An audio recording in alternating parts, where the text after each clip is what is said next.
And since no other sin eaters in the area, so I hope this means Ardbert will be this way soon. Ardbert, we gotta say that right.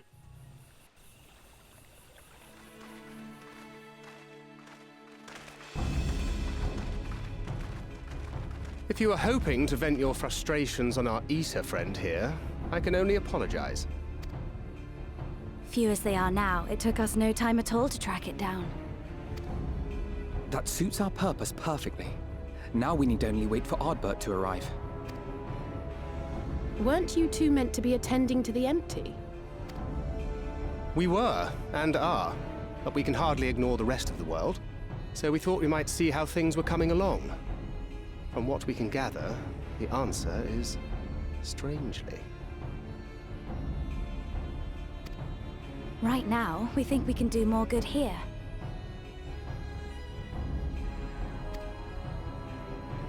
It is heartening to have all present. Indeed. We will be glad of the additional hands should matters escalate.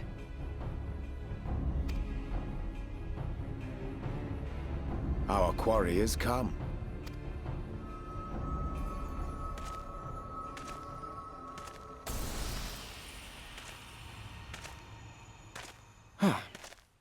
It seems I've lost this particular race.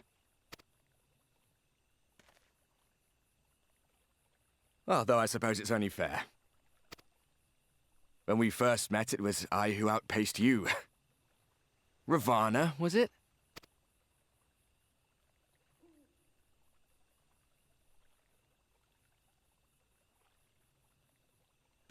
But where are my manners? I wouldn't be here were it not for you, and I have yet to say a word of thanks.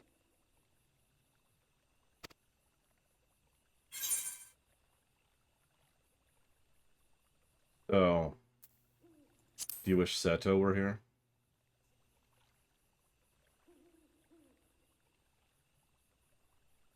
Poor fellow. He will be sorely missed.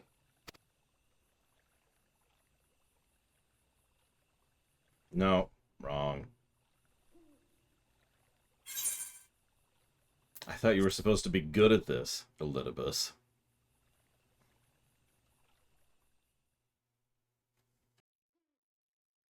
Very well.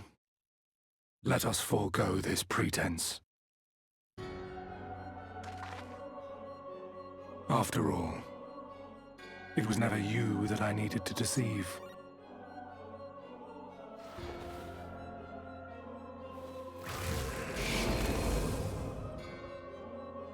Yes, it is I, Elidibus. Through your time in Emetselk's imitation of our home, I dare say you have gained a better understanding of my role since last we met. Not that it matters.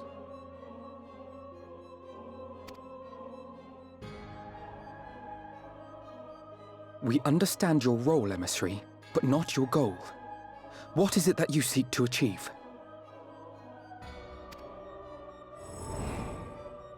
I seek to enact the will of the Convocation, of course. If it helps you to think of me as but another Ascian, no different in nature or purpose from the rest, you are welcome to do so. Once, I would have said your goal was destruction alone. Now I understand that you fight for something you love, just as we do.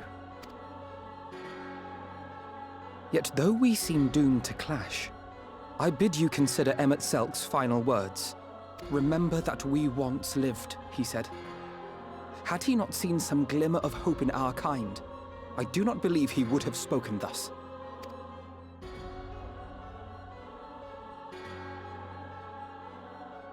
None better understood your plight than he. His words must surely be worthy of your consideration.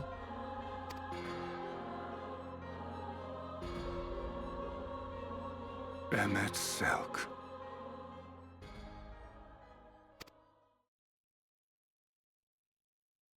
How very unlike you to err so gravely.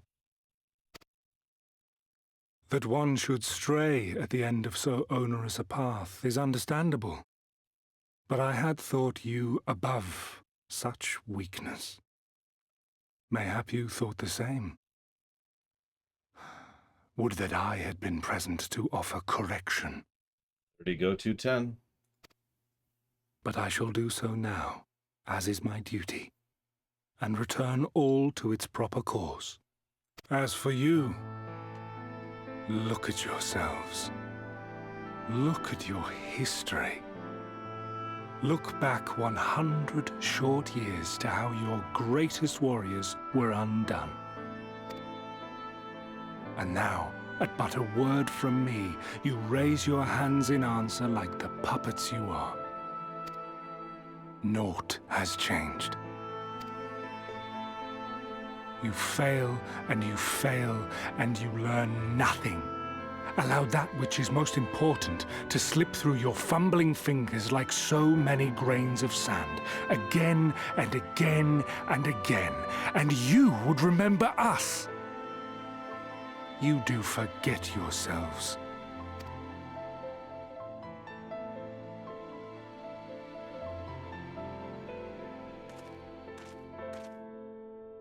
There is no common ground to be found between you and I.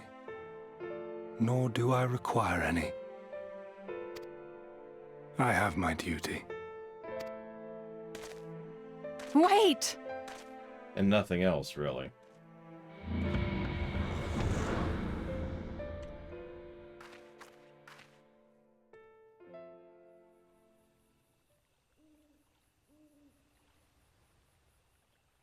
Well, we have confirmed the identity of our foe at least. And 'tis safe to say his objective is the rejoining. But we still have no idea how playing the part of a warrior of light will further his cause, nor why he would spur others to do the same.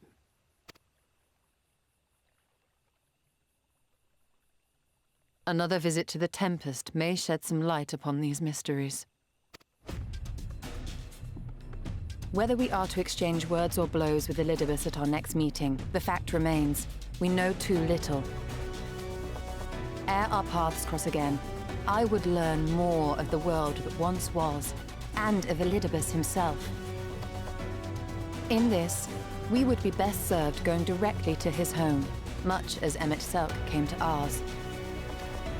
Though I see the wisdom in thy suggestion, the Amarot we visited is but a phantom born of Selk's memory. I fear it will teach us little that we do not already know. I quite agree. Yet the ruins of the actual city remain unexplored. Given the vastness of the Tempest, I should not be surprised were there more such structures like to those in which the Ondo reside.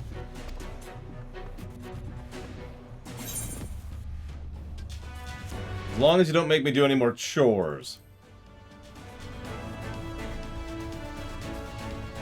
I didn't pick that up. A man after my own heart. Assuming we are all in agreement, then I suggest we first pay a visit to the Ondo. If anyone can tell us where more ruins are to be found, it is them.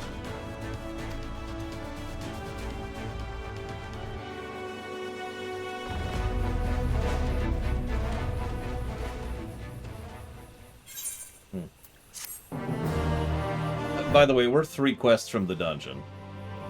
Just as a heads up. Really quick. Thank you, Daniel Dort, for the sub. I don't even remember what you put it towards, but I already wrote down. Let's see. You put it towards the Batman the Animated Series Streaminations, which I did get.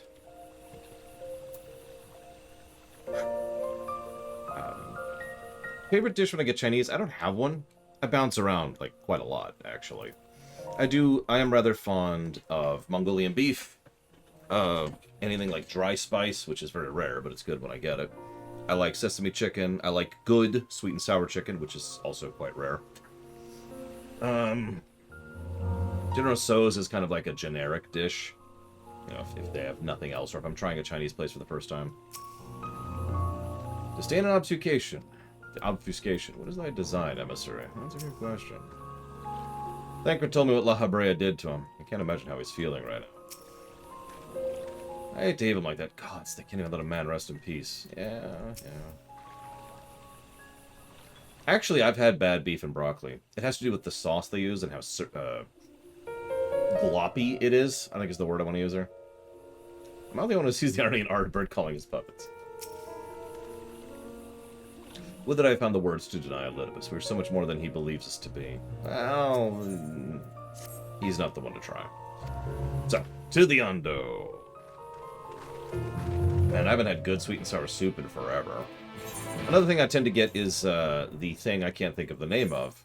And I get it all the time to kind of... It's a good litmus test for how good their Chinese is overall. Whatever it's called. Hang on.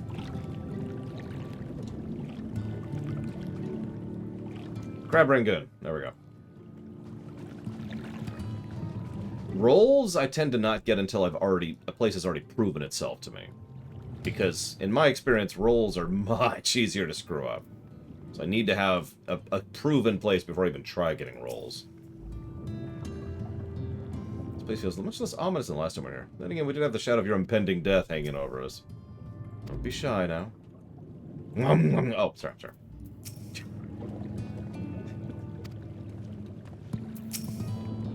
I'd like to have an opportunity to visit the Tempest again. It's so lovely here. It's like a different world entirely. Oh, you know. Under the sea.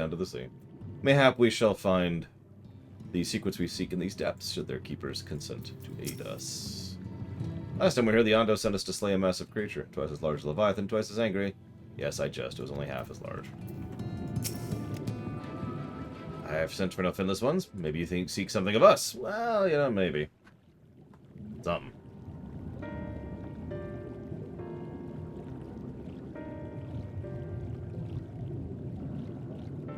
Ruins which you're kind of yet to explore. I know of one such place. Alas, I'm afraid we cannot spare you anyone to guide you there. What are the circumstances? Well, rather than hunt for their own meals, the Benthos have pillaged stores of our liver. They must be replenished with haste. A particularly violent Ondo tribe, if I recall. Yep, bottom feeders.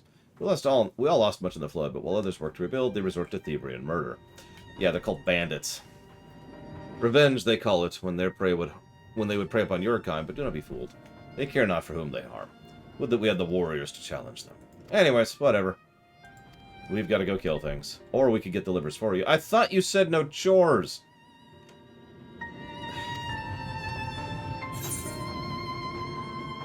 I mean, we can't leave them like this.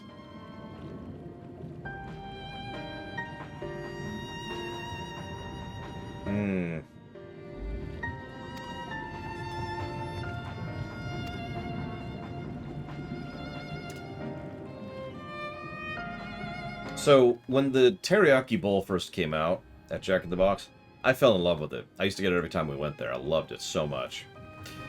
Then, about 10 years passed, and I went to got a teriyaki bowl, and I think I just went to a bad Jack in the Box, but it was not good. I was very disappointed.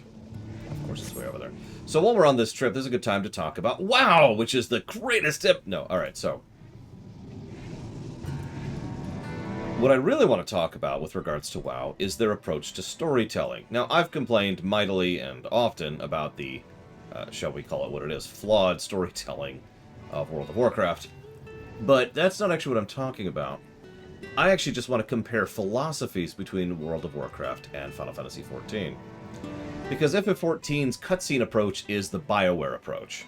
There's a bunch of people standing around, it's all in-engine, and everyone does static emotes and static interactions, and then some text shows up. Sometimes it's talked, sometimes it's not. But for the most part, it's very templated, right? Now, please don't mistake this as a negative. What this means, from a design perspective, from a creative perspective, is they can make cutscenes as long or as short as they want to. There is no limitation on that. They can make a 3-second one, or a 3-hour one, depending on how they wanted to do it, and it will take relatively little time and effort to do so. There are exceptions, of course, where there's more action-y involved stuff going on, but for the most part, that's like 99% of cutscenes in the game, right? And that's how the overwhelming majority of lore is imparted. Look over at WoW's cutscenes for a moment. Now, with very few exceptions, and I mean that, WoW's cutscenes are top-notch. They are incredibly well-crafted, frankly masterpieces of cinematography, sound design, music utilization, voice acting, animation, just everything, right? They are, for all intents and purposes, fully fleshed out cutscenes. You know, the people make the comment comparing them to Pixar stuff, and that is done as a compliment for a reason. But you already see the problem, right? WoW's cutscenes are so high quality, they take forever. Those cutscenes cannot be thrown together. There's a reason why most WoW cutscenes are around the 2 to 3 minute range. It's because they take so much time and effort and work to make. And you see the contrast here, right? Now, the reason this is significant is obviously those are not the only cutscenes in WoW. As I've actually pointed out before, WoW uses all 3 layers of cutscenes. The pre-rendered, the in-engine, and the in-game. And it kind of, in some expansions, it does that to good effect. So you can get effectively one cutscene across 3 different types of cutscenes, right? The big revelation of what the crystal is in Legion, I'm not going to spoil it right here, is a good example of that, because we have a quest leading up to a quest dialogue, leading up to a in-engine cutscene, leading up to an in-game cutscene. And that kind of stretches the cutscene out. But the point is, the thing that really sticks with you, the thing that has the highest quality, the actual in-engine, you know, cutscene, that's the thing that's the hardest for them to do. Now, why am I bringing this up? Because it means that most of WoW's story beats, the really big ones, have to be, by definition, big ones. I'm explaining this wrong. Let me walk that back. It means WoW's cutscenes need to be focused to the point... I'm still saying this wrong. It means WoW's story, overall, the plot, the structure, the characters, has to be primarily focused, in terms of plot especially, into these 2-minute cutscenes or 3-minute cutscenes, because this is the big moment. Now, they usually succeed at that. I Am My Scars, which is a great scene, obviously one of the best scenes in the entire game. But you see how it's a completely different mentality. The I Am My Scars cutscene would probably have been like 15 minutes plus over in FF14. There would have been a whole build-up thing, we would have been walking on the ship, people would have been talking back and forth, and we get this whole thing where we're talking about what's going on, and then they bring up the final shard, it's like, oh, we're going to go and bring the other shard. What's this going to do? Is it going to bring back this person? Who's this person? And then they would explain who she is and why she's relevant, and what she's done with the other people, and all the stuff that is there, but all of that story would be shoved into the cutscene because they could do that. Then the moment itself would happen, some custom animation happens, and then we would probably keep going through the cutscene for a bit, or have one of those little post-quest moments where everyone's walking around and you could talk to them like this, in order to follow through on it. Do you see the distinction? This is probably the biggest reason why I say that there's so much difference between the sheer core baseline mentality when it comes into the 2 MMOs, and why it's so fascinating to discuss them. It is because of how they contrast, not how they collate with each other. I was thinking about this the other night, because while WoW certainly has awesome cutscenes, and many of them will get many positives, because they're really good, there's just ones here and there, you know what I mean? Again, it's a lot more peppered throughout the expansion, as opposed to, you know, almost every quest involving a cutscene. Which, rather smoothly, brings me to the question Cashel asked. How would you make the quests better? Because here's the big catch. WoW's quests are designed to be meat content, right? That's how they're structured. That's how they're built. That's how the whole game is built, frankly. And so, and again, it's the same with Star Trek Online, and it's the same with Guild Wars 2.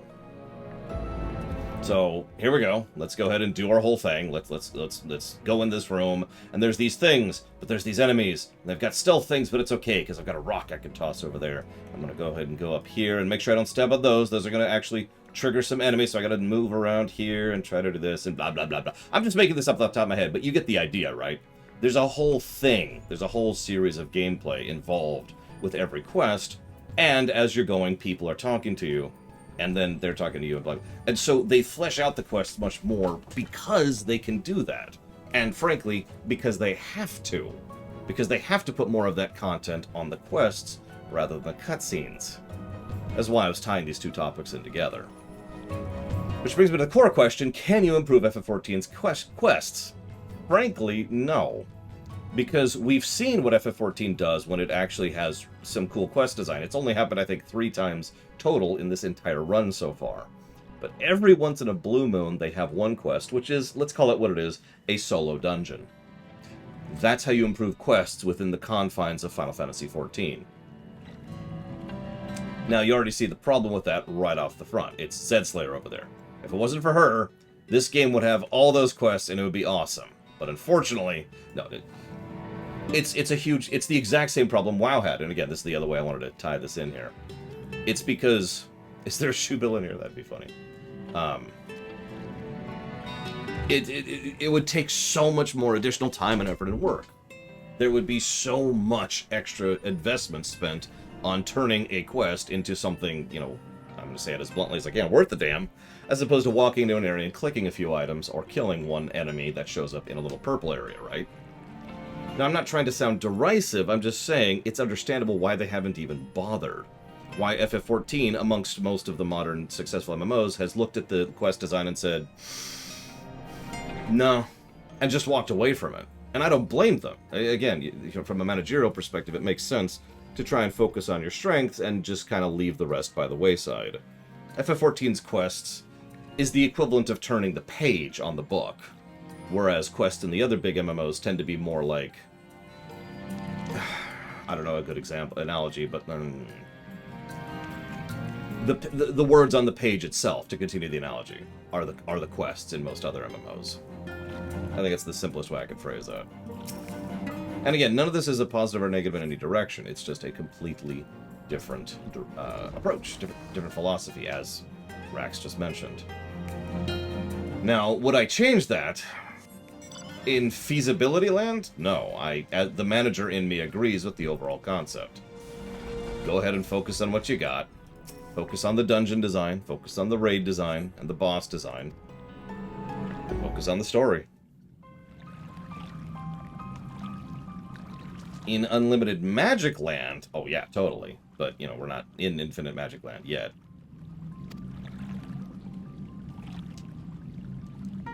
That's a really long answer to that question, but it's been something that's been bouncing around my head a lot. Because, again, I could tell you exactly how I would fix the quests. I would turn them into dungeons. I would shrink the number of side quests to virtually non-existent. So take, like, the regional quest for a particular zone, and turn that regional quest into what is effectively a solo dungeon. Or a groupable dungeon would be the ideal, but you get the idea, right? So instead of going and talking to and talking to and talking to and killing one thing and looting one thing and the talking to and talking to and the looting a thing and the talking to, it would be a whole sequence as you're walking through the zone. It's like, oh my god, we gotta do this. Oh, what's this? Oh no, there's this thing. Da-da-da-da. We gotta interact with this thing. That being said, I have noticed, especially in Shadowbringers, how they've been experimenting more and more with specific types of quest structure in gameplay. I'm curious if they will continue in Endwalker. I don't want to hear it, but we will see. So anyways, they stole pumpkin... Hey, wait, what? That doesn't make sense. The Benthos have been raiding collusion storehouses. Yeah, no, I read that right. So that's cool. So we need to wipe out this group.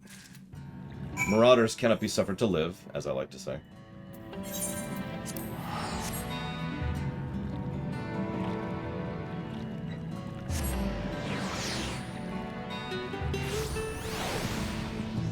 And yeah, that's the...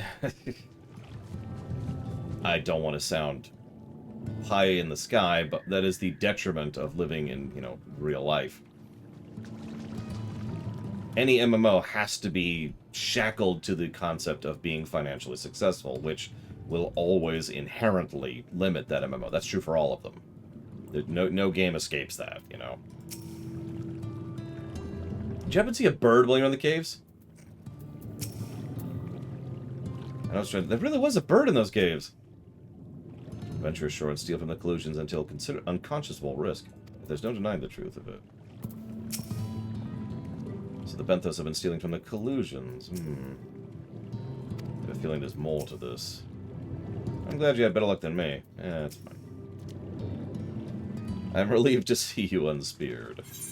Well, I got one or two, but that's from Zedslayer, so that's cool.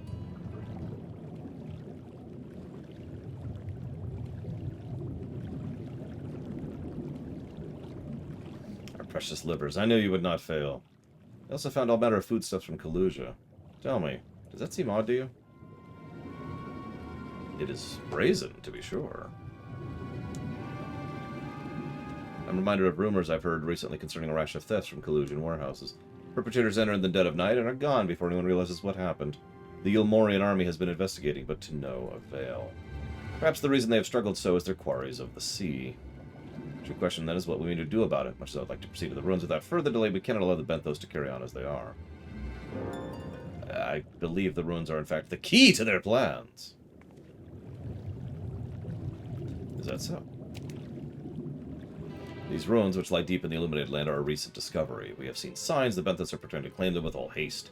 Couldn't have found them why, but in light of the knowledge they have been stockpiling resources, it's clear their queen will soon give birth. They require space to raise their young, and food for the queen and hatchlings to thrive.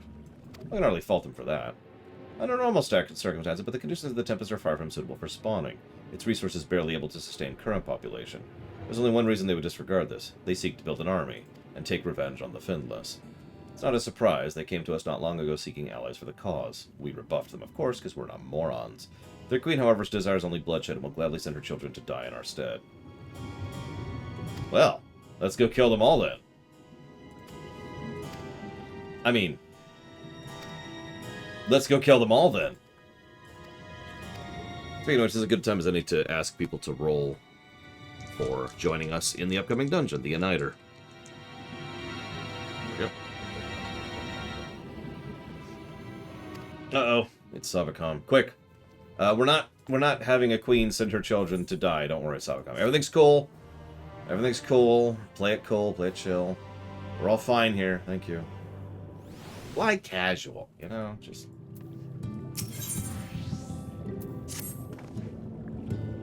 Though our course has been decided, to pursue it we must needs beseech the aid of a friend. To Bismarck! It's okay, Uriange has been learning how to swim. Thank you, Savacom. And because you say... Are you sure it's BFA specifically? Just to be sure about that?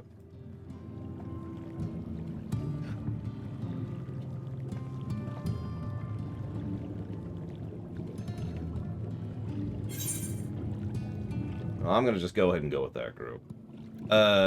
Sure, Rex. Absolutely. So we'll go ahead and get Zed, Bregwin, and Kato, which is funny because I'm pretty sure that's the three people standing right in front of me. Yep. 4 DPS party. We got this. All right, need to put mark.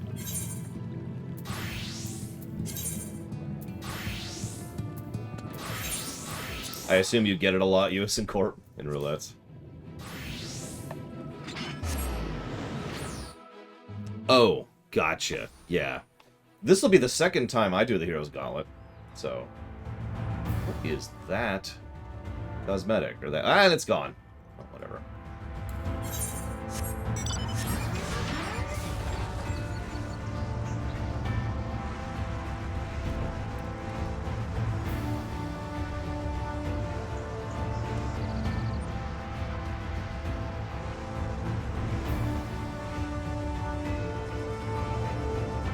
Thank you, Ross.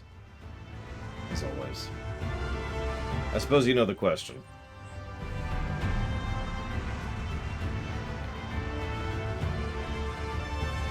Yeah, imagine only having 2 possible results for a roulette.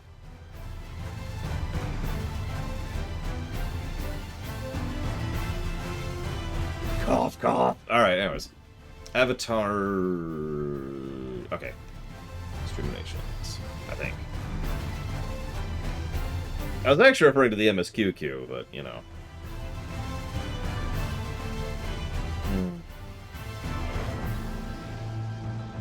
Wait, the twinning music pauses for the mid-boss? That's terrible! 3 gameplay negatives for interrupting the twinning's music. I'm joking, but come on!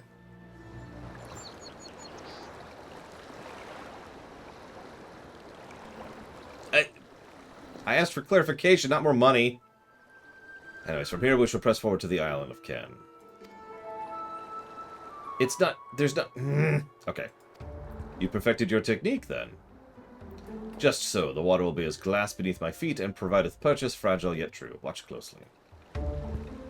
Oh, I certainly shall.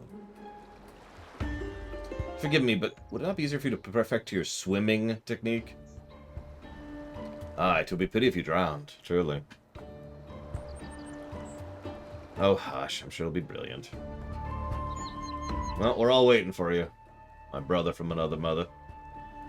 What I said was, are you sure he meant BFA? And I wanted you to clarify, especially since there actually is no BFA run on the books technically anymore. I've changed the format of it, although I literally did that this lunch break, but I've been planning to for several weeks now, so it's not quite new. So I just wanted to make sure to clarify which specific WoW expansions he wanted to put that money towards.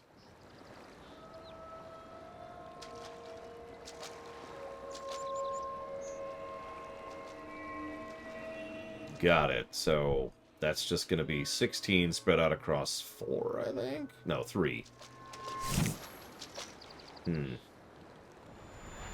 Around Jay. And for the love of... You see what I mean, by the way? This is actually perfectly making my point. This is one of those more animations than usual cutscenes, which is good, you know, interspersing those. And then, you know, like the one we had where we were talking to Elidibus earlier was a typical cutscene. My apologies. Such a deep requirement. The purest of focus in mine was lacking. To perfect the magic, I went so far as to deal with the Floth and their aid. Finally met with success, albeit on a single occasion. Poor Oriange. I do like how Thancred's the one who just jumped in there immediately. I don't know why I can't repeat it. I thought I saw you waver towards the end. Maybe you're just tired? Nope. It's much worse than that. You're all tired.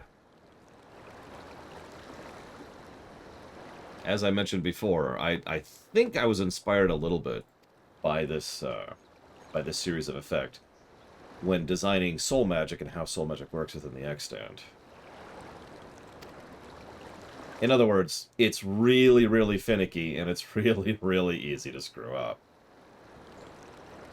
And it's not something you want to do casually, and it's also something that arguably can't be fixed permanently. Yeah, they need to get back to their bodies, exactly. The cord connecting their souls to their bodies is getting a little bit thin, and they need to get back. We are on a ticking clock. Which is funny, because if you're paying attention, that's 2 ticking clocks now for Shadow. One for us, because of the light magic, and now one for them. I must admit, I've been keen to attempt to walk on my water myself, though I don't know what Alize would say. I'll stick to swimming. Thanks. Do you think those two are really alright? Maybe we should take a moment to rest. Oh, they are super unwell. Before you do make some quip about the age catching up with me, you'd be out of breath too if you had to drag Oriange out of the sea without so much as a warm-up. What sort of dealings with the Fuath, I wonder?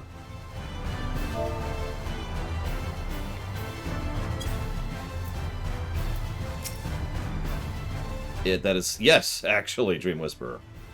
The good news is even doing soul alteration is extraordinarily difficult to do. So, what I'm explaining that wrong. What I mean is, you know, anybody could do brain damage to someone with a club, right?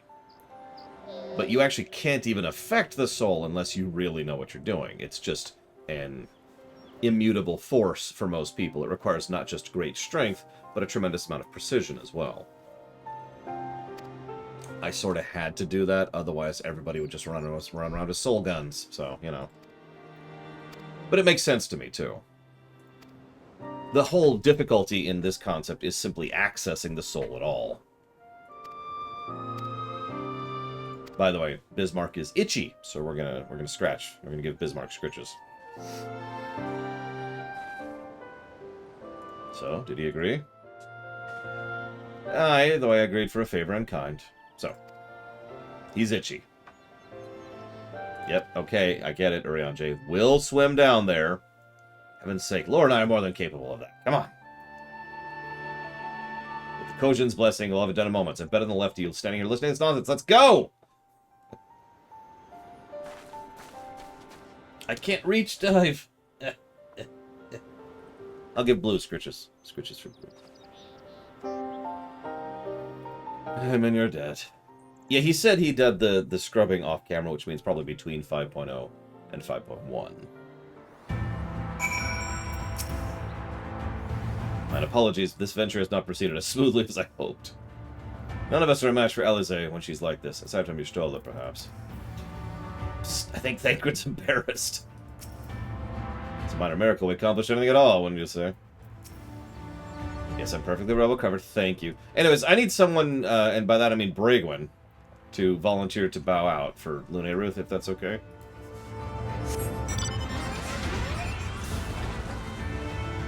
Because Lune Ruth can only deep, so...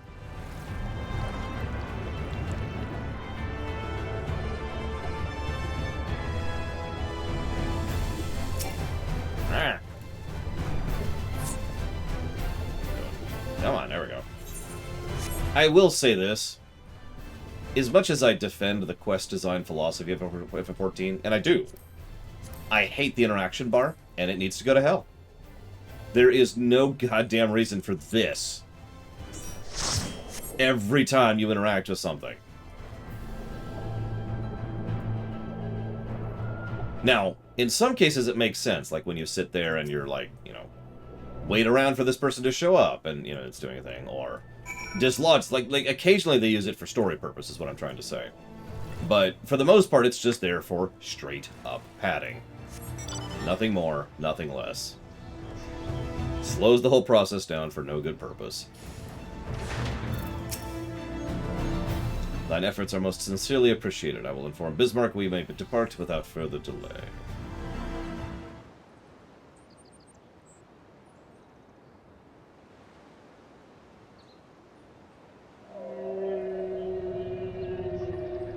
Hey, Lune Ruth. Much better. Thank you, little neighbors. I remember a long time ago another did this favor for me. After the flood, when I chose this spot for my slumber, he came and made a home on my back. Ken was his name. When I grew itchy, I stirred, but he was not afraid. No, he asked me what was wrong. I told him of the creatures clinging to my belly, and he dove into the water. He helped me. He was my friend. He told me he wished to live in peace away from his people and their wars. This I understood. I treasured our time together, brief though it was. Brief though it always is. But I remember him, and how he laughed when we flew. I remember when he slept.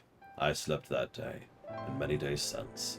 But the light fades and the darkness returns. Ken sleeps, but in memory he laughs, and together we fly. And I am here. I am awake. It feels good to speak and be heard again. A shame others cannot understand me. If thou art willing to learn, I would gladly teach thee the language of man, if you had time. Which you don't. Thank you, little friend. But it is time I grant you your request. But first, I'll take flight to cleanse my body and prepare. The dive will be swift. I would not have you struck by errant debris.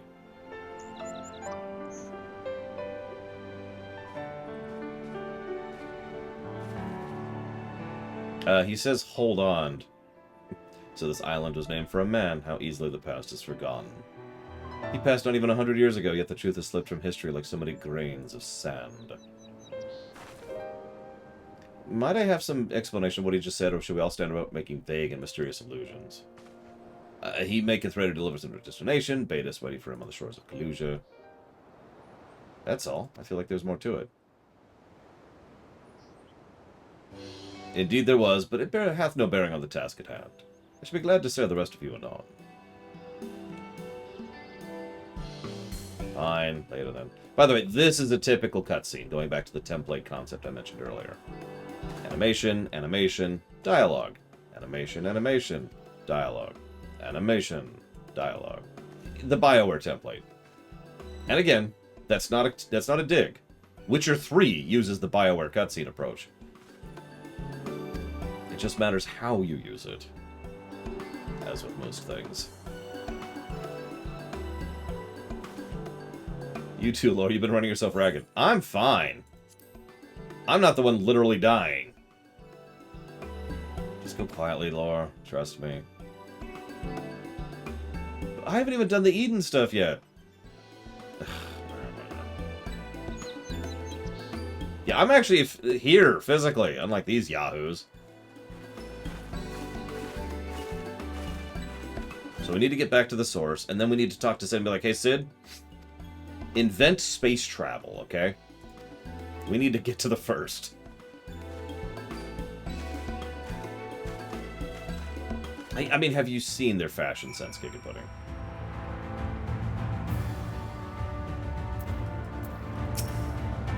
With age cometh wisdom, or so I pray. Also have a seat. We don't want our elderly knees to give out.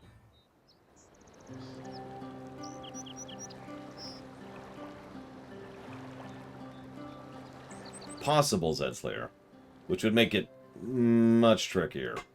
And also has some connotations for the cosmos, which I don't want to get into right now because there's problems associated with that, but let's not get into that right now. To hear her speak, you'd think I'm on my deathbed. By the 12, I wish that girl wouldn't worry so much. Thy countenance belies thy words, Mr. 30-something. I'm sure I don't know what you mean. Let the record show I'm here under protest. No, I can't say I mind the view. Oh, totally, Linareth. Like, holy crap. And if the abundant... Also, technically, he's 5 years older, but only in mind and soul, but not body. That can't be healthy. If the abundance of anglers is any indication, even an amateur might land an impressive catch. Shall we try our hands at it? You want to go fishing. Ah! Wow, what's up? It's Nightshade! We have attacked on the road, barely escaped with my life. I suppose you might have predicted this. Whatever.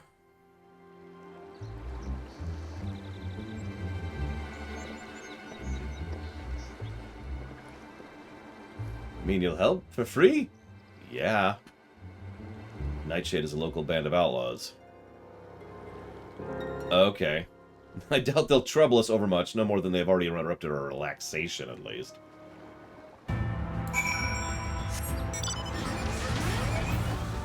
Yeah, as much as I like Shadow, the time dilation and then lack thereof is just pure plot convenience. So the way I tend to think of it, Zedslayer, is that the first, let's call it spatially, is actually on the source. The two planets are literally physically connected to each other. Now, they're dimensionally distinct, but we have to write this cutscene. Yeah, phase layers, exactly. That's pretty much exactly the way I tend to think of it as. For this to work, there needs to be a couple of caveats and asterisks added to that. Like, we need to make sure that their sun actually affects both planets despite being dimensionally gapped, and blah, blah, blah, blah. But that's what I've usually thought of it as. And again, as you say, that would make traveling between the two planets actually really hard to do, all things considered. Because you're effectively going 1 foot that way, but an entire dimensional shift in a completely different direction, which can't be, spatially presented. Hence why we go through the rift each time, because the rift connects to everywhere and every when.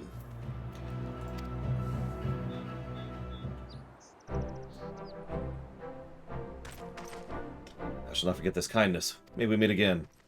You're welcome. Hi.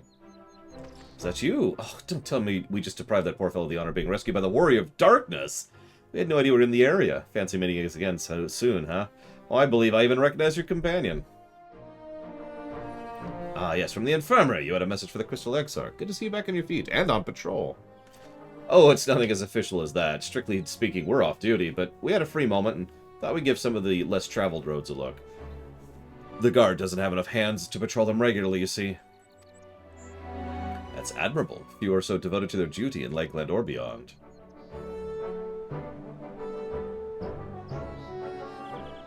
Well, we've been talking about it for a while, and neither of us is satisfied with just seeing out our service. It feels like we do more, should do more. It's all about having the will to help your fellow man, the resolve to see it through. That would be the quote that Elidibus gave earlier, if you were catching that. I remember you. You were rather excitable. Sorry, sir. I got a bit overexcited today. Couldn't get my words out. Name's Vonard. I'm with the guard. I just don't want to protect Lakeland. I want to protect the lot, just like the Warriors of Light. How very noble. Sadly, our duties prevent us from venturing too far out of our little corridor of Norbrand. But we'd really like to is travel, better ourselves, go where the need is greatest. But everyone has to start somewhere, don't they? So for now, we stop Nightshade from robbing the old fisherman. That's what we do. Newbie adventurers. Great.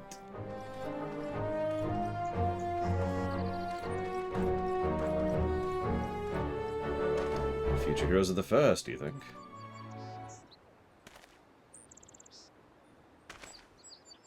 Well, they want not for spirit. 'Tis but a pity they draw inspiration from so clouded a wellspring. Yet it availeth us not to fret in idleness. We must needs press on if we are to bring Elidibus' schemes to light. Yeah, going from guard or patrolman to adventurer is actually not a bad career shift. As opposed to some people which start off as fisher or a carpenter and then go into adventurer. Anyways, dungeon time. Well, as soon as we finish this cutscene. Or 2 or 3 or 8. So anyways, to Splittle! Ah, go away, no.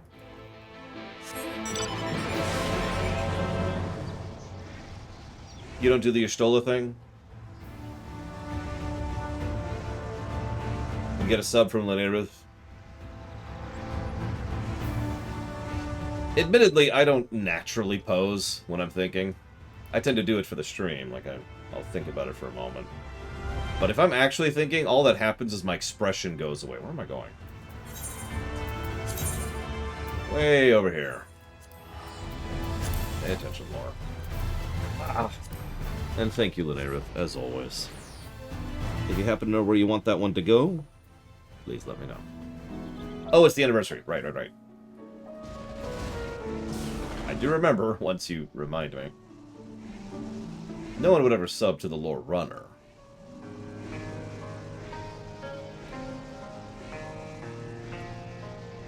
Still gross.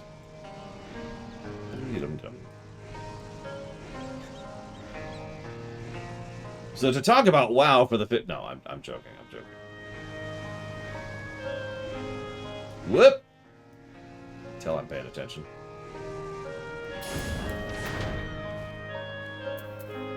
I have no idea, Lunaruth.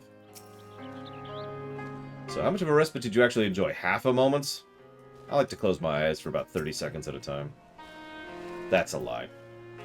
It's closer to 90 seconds. What's keeping Bismarck? Surely it doesn't take this long to shake off a few loose stones. You arrived rather early. Are you certain you were done as you're told? Listen. Listen! Reen, I'm fine. Listen to your elders. Lineruth goes and kills some things. Oh, I need to change classes, don't I? Because we need to show off class. Let's do... hang on. I guess we could just kind of go down the list, so to speak.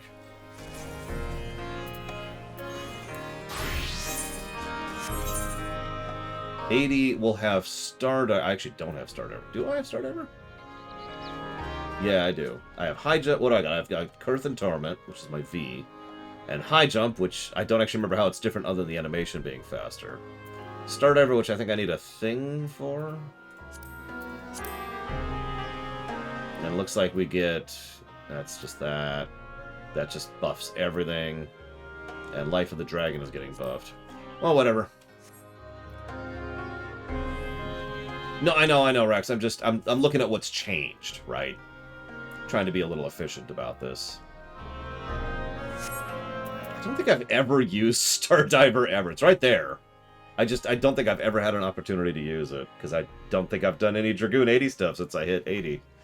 Yeah, it's just... Hang on. We do have Xenoglossy at this level. And we have Despair now, too, don't we? We do. I'm gonna go Black Mage. Let's start with the best of the bunch. Let's see how this works out. All present.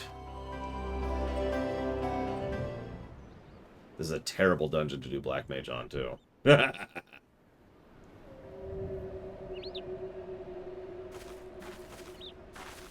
If this is the one I think it is, which I'm pretty sure it is. 'Tis time. Pray make ready. But we will have despair at this level, which basically means our rotation will finally be concluded.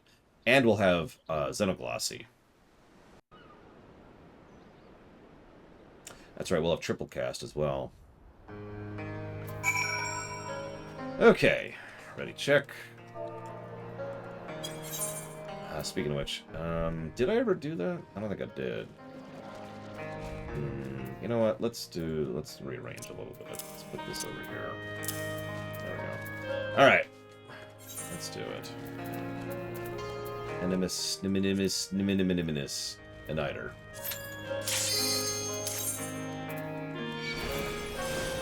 Biggest gap in quality between a game with mod versus without, which isn't Skyrim.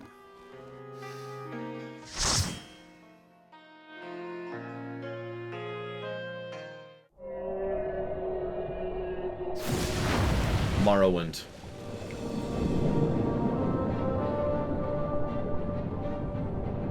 Yeah, this is the dungeon I thought we were doing the other day. Saturday, I think that was. Because I remember this because I accidentally queued for this when I was supposed to queue for the other one, which has an extraordinarily similar name, and I just kind of was an idiot.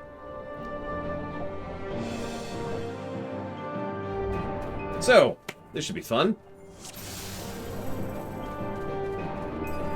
Ready when you are, Zedslayer. Alright,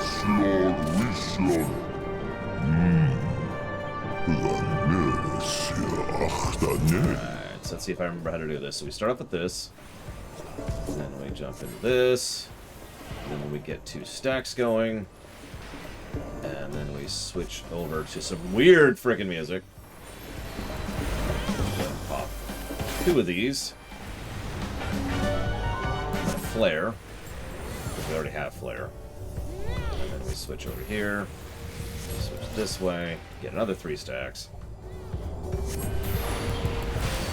I should be running a meter. Not that I would ever do that. Yeah, I know, right? It's just like the weirdest musical approach, but it's whatever. It's whatever. And we also have that now, foul. So, okay, hang on. Lost my place.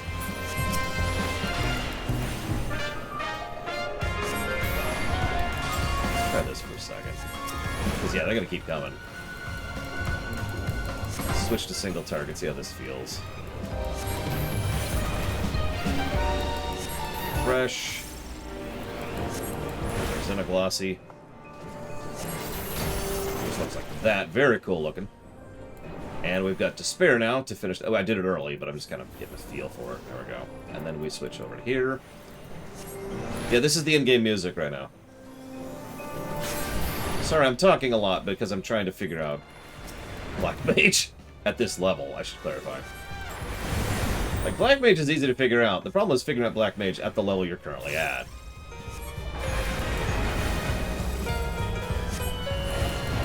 One more extra bonus one out here. And then we're going to go ahead and switch to Despair. This, pop this. Switch over to get my mana back. Get my stacks back. Switch over to Fire. I kind of like this, actually, at this level. Oh yeah, Lunaruth, don't forget to partner me. Be my dance partner, Lunaruth. I just gonna warn you, I have a bad left leg, so I literally can't dance. So I'm gonna need your help on this. There we go, thank you. I was wondering why my DPS was lower than literally everyone in the group. No, seriously, I am the bottom DPS right now. Below the tank and the healer. I am just that good. This music choice is weird.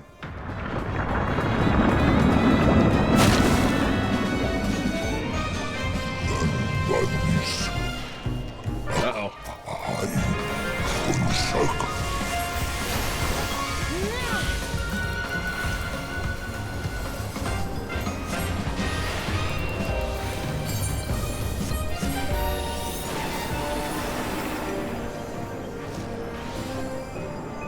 Shut up.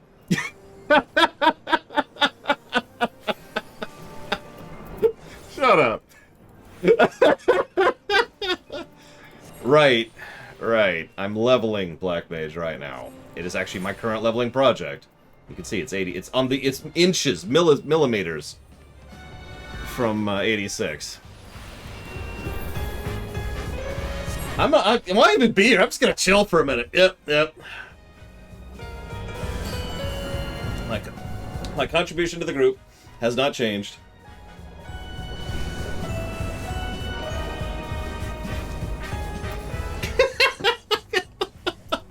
God dang it. You know what? No. I got it. Bonk. Gonk. Oh no, it's bad. It's bad. I also don't know how to do that exactly. Okay, so ham. There we go. Nothing happened. So let's see what we're actually doing now. Oh, how do you reset? How do you reset? Split. There we go. That's what I need to do. Whoa. Okay, so we're gonna start from the beginning. Oh my goodness. I am so terrible.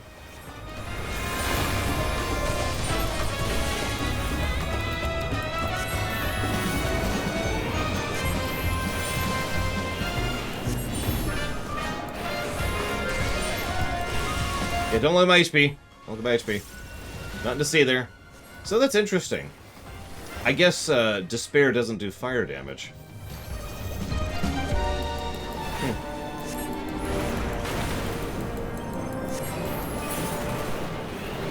Much better. Oh yeah, that's much better. Top DPS. As it should be, because I'm playing a freaking Black Mage. Wow.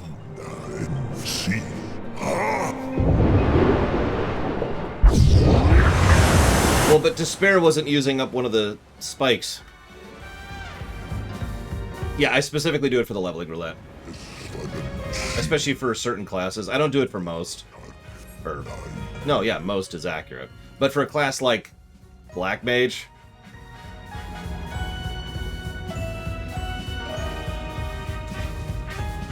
You know... So here's our first boss. Unknown, because FF5.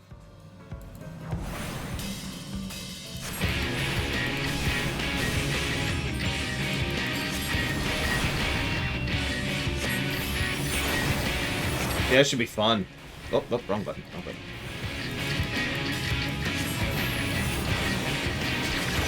Let's see something. Yeah, no, it's not using up the spike. How interesting. Good to know.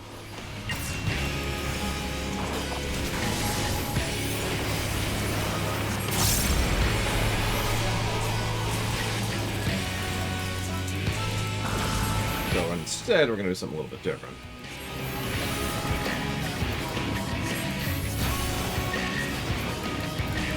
Oops. Nobody needs ley lines. Nobody needs ley lines. Oh, shoot. I don't have any... Ah!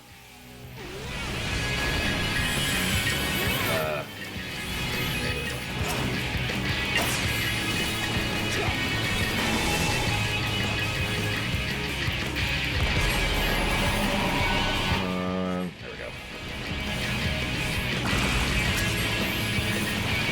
There's two of these things, because, you know, screw you.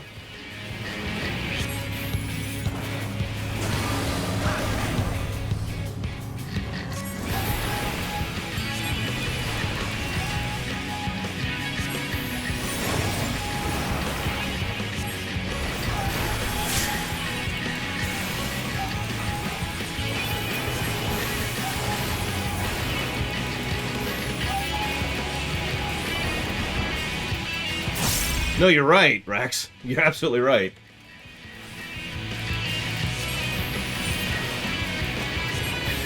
I mean, wouldn't you be, Ross? I would be. Oh, no, must finish cast! Die for my... No, just go. I got this, I got this. Back into it.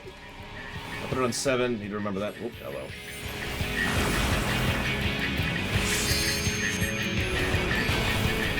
And I'm doing decent numbers, too. And You and I have actually talked about that, Rax. Like, even when I felt like I knew what I was doing at 50, I never felt like I was doing numbers. So it's kind of nice to be doing numbers as a class that really should be all about that. I also think chat has helped me over the last weeks, or however long it's been at this point. Getting a little bit more used to it. And getting a little more feel for the rotation.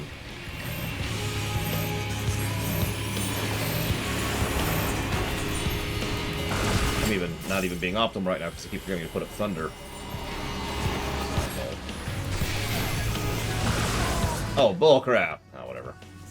I still was the top DPS for that fight. No, I agree. Black Mage at 50 feels weak and sad. It feels like you're poking at enemies and not doing anything as a consequence. Like, at 50, you have Fire 1, for God's sakes. And that's your primary DPSer, is Fire 1. I mean, yeah, it does a few thousand damage, but still. What did I just pick up? Nothing matters. Amplifier. Interesting. Is that already on my bar? No, it is not. Yeah, there's Fire 3 if you get procs, and otherwise your filler is Fire 1, which is just bleh. Yeah, Paladin has the same damn problem. This is not exactly a problem that is unique to Black Mage. Nope.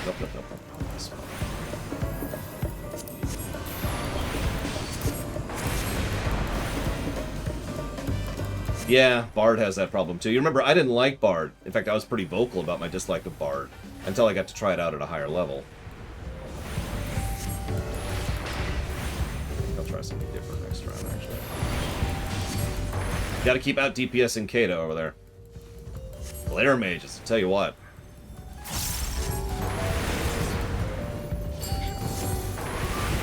Try something else. Oh yeah. This.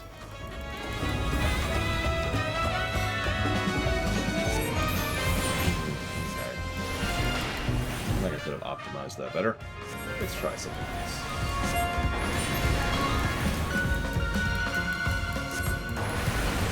That's what I'm thinking. I'm feeling out the class. Give me a break. I'm doing my gerb. Doing it terribly. I love those polyglot spell looking effects, though.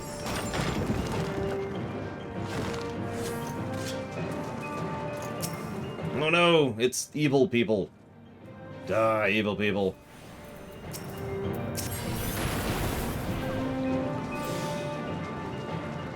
Shut up, US and Corv. I didn't even notice. I know, right, Lunerith? It's like, hey, let's explore these Asian ruins. I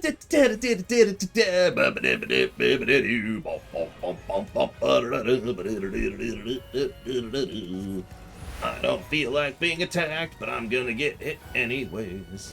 Because screw me and screw my face, I'm just a black mage.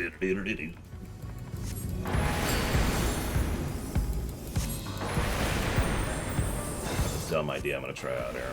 I'm gonna just burn a little bit here. Yep, there it is. And then we pop this. Right into that. Nice. Okay, yeah, I think that's a good use of triple cast, is right at the end of an AoE cycle. Because then we get the instant cast on Flare, and then on Blizzard 2, and then on Freeze, to pretty much get right back into it. I like it. Yeah, no, at this point, the only class I don't like at 80 is Blue Mage. Oh, wait. Oh, hang on. I forgot. Hang on. Where's Giga Puddings? I gotta eat the thing from Giga Pudding.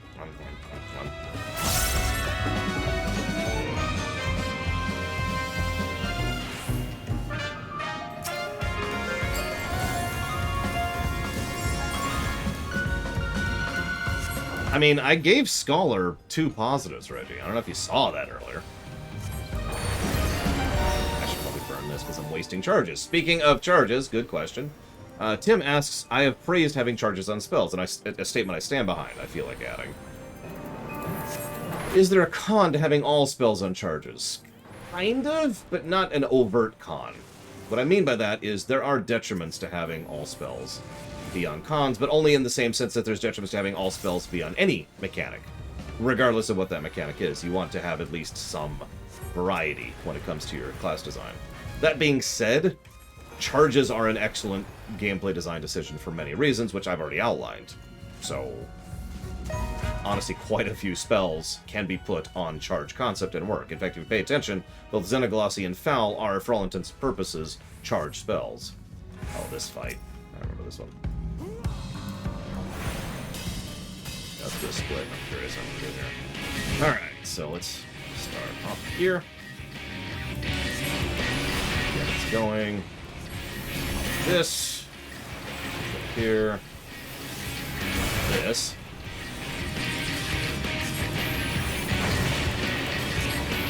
People get hit in the face, like you do. Face hitting is very popular around these parts.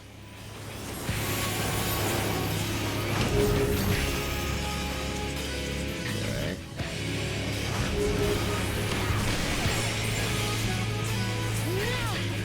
I forget which one is which there. Oh, that's that one. Oh, that's gonna hurt. Yeah, oh, that hurts. Face hitting. Oh, yeah. Apparently it is hammer and then sword. Good to know! That's a good question, Tim. I'm not sure about that one. But yeah, like, proc abilities probably shouldn't be... It is whichever appears first, okay. Proc abilities probably shouldn't be charges. And static filler abilities probably shouldn't be charges as well. Because you always need a filler. Every class needs some kind of filler ability. There needs to be something you use when you're not paying attention, or when you don't care, or when everything else is on cooldown, or when everything else is being used. Now, I know what you're thinking. Is there a way to hypothetically make it so there's no such thing as everything else is off cooldown? Yes, it is actually a possibility. Diablo 3, specifically, practiced and dipped its toe into the concept of a class which would just cycle cooldowns forever. No filler abilities, right? It worked quite well, but that probably shouldn't be done for all classes, because what that means in gameplay style is that class is frenetic, right? Just constantly doing in order to stay ahead of their own global cooldown, or not global cooldown, excuse me, their own cooldowns, and staggering them probably more. Now, I enjoy that, but my point is you probably shouldn't do that across the board.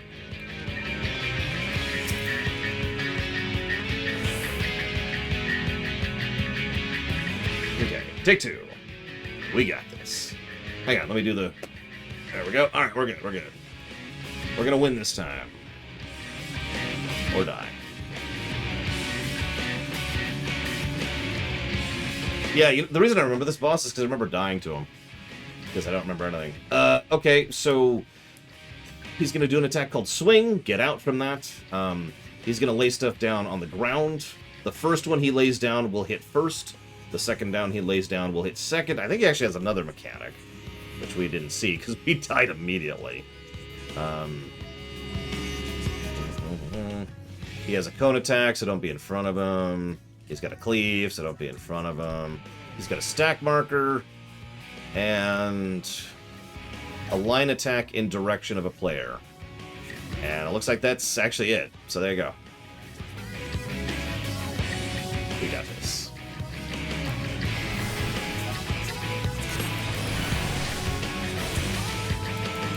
Yeah, no, it's...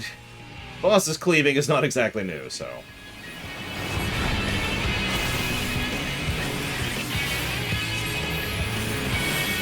So that's the get out.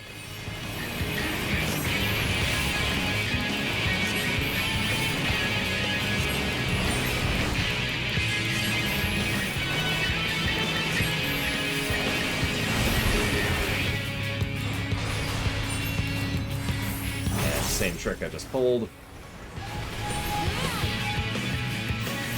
Reverse. God, that's a hell of a range on that attack. Jeez Louise. Of course, that's why it needs to be tank in the middle. Ooh. That.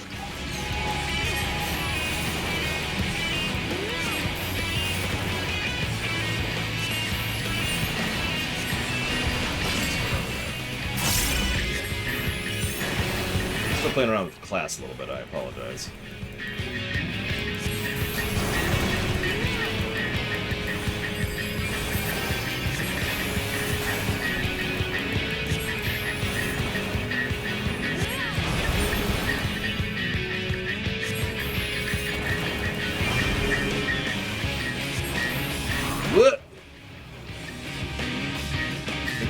can make it work. There we go. Good job. Now we have to move that really quickly here. In just a few seconds. There we go. Alright. Oh, I forgot I even had that one. Ugh, yep. Well, if I was playing a red mage right now, we'd be good. But I'm not. So, let's see if we can do this. Or we could just get killed by the uninterruptible. Or the unavoidable. Damn! I think we actually could have pulled that.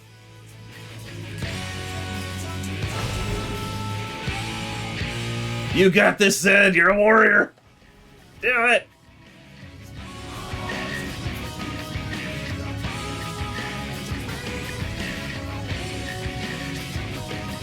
That's a paladin. You're dead! You're dead, Zed Slayer! There's no hope! I can tell because the boss's health hasn't even moved 1% since we died.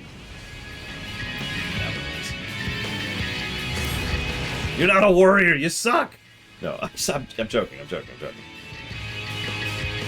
You know, that's true. Paladins actually, you know what? I take it back. Paladins are good at 80. I forgot about that. Paladins are actually worth the damn at 80. So I take it back. Paladins might get their first gameplay positive ever, by the way, at 80.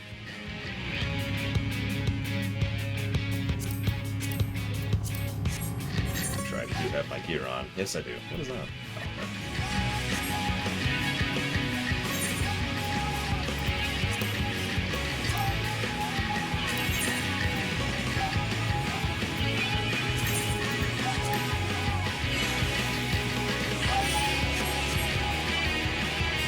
Listen, Dark... I mean, they exist. I mean, they're not the most garbage tank I've ever seen in my life.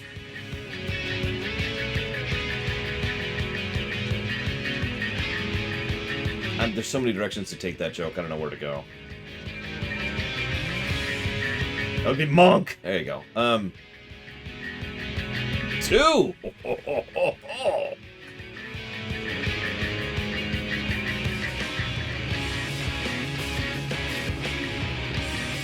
So Lunarith is AFK because she's sick. So we're gonna pause a moment, admire the view. A lot of coral stuff on the walls. Very gross, very gross. Flame doesn't work here. What do we do if we get all this stuff? Just drill?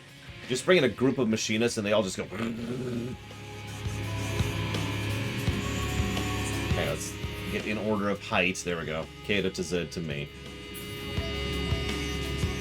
We got this. Gotta get out the weapon. Very important. Yeah, get a belt sander.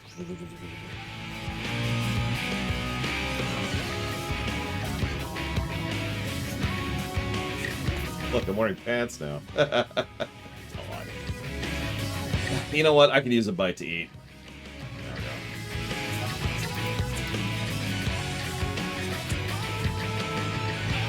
I love how the victory as Black Mage is a maniacal cackle.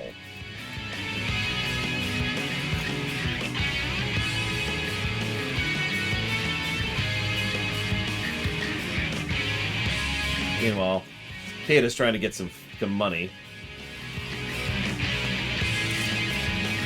No, I'm okay with that, USN Corp. I'm okay with that. Damn it, Kata. Stop begging for money.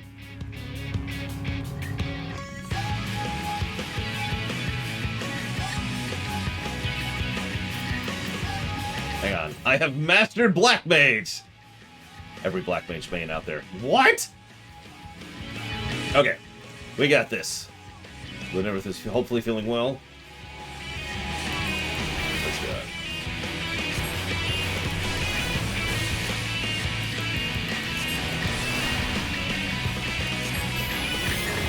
There's the in the face that we can't avoid. He's gonna do his close one next. Or he's gonna be a dick! Wow! I didn't know he even could switch that up on us. You asshole! Wow. Okay, hang on. Let me just... Get up by the edge. Get out by the edge. Wait a second. Come on, I know it's coming. There it is. Ooh.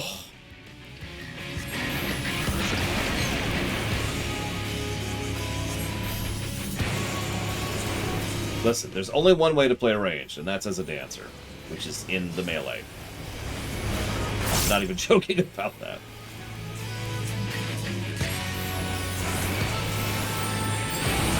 Oof, in the face.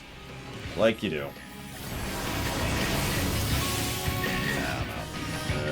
Okay.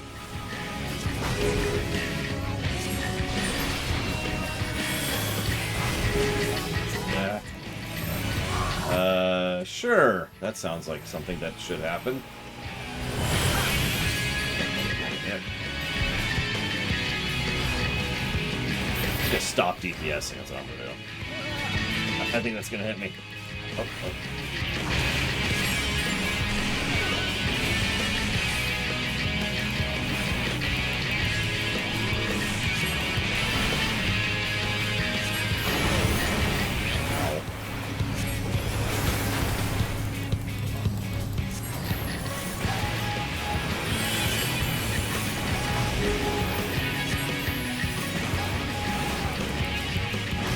Greedy. Probably shouldn't be greedy.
I couldn't remember which one was first, so I was just like, well, one of us is correct.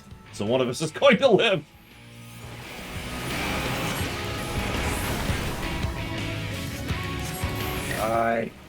Not you, Lady Lola Kitty. You get to live. The boss gets to die. There we go. Okay. Jesus. Live, Lunaruth. Live. I can't rescue. I'm a black mage. Wait. I've got this. Wait, I can't. Damn it, I can't even. Okay, whatever. I blame me for playing a black mage. That's honestly what happened there.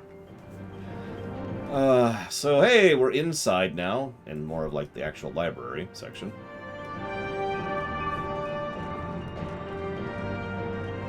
I only remember this. This is my third time doing this one. I don't remember because we accidentally did it one time on camera a bit ago. Are you using another Moogle sword?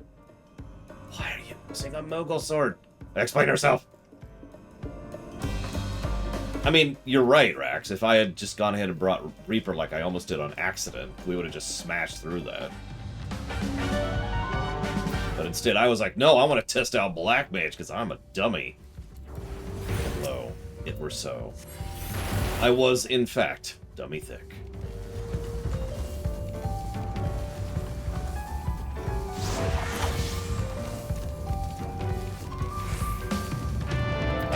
I don't think I could kill that thing before it does it. We'll see if I can. Doubt it.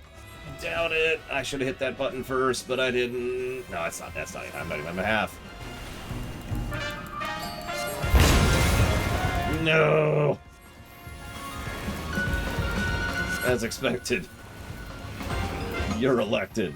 Alright, hang on. Let's get here. I don't think I qualify as Q here, but appreciate the vote of confidence. This. This for this, actually. Blow my nose. By that I mean sneeze, which is not the same as blowing your nose. Big important distinction. Yep, I'm just gonna stand in that. Enjoy! In the face! And the face, like you do. Oh, I don't have a target.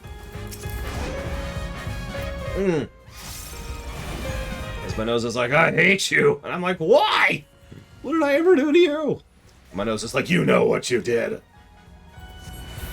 I didn't even do yard work yesterday. That's what you did wrong. Nope, nope, nope, we're up here. We're up here.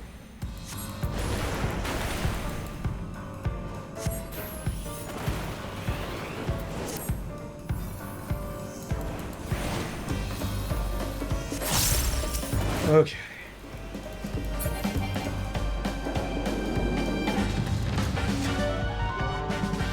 Yes, Hades is funded.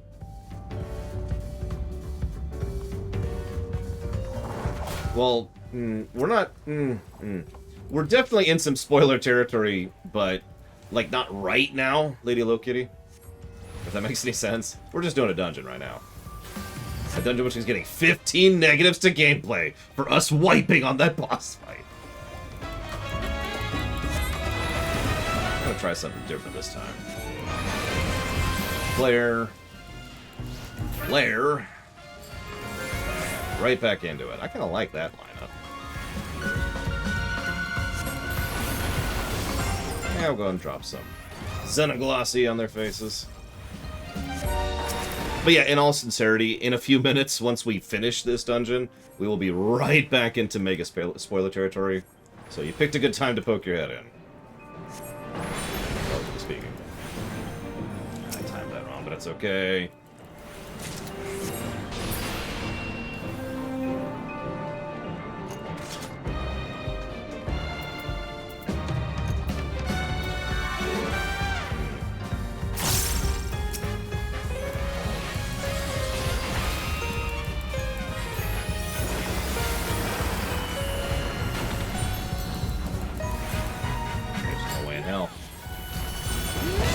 No. Got him to 40%. I'll see what I can do by myself. No, you cannot use ultimate in this game. And that's actually something that's come up, believe it or not. Players have debated for some time if you should be able to cast ultimate in this game. Allow me to go ahead and throw my opinion into the ring. No, you should not be able to cast ultimate in this game.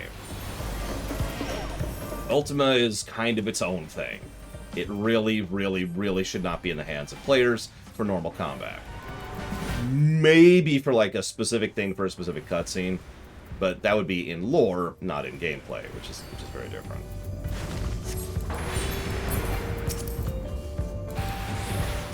Ultima is part of the story. It destroys most of a base, I guess. That doesn't get it across, but yeah. There's also technically other ultimates. There's like a Ruby Ultima and an Emerald Ultima, and, well, you get the idea. Yeah, if someone hits the Enrage on the Warrior of Light, we cast Ultimate. I mean, I don't want to talk about it too much because that's the lead up to the weapons chain, Lune Ruth. But all I'm going to say about that is, you know? But yeah, Ultima in this setting is Mega Mondo high tier magic. And we're pretty strong, but Ultima is... Let me actually phrase this differently. Ultima is the kind of thing we wouldn't use. And I mean that. Like, I actually could believe at this point in time that our player could use Ultima. I think it would be... Oh, this boss. I think it would be possible. But I don't think we would ever do it. It is so grand scale mass destructing. It's just not us. We're a bit of a hammer, but that's ridiculous.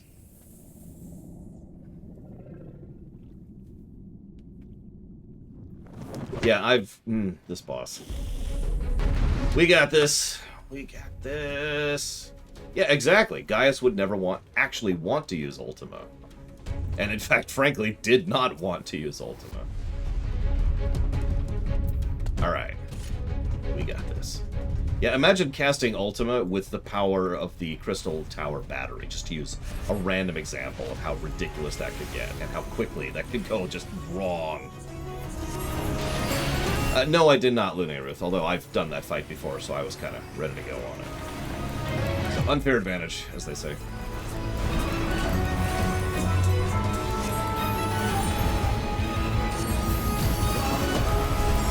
I should have waited till after. whatever. Must maintain uptime. Must maintain uptime.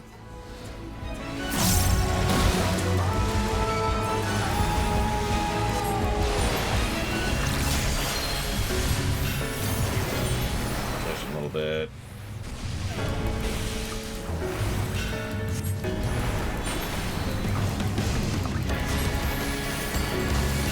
That's another thing. We're not even 100% sure what Ultima does to the local etheric balance. You can't tell me that's good, right?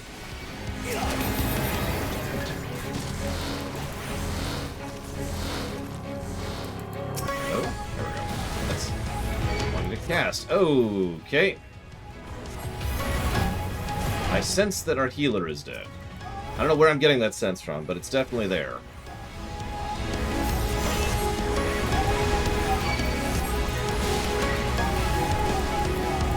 I got this. Oh, I'm dead.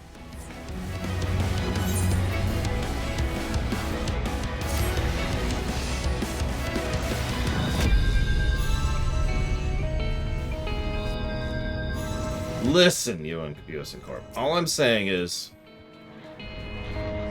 that there's a thing over there. Yeah, we stand on the grates. This really is Sastasha 3 at this point. I knew about the grates thing, I just didn't see it coming. I should really not be paying so much attention to my DPS. This is why I don't like playing a DPS. So much of my attention is spent on the rotation and not the game.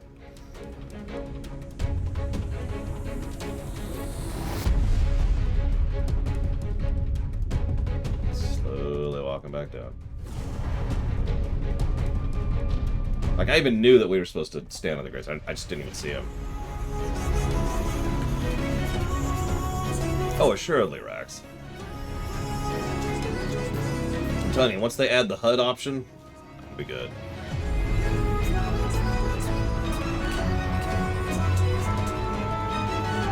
Well, plus tank is just kind of muscle memory for me, and so is healer, frankly. The same exact advantage Rax was just talking about.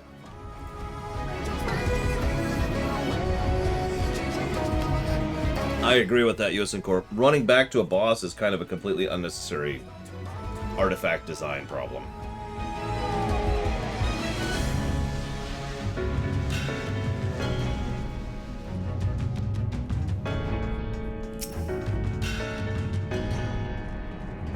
Itch. Uh-oh, Kate is dead. It's okay. I will res you with the power of blood. Oh, you're up. Okay.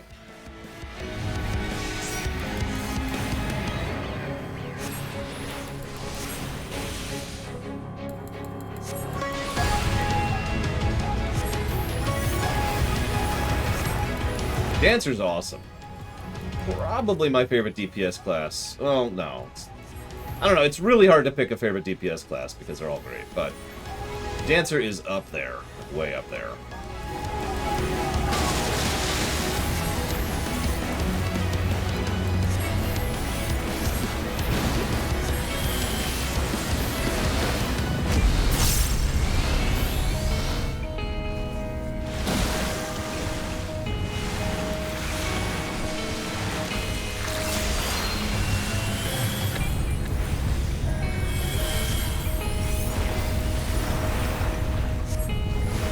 I'll get the far one. Yeah. Where the hell am I in rotation? I lost track!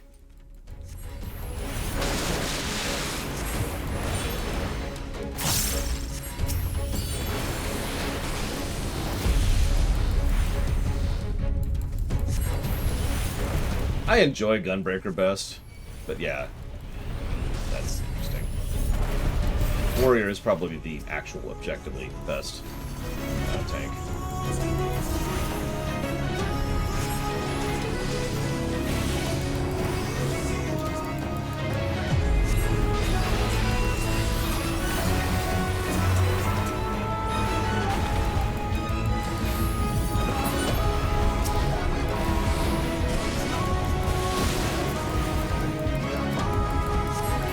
And Zed Slayer's gone. Looks like Zed Slayer actually had an AFK thing there, so that's bad.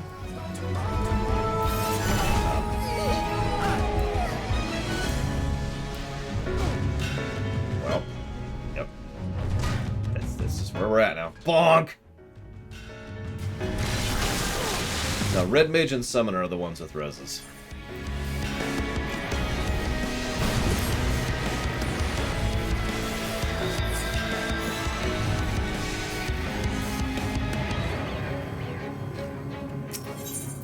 Again, I'll take full responsibility for playing Black Mage, but you know, I did kind of need to test this class. Decide how I part and parcel this, actually.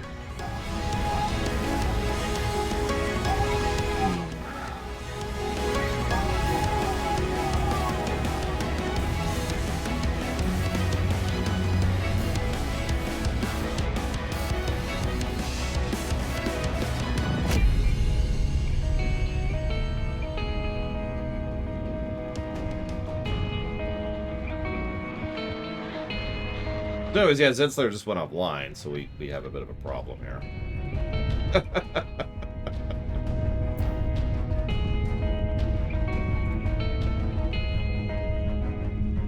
That's why that wipe happened. Zedslayer went offline, and that was just kind of that.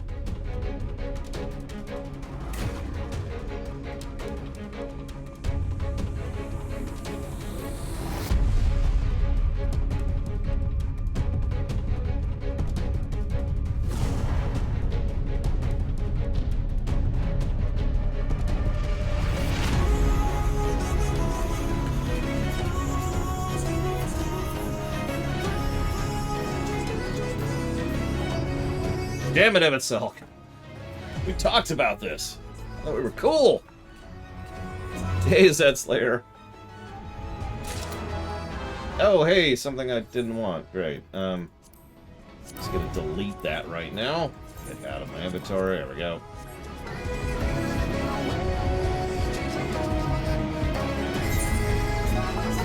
Wait. I just realized the problem. Hang on. I can fix this. Give me a second.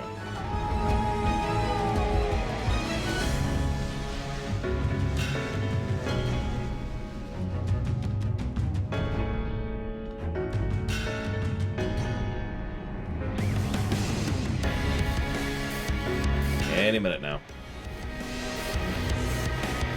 Any minute now.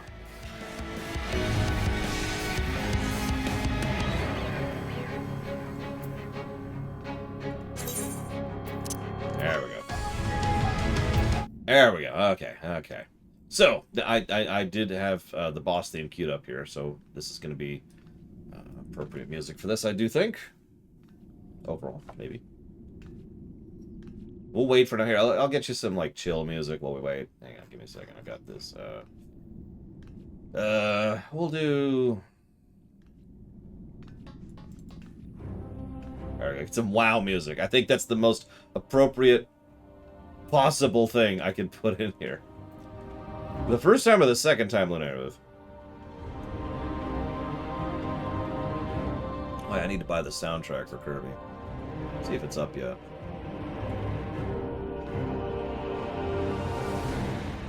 Oh no, we're super supposed to take care of the ads. Part of the problem is they are... yeah, they're dumb. What the hell? Ah, okay.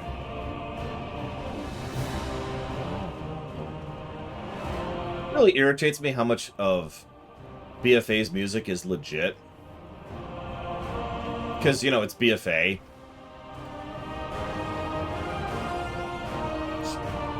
Whatever.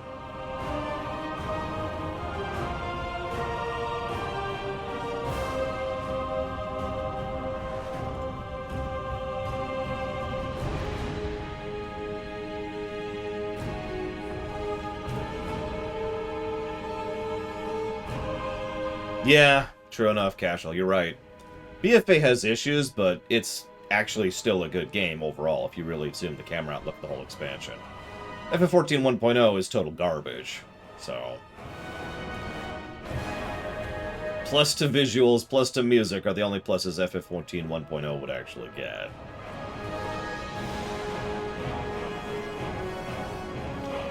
Really, Zedslayer?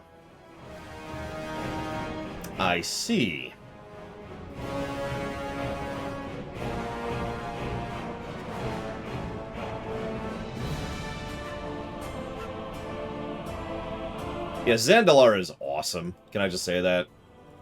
Anybody who's played it probably honestly agrees with me, but, you know. Is it Zandalar? We might need a sub-tank. How we looking, Zetzler? Give us an eye. Hey, give us something.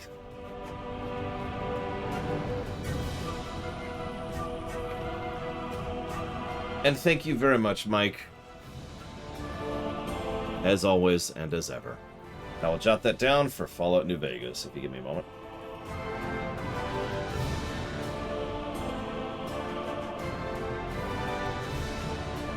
Now let's see what happens.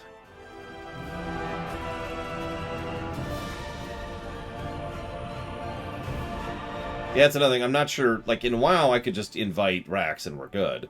I'm not sure how FF14 handles that.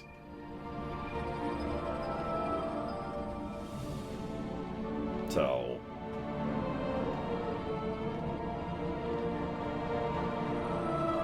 I'm guessing this is, once again, if you're paying attention, yet another thing that's related to the ongoing problem of the group mechanism and how many knockoff effects it has on so many other aspects of this game, which I've complained about mightily many times. Come on! What the hell are you doing, computer? Other than stalling out.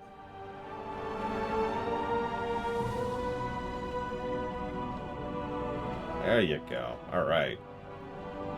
So let's pause that for a second. Can I add this? Can this play this? Looks like no. I'm gonna have to convert all these to MP3s, aren't I? I hate people who encode things in FLAC files. Whatever. Yeah, that should do.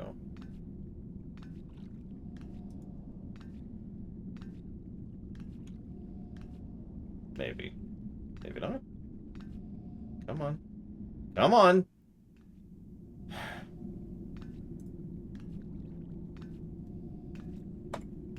Okay.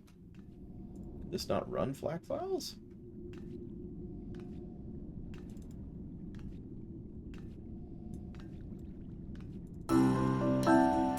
Sorry for the volume.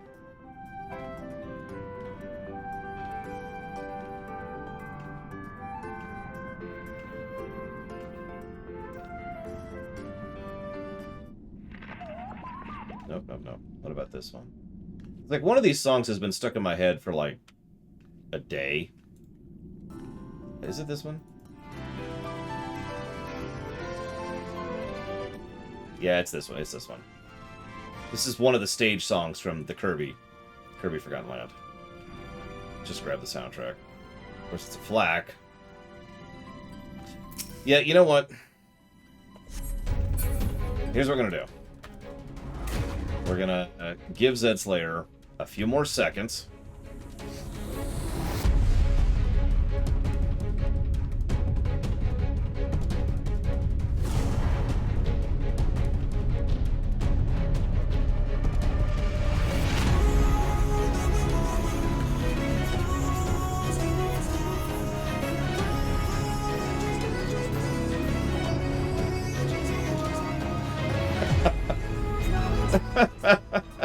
This dungeon's just been cursed. Just straight up curious. Yeah, if you haven't, I have no questions in the queue. I looked immediately. Does anybody have any questions? This is a fantastic time for them.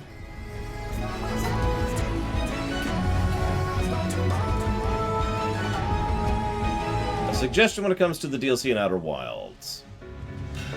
Sure. As long as you're there for it and can tell me when to do what. Done. Lore cooking stream when? After I take over the world. Why did the chicken cross the road? To take over the world. Do I like the big, shoddy boom booms of 80 Black Mage? I mean, actually, no. I still don't enjoy Black Mage. It's...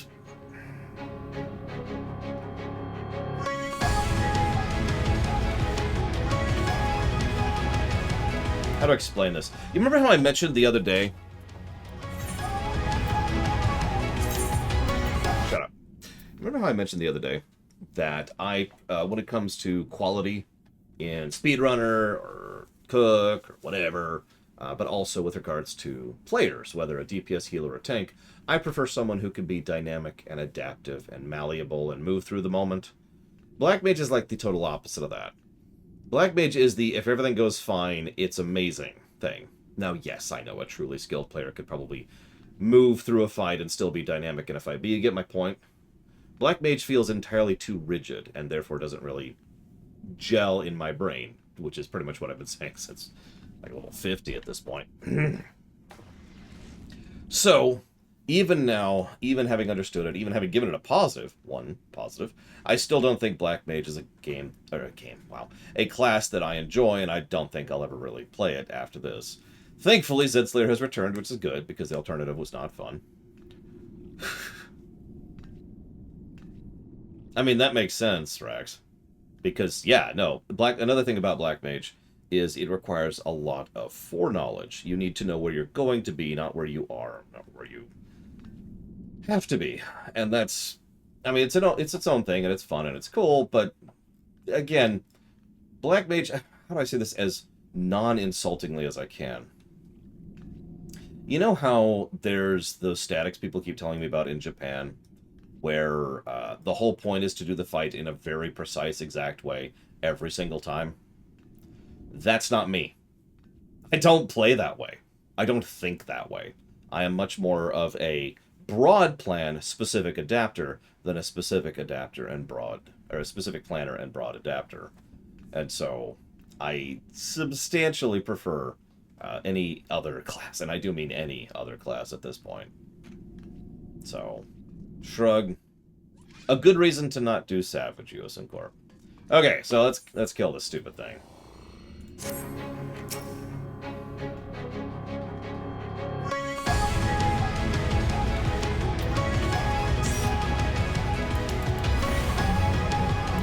Do I think Black Mage absolutely needs a rework, but not necessarily at the level it's at.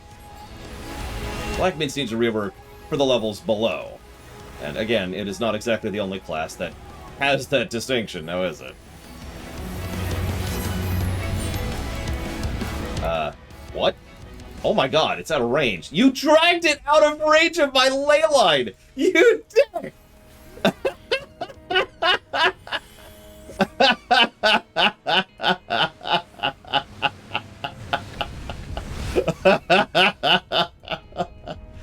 Oh my god.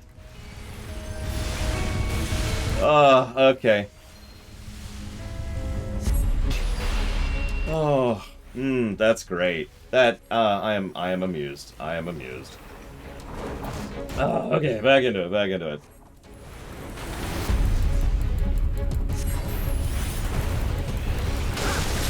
Yeah, time to kick Zedslayer from the group. And from, like, reality, just forever.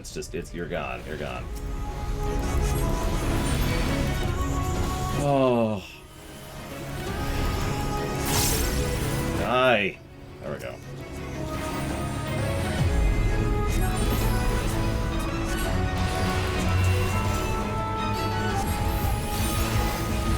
You mean another one, Tim? Because, we've already wiped a few times.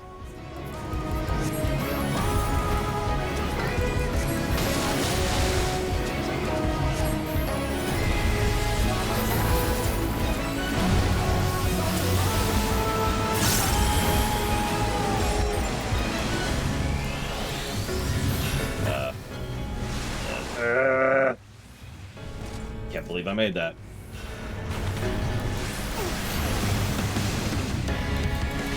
Of course.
Sorry, I'm thinking.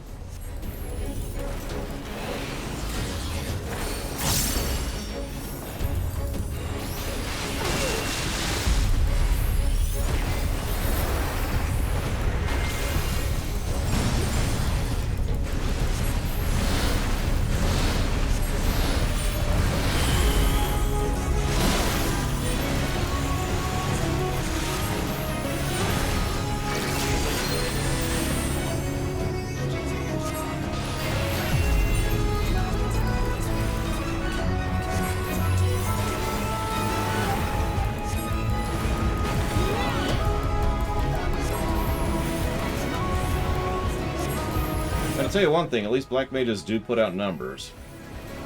So they're good for one thing. Oops. Just the one.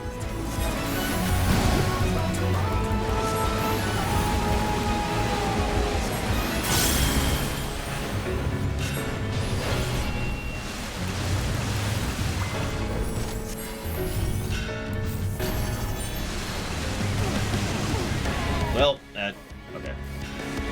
Also good for dying. Most recent game I love to play, but absolutely suck at. Black Mage! How would I fix Dark Knight while keeping it as the magic tank? Oh, Jesus, I've been asked that question so many times. At this point, I'm not even sure how to fix Dark Knight. Like, most of the ideas I have aren't MMO safe. I'm just gonna stand here for a minute. Standing. Hey! Thank you. 'Cause, yeah, that was about to hit. Whatever, anyways.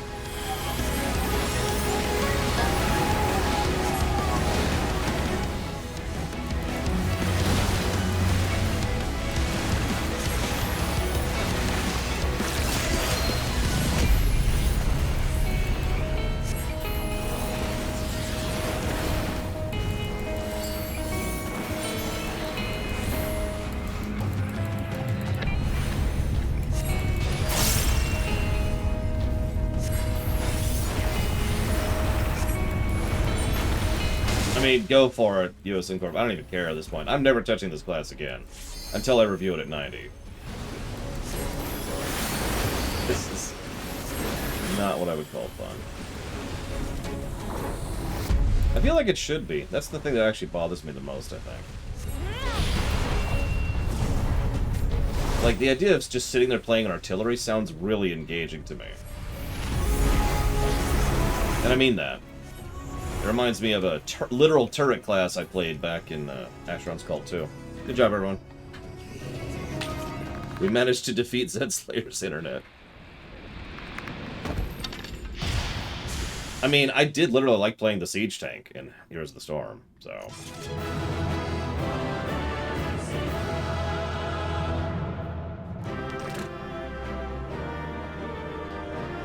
Yeah, we did it! We beat Comcast!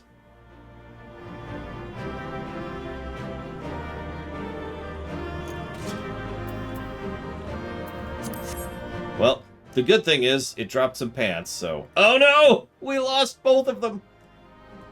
But Lunareth is still alive, that's the part that matters. Go, DPS team! Yeah! Okay. I actually would agree with that, Kato. Not as a dig or anything. I mean, I did do the best DPS, not only of that fight, but the whole run. And I'm not saying that to brag, I'm just saying I was putting out some numbers. It's just, ugh. This structure must have served an important function. And here are yet more crystals. Oh yeah, by the way, if anybody is still currently watching who doesn't want to be spoiled, this is a good time to stop watching for spoilers. I too noted the crystal repository on the way. The Benthos seem to employ them in their spellcasting. In such vessels did the ancients preserve concepts, ideal forms to be drawn upon in the act of creation. That so great an abundance should reside here lendeth credence to Ishtola's conclusion. This facility held great significance.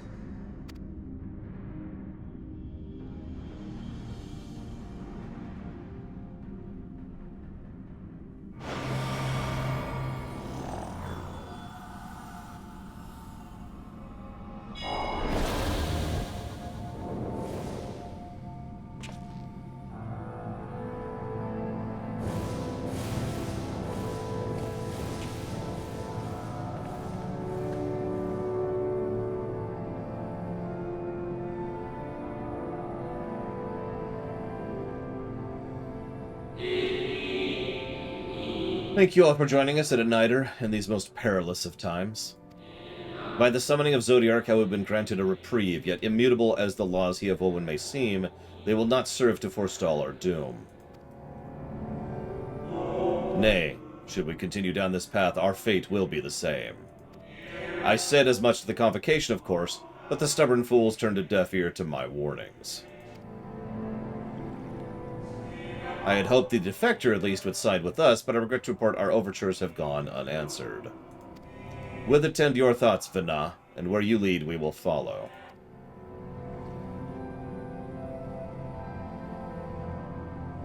I shall not speak ill of the Convocation. They too only seek to secure the future of our planet. Yet it is plain we will not countenance a permanent solution. That being the case, we must ask ourselves a simple question. Are we prepared to pursue our chosen course, even should it mean the suffering of the eternal condemnation of our brethren? If so, I see no further reason to demur. Let us bring forth the light that shall ever after keep the darkness in check.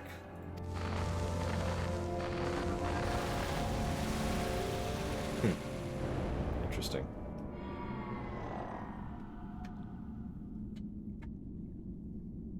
So, it was they who first summoned Hydaelyn.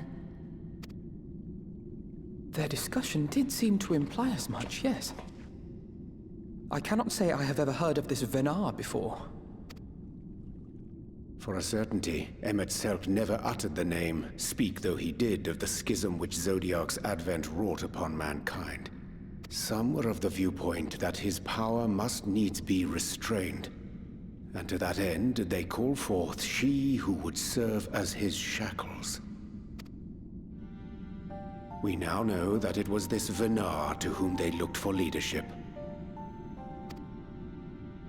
And that this place, in all likelihood, served as their headquarters. The presence of such intimate records attests to that. I would hear what else they have to tell us. All of it. Did anyone see the source of the image? Actually, yeah.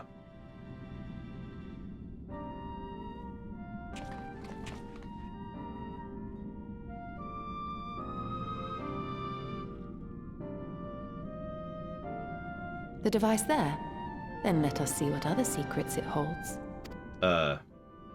Wait, you stole it? I mean, it might be trapped, right? Although I guess it went off without any prompting, so it's probably super safe.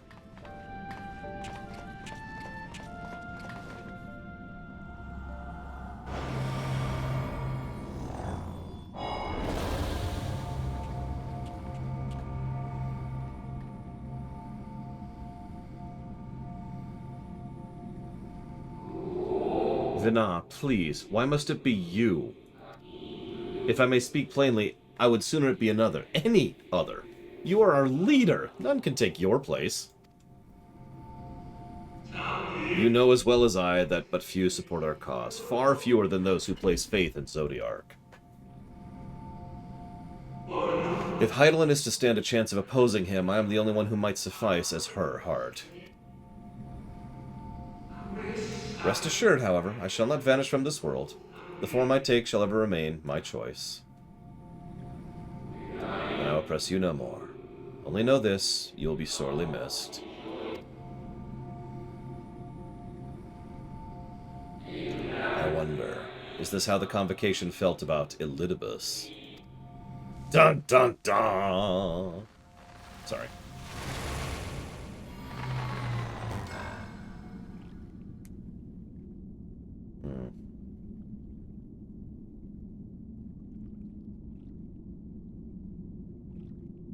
What?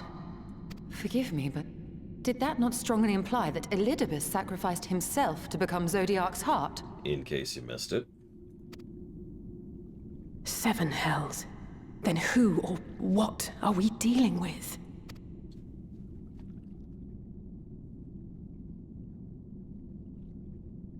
You know, I just realized something. I haven't given a cutscene incompetence negative for quite some time. I'm just mentioning it because I was kind of peppering those for the last 3 expansions. I always assumed Elidibus to be of the same ilk as La Habre and Emet-Selch, but if the real Elidibus sacrificed himself before the Sundering... Makes no sense. As this facility shared intimate ties with the Academia Aniter, may readily be discerned from the common element of their names. Based on mine observations, 'tis like that the forms housed within were conveyed to the Academia only when required, and thence returned for safekeeping. Yet such procedural minutiae are of largely academic interest, I concede. 'Tis unto the parties which did frequent these institutions that our thoughts should rightly turn, specifically the followers of Benthos and the Convocation of the 14, to say naught of the matter of Elidibus. And there I was thinking immortal was bad. Could someone explain to me how I meant to kill a being who doesn't exist? It did, USN Corp. Although, if you're paying attention, I actually have given a cutscene in comments negative after that, because Ranjit. Do you think we might be able to activate the device again? I should like to hear how those discussions ended. Yeah, no kidding. The device appears to activate via a form of ethereal attunement, not unlike an aetherite. Beyond that, I can say little for certain. Save, we should take the opportunity to see what other records it contains.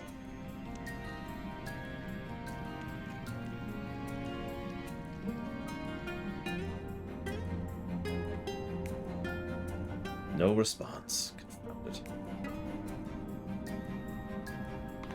If I may, milady, the panel did formerly emit a soft yet perceptible glow. That it doth no longer may betoken the depletion of essential energy.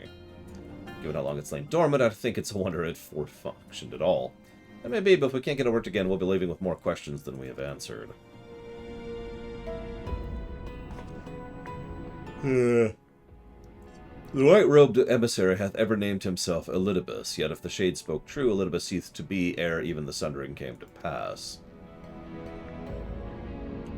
This calleth to mind a truth that Emet-Selch did once reveal in passing, that the names by which we know our foes are not those given to Asians at birth, rather titles of office. According to individuals of merit, at times their roles become vacant. Perchance the Elidibus at Zodiark's heart and the emissary are acquainted to be not one and the same, but predecessor and successor. Yeah, Emet-Selch's name isn't even Emet-Selch, it's Hades. It's possible, if the previous Elidibus perished before the final days, the one we know could still be a survivor of the Sundering. And yet, something in that explanation rings false. I'll remain for a time. I would not abandon my attempt to revive the dice so soon. There's more here, I can feel it. In matters of etherology, I know of none as capable as thee. If there existeth a manner to mean more, thou wilt surely find it.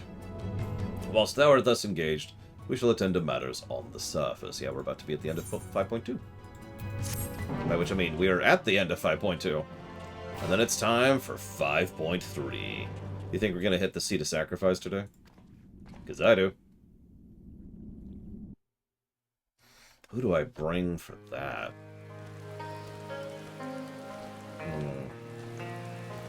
Okay, that's creepy. That's 3 of you said that within the same second. So you couldn't have planned that, unlike Mr. Red. Does she really not mind working alone? Answers never did come to us neatly with a bow. We'll get to the bottom of things. Hopefully this will make the Benthos think twice before reading stores of the fellow Ondo again. Damn it, Gigapudding! While I'm sure our findings will raise more questions they have answered, it's not impossible Y'shtola will gain access to additional records. If nothing else, we've spared Yulmore from invasion. Well, that's... I was about to talk to these 2 people. They're not saying anything to me! They're broken! / bug.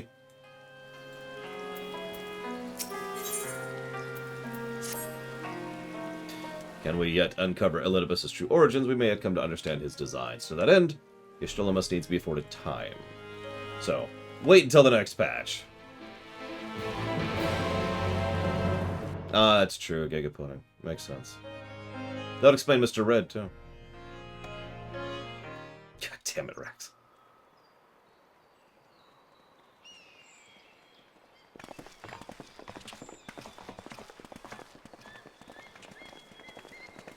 Reggie's secretly Canadian. Dare I ask what's going on? Ah, excellent timing. For me, in any case. We have a problem. So we've run out of birthday cake. The vast majority of those gathered here are presently in the employ of the Guard or else one of the facets, and no longer wish to be so. They want to be adventurers. In principle, all are free to change vocation at any time. But a city does require a certain number of people in these positions if it is to continue to function. For the moment, I have asked them to postpone their resignation until such time as replacements can be found. As you may have surmised, we have the Warrior of Light to thank for this. So, one of those interesting little niggling details about so-called idyllic societies is they only function as long as there's plenty of people who are willing to do the work that needs to be done. To use a specific example, imagine, if you will, a period in history in which the Federation in Star Trek somehow magically didn't have people enough who wanted to be engineers, right? Or who wanted to be astrophysicists, or who wanted to be theoretical quantum designers, and blah, blah, blah, blah, blah. Now, most settings get around that by having the setting be large enough so that there's a sufficient population that, statistically speaking, they're never going to run out of people who are willing to pull their weight, right? So everyone else, you know, the percentage of people who want to do nothing can go do nothing. I bring this up because, obviously, this is not exactly idyllic, but the precepts of which the Crystarium function are actually extraordinarily similar to how the Federation operates. Really, I mean that sincerely. And it's interesting because that only works if everyone's willing to pull their weight, and they don't have a lot of people here. So they face the problems the Federation doesn't. And yeah, exactly, Blade Travol. Sorry, just a little bit of world building there. It's you! The Warrior of Darkness! Yeah, I'm quitting Black Mage. That was not fun. You understand, don't you? Someone's going to have to look after this place once you're gone. We just want to be ready to do our bit when the time comes. And not only here, but everywhere. Which is why we've got to get out there and lend a hand to those in need. Exactly, Reggie. That's what you did, isn't it? Even if it was just little things at the start. You helped people. But yes, the goal is see to sacrifice tonight. That's the aim. I'll try to do less segues and less swiping on dungeons. People's chocobos, you name it. I helped everything and everyone. Still, be a responsible citizen. And we're trying to do the same. We may have our sky back, but there's no shortage of people who still need help. If we follow in your footsteps, then I choose to believe we too can be heroes one day. Even warriors of light. You know, this reminds me about WoW.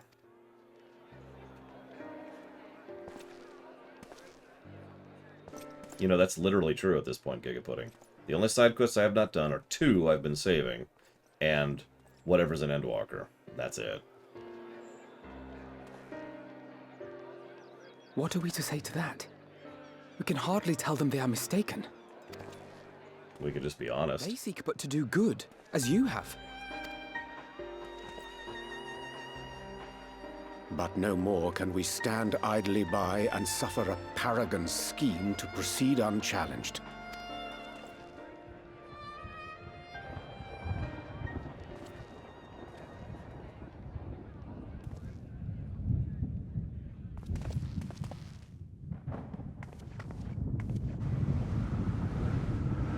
That's actually a really good spell effect, by the way, for 14. No offense intended, but I didn't think the engine could accomplish something like this. What's happening to the sky?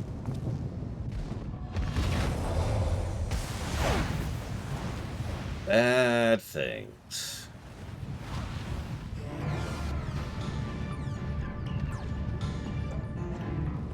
Really, really bad things. Wicked White. Hi, Evo. Oh no. This is brilliant, actually.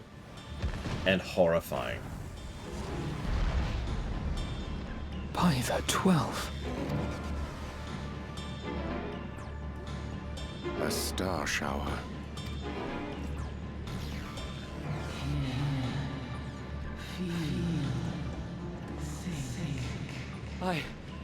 I hear a voice. You and all? And why does it feel like it's inside my head? Remember, Elidibus doesn't walk up and nuke something like La Habrea did. Elidibus is cunning and manipulative and insidious. Hear, feel, think. I hear it. Me too. Did I not tell you, my friends? You are warriors of light! Asshole.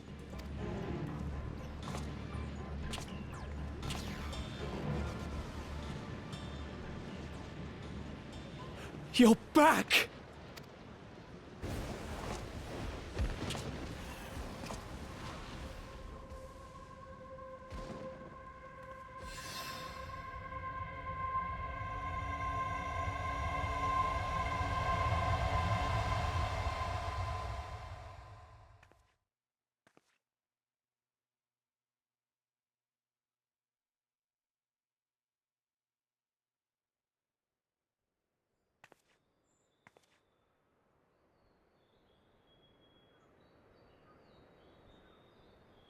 What you hear is the voice of light itself, and it has blessed you with its power. Welcome to the fold! I'm a warrior of light. I've been chosen? Yeah, you're starting to piece it together, aren't you? What his plan is. Can it be? Me, a hero? What's funny is he's just repeating the same trick he did last time, which makes sense. 30 go to 10.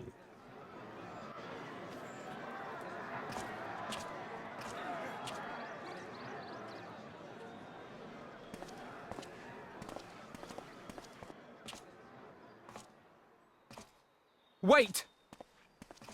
What?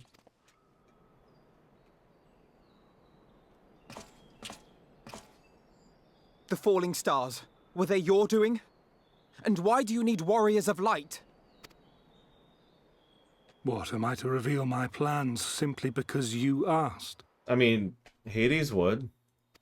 Nay, I think not. Though the stars, I acknowledge mine. A convenient illusion, apt to awaken what little is left of the power that once resided in your sundered souls.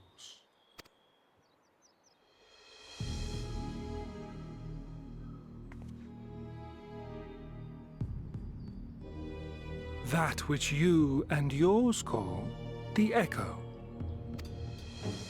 And an echo it is, of a symphony, but a fraction of what men in their completeness once possessed. Even those among you who tower over others in the gift have only the faintest trace of it. But though sundered and forgotten through death and mocking rebirth, it has persisted. A whisper of our past, burned into your very ether, along with the sight of our end. Can I pause for a moment and say that I actually really love the idea of an event being so fundamentally traumatizing that it leaves PTSD on a planet? Like, as an aggregate, as a species. There's something about that that just really works for me. Through the rekindling of memory, I have awoken the ability. Just as Heidelin is wont to do when she has need of new minions.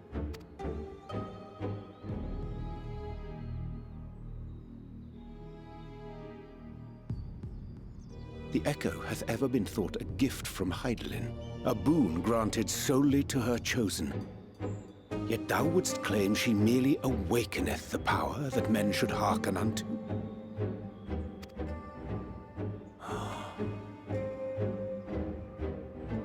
Her voice. Given the perceived simultaneity of her call and the awakening of her chosen's capacity to hear it, it is only natural that we thus attributed the source of the gift. Yet if, in truth, the echo is a prerequisite for hearing her voice, one might surmise that her call never ceaseth, such that all who awaken to their innate gift might receive of the blessing of light at the self-same instant.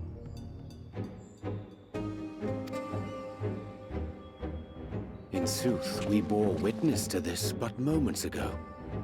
At the sight of the star shower, full many in the crowd did speak of hearing a voice in their minds, did they not?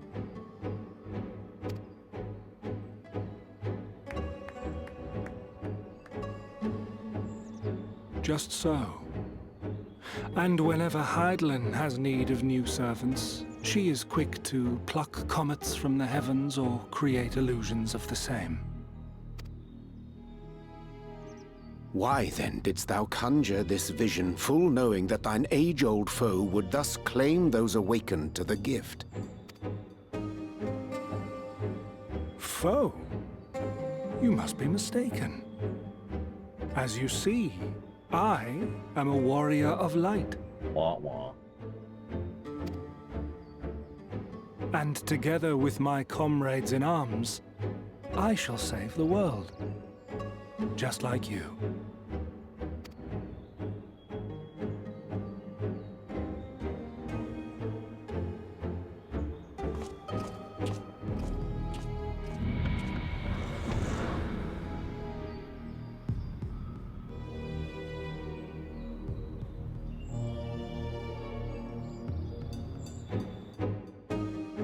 Oh, that's a good point.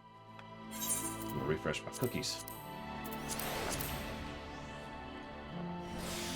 I call them Giga Cookies. Listen, people are dumb, Lanareth. Well, I mean, I haven't played it or seen it or done anything with it, but I'm glad it has co-op for Hexia, so that's my opinion. It has co-op, so once it comes out on PC, me and my friends will probably play through it. I'm gonna stop being a Black Mage. Go over to being a Bard. Just double-checking my gear to make sure I have real gear on. You remind me of Amarot, I mean. All the fear, the sadness. Yeah. Unsettling though it is, I'm certain our friends in the guard will use the echo well. Or with good intentions, at least. Though I like not what it portendeth, having been treated so unambiguous a demonstration, I cannot well conclude aught, but star showers are indeed instrumental in awaking the echo. Yet, we need not attribute such credits to all Elidibus hath claim, that he too seeketh this star's salvation, for one. Hang on. Yes, there are pants. No, I'm actually wearing pants in real life, because I do that while I'm streaming. So, I'm afraid this is a pants full day. The more Elidibus reveals, the less I understand, but he's made a fine mess of things, it's plain.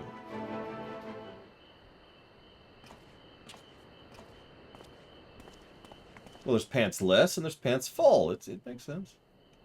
There's also pantsiful, which is even better. I've managed to persuade a number of the would-be deserters to reconsider, or at least delay their departure, but as many are deaf to my entreaties. Thaler and Vonard are among them, I'm sorry to say. They have quit the guard. Nevertheless, I wish them well. Whatever Elidibus' plans for them might be, the pair have only ever had the best of intentions. One can hardly blame them for thinking themselves heroes elect after being blessed with the echo. It's not as if they haven't shown the requisite spirit. I do own, like, 3 copies of these pants. Because, you know, that's my uniform. I actually own, like, 5 copies of this shirt. I quite agree, though the impetus for their sudden departure may have been words falsely spoken. The men and women in whose footsteps they would follow are heroes in truth. Warriors of Light, Artbird, and yourself most of all. So I'd ask you a favor. Speak with them ere they embark, and furnish them with what wisdom you can. Yeah, sure, that's gonna help. Worth the effort, I'd say. If I recall correctly, Roban took the time to usher you into the wider world. Yeah, that was a long time ago. I think that comparison rarely flatters Thaler and Vonard, but the point still stands. Okay. How do I try to compress this into a small number of words as possible? The Echo is literally a representation of how much of us used to be Asians. How much of us used to be ancients, right, Lanareth? So, what we think of as the Echo is actually just a fragment or a reverberation of who we used to be and what piece of that we now are, okay? Now, Hydaelyn uses that people who awaken to that echo in order to be able to contact them and employ them in order to accomplish stuff. But anybody who sees a vision of the final days, which is the meteor thing, it triggers a bit of a, let's call it a soul PTSD. You know, PTSD all the way down in your core. So that resonates with who you used to be, the original Ascian who lived thousands and thousands of years ago, and that allows you to awaken a little bit to your echo, just a bit, just enough to hear Hydaelyn, and then Hydaelyn then says, hey, yo, work with me. And that's what happened to a lot of the people in the crowd. Make sense? This is also what had happened to us back in 1.0 and in ARR and several other people throughout the course of the game's history. I need a different outfit if I'm going to make this work. Why are there dead people over here? Why are you playing music over dead people?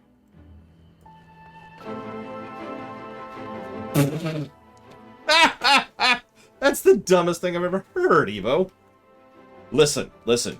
Your movie uses cameras, and I cannot approve the use of cameras. Yeah, this crap on my desk. I'm a moron. Yeah, that is actually legitimately stupid. Like, I am impressed by how stupid that is. That's because everyone has innate echo, Lunareth. We're all pieces of Ascians, remember? So... we're doing Ghostbusters right now. There you go. I don't understand the question, Doctor. I'm sorry. So I'm debating. Sure, we'll do that for now. Well, since everyone's echo resonates differently... okay, so this is interpretation. I'm not sure about that. But the way I've always thought of it, and by always, I mean ever since seeing this, is the presumptionation that by sheer virtue of the fact that we are pieces of previous people, we're not equally pieces. It's not like we're the first 15% of this thing, and they're the first 15%, and they're the first 15%. So all of our echo is the same, right? Wrong. The 15% is all over the place. It's fragmented data. So we have 15% of the total data, but it's this piece, and this piece, and this piece, and this piece, and this piece, and this piece, and this piece. So how our echo manifests depends on which pieces we have and we awaken to of our previous selves. That's the way I think of it. Now, that is interpretation. But, yeah, that's how I line that up. No, those are terrible. That's better. Hey, I've got duckbills. No, what's these? Oh, gotcha. Yeah, glass doesn't shatter evenly. That's a great way to put that. There we go. That looks better. What the heck is going on with Zed Slayer over there? Where am I going? Where am I going? Right. Getting out of this terrible part. No, I'm just gonna do that. Make sure we don't drag people around because we're about to start teleprodding. Open up Discord. Let's see what Valerian said, because he refuses to say it in public because he hates me. His hatred is just, it's burning, is what it is. It's okay. You again? I mean, it's you, sir. Sorry, it's been a funny old day. Nice outfit, adventurers. Y'all dead, you know that, right?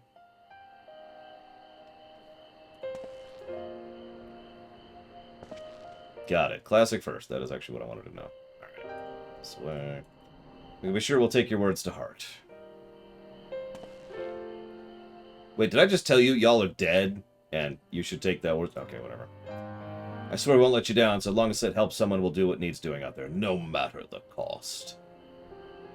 And then larger threats loom, we'll be ready to face them.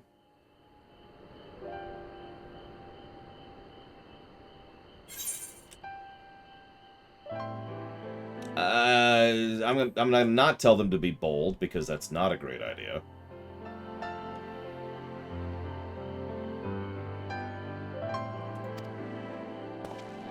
See you around, yahoos.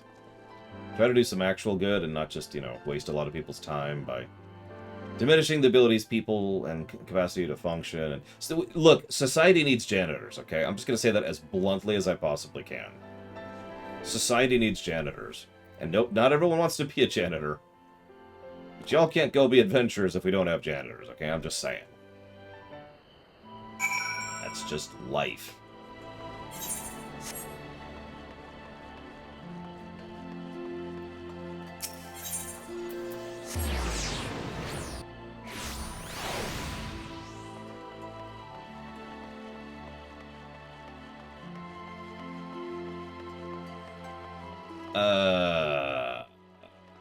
Do you mean like in terms of progression, Don Crow? Because I struggle to think of a story equivalent of we just found out the nature of the Echo, and I don't even know how to summarize that sentence. I can do it. Healers or janitors? I mean, I am a good healer. I am. I'm a good adaptive healer. I should probably be more clear about that. I was quite a stir when he set forth as the Flame General's newly appointed envoy, you know? Minfilia was delighted. The world is ever in need of heroes, she said. I take it they were suitably inspired. The land is our home, and it is we who must protect it. Even if he didn't believe a word he was saying, it's part of some terrible scheme. It's hard not to take his message to heart. How large-scale and important is the Echo? What's the nearest equivalent I could think of? Yeah, it's instanced. Sorry, Lenareth. You talk to the dude and you get warped into your own version. It's the same thing with the Rising Stones back in the other planet. Let's see. Yeah, what Rax said. That's fundamentally important. Honestly, don't listen to all his prattle about life-changing importance of her words to impressionable young heroes. You could nod mutely in their general direction and they'd be inspired.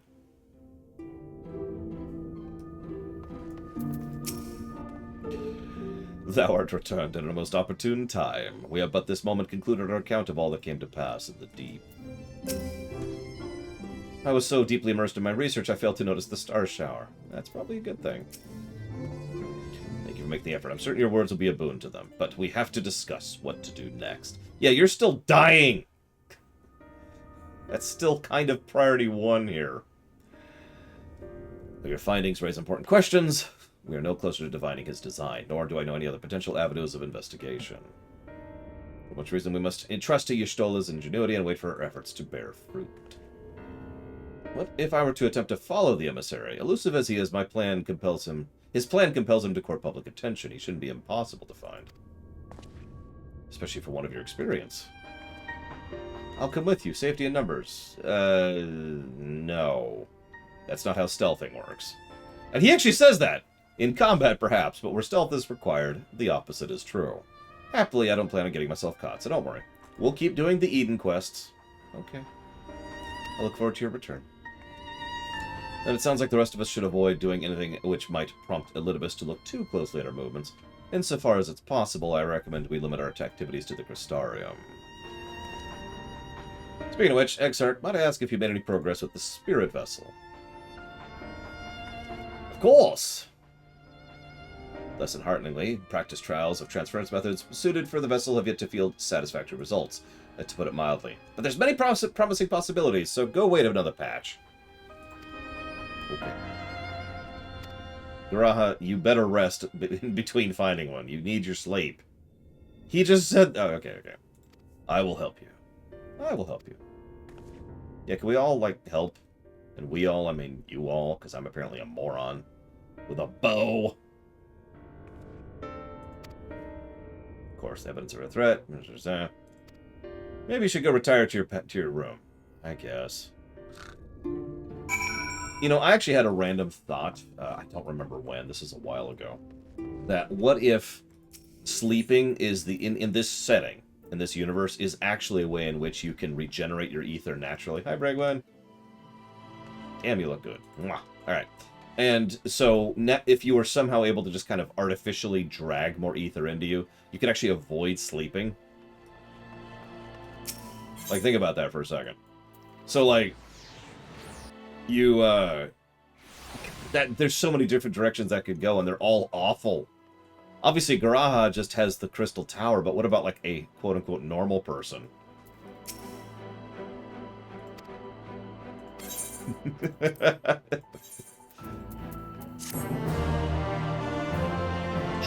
Drain. Ether vampires are already a thing. We've actually already seen that in both the Red Mage and the Monk quest lines.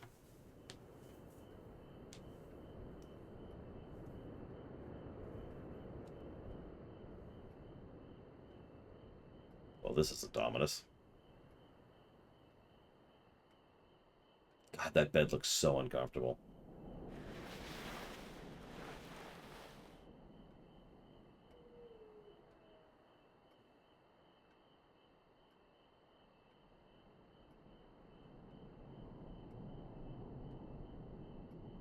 Thank you. This is one of the only outfits... Actually, I got like 7 outfits, but this is one of the outfits I got from the near raids. People weren't rolling on it, so I got several.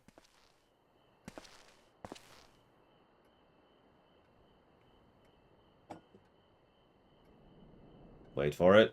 Water pouring animation! Stretch that tech.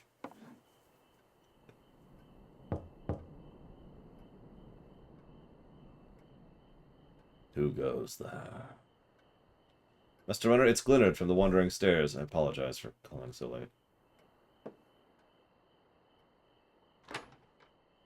Can I help you? Hey, why are you in full armor? This would be funny if I actually had my tank suit on. A friend of yours is asking after you. Remember them from the business with the cardinal virtues? I do. Not that we've done that on camera yet. So that was healer. I think that was DPS. And I don't remember who Tainer was. I don't remember who Granson was. Granson's tank. We'll do Granson. We'll do Granson. That's cool. I didn't know you could pick. I'm pretty sure last time I couldn't pick. Well met, sinner. What's up?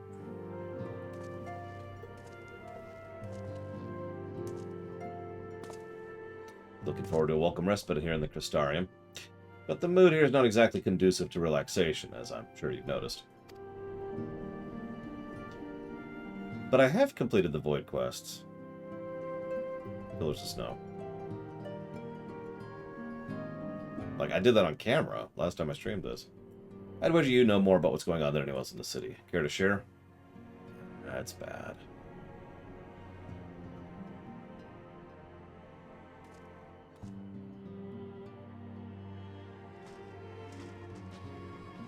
Maybe, Zero.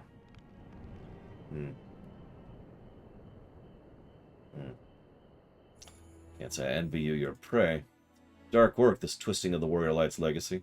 Reminds me of the old Diak, though this Ascian of yours is a fair bit more chatty.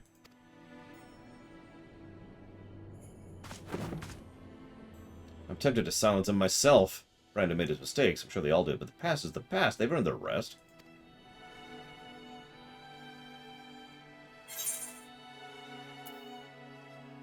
Yeah, I don't want them to sully Ardbert's good name.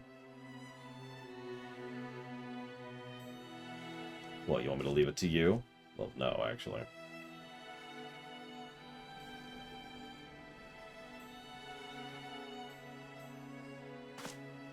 Right. I'm not the only one carrying all the weight. Very well, but only because you asked. Remember, if you ever need me, just say the word, and I'll be there. Yeah, thanks.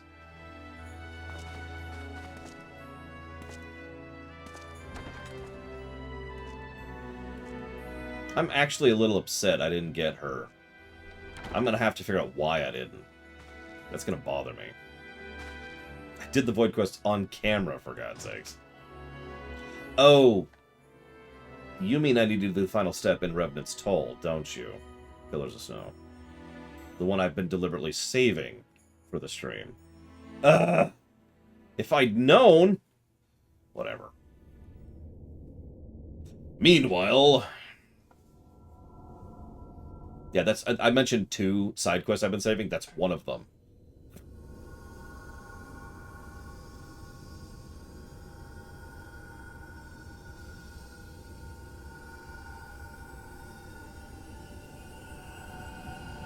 Nobody actually likes this at 14.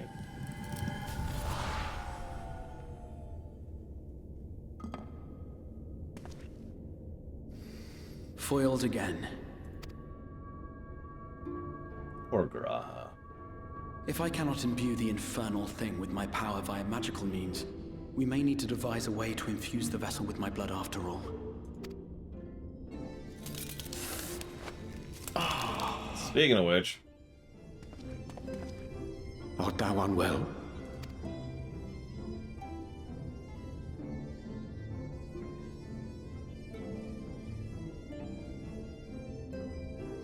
Or perhaps a brief respite? It wouldn't do to overtax yourself.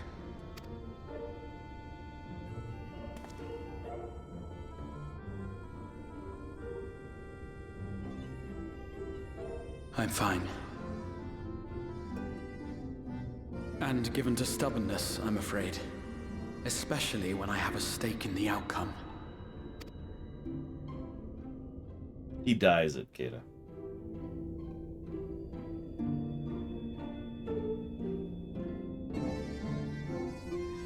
He saw how I dye my tips, and he wanted to follow in suit. Meanwhile... Kind of.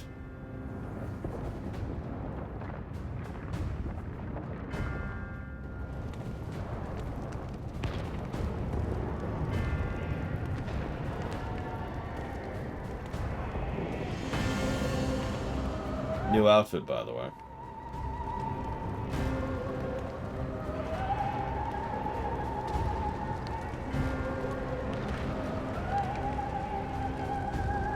Frankly, a much better outfit. I know Omega Legion's gonna hate me for that, but it's true.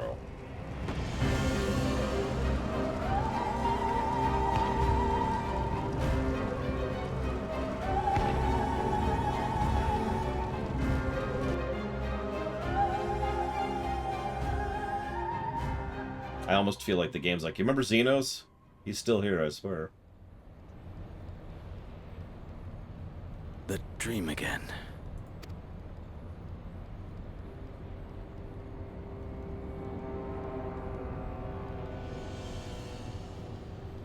I have not. Correct, Rex. Hey, it's totally mystery person. A recurring dream. They do so fascinate me. Might I trouble you for the details? I ran the benchmark. See how much I could crank the nuclear submarine.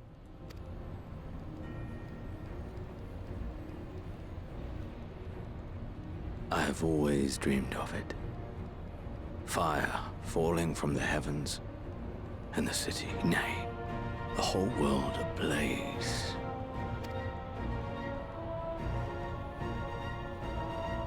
Indeed.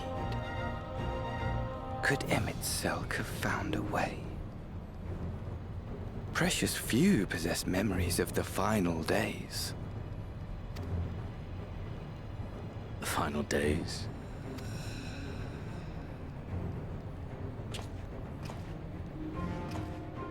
I hate how asymmetrical his robe is. Why, yes. Admittedly, my knowledge is mostly second-hand, but if you are interested, I will gladly tell you the tale. I guess. The tale of the world's end.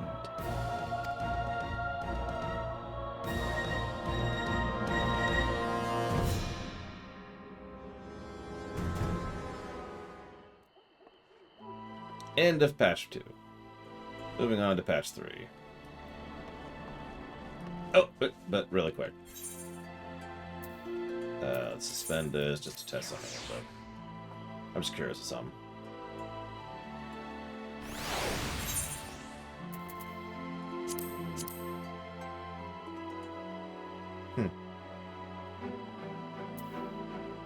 Well, there's the Void Quest, which I did conclude. I don't know what this is. Oh well.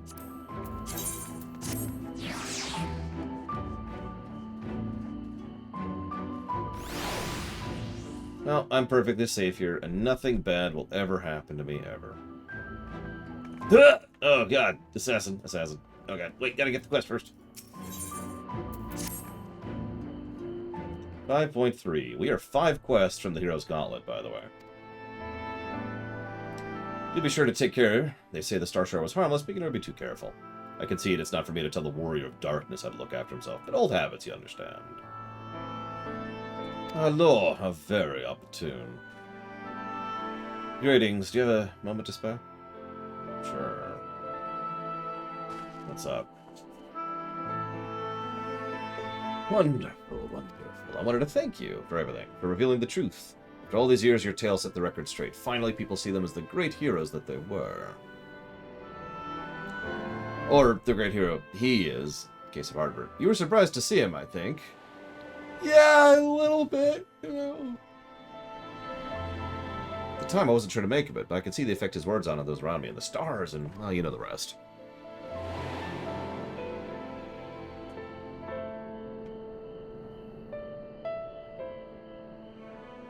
When the commotion died down, you were nowhere to be seen, but I was determined to express my gratitude, and so here I am. Thank you for giving voice to the truth and restoring the Warriors of Light to their rightful place in history.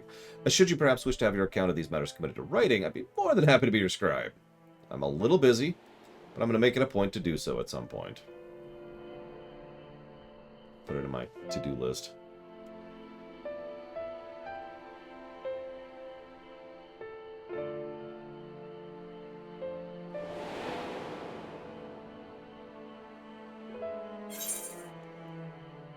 Tell me what things are going on in the city. Excuse me. Situation in the city? You mean the People's Awakening? Well, the question remains about the circumstances surrounding Ardbert's history. History tells us what took place may not be entirely unprecedented. But to understand that requires an understanding of the Warriors of Light in the broader Varantic context. If it pleases you, I'll give you an overview. Okay. Excellent. Bad writing, Dr. Winter.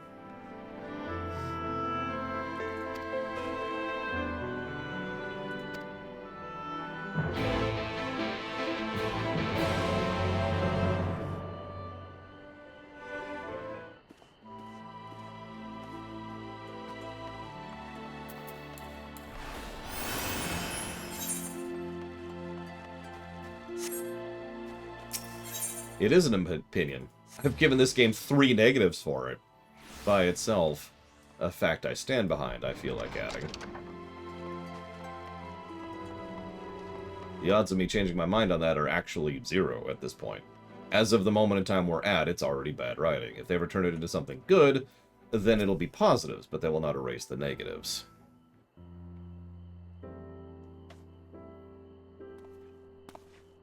Laura, excellent timing. I just finished gathering materials. So a great many works reference to the Warriors of Light. I shall, with your permission, focus only on the details that seem most relevant.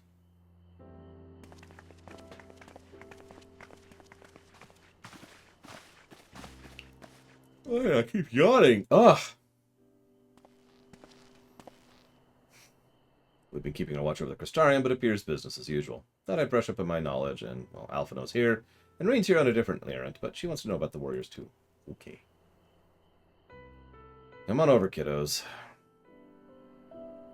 Well, it depends on if WoW gets pushed up the list, which it might, Evo. We'll see. We'll see. Allow me to say with total certainty that if WoW was pushed up to be happening after FF14, that would be an extraordinarily good thing. I doubt it, though. Things that good generally don't happen to me.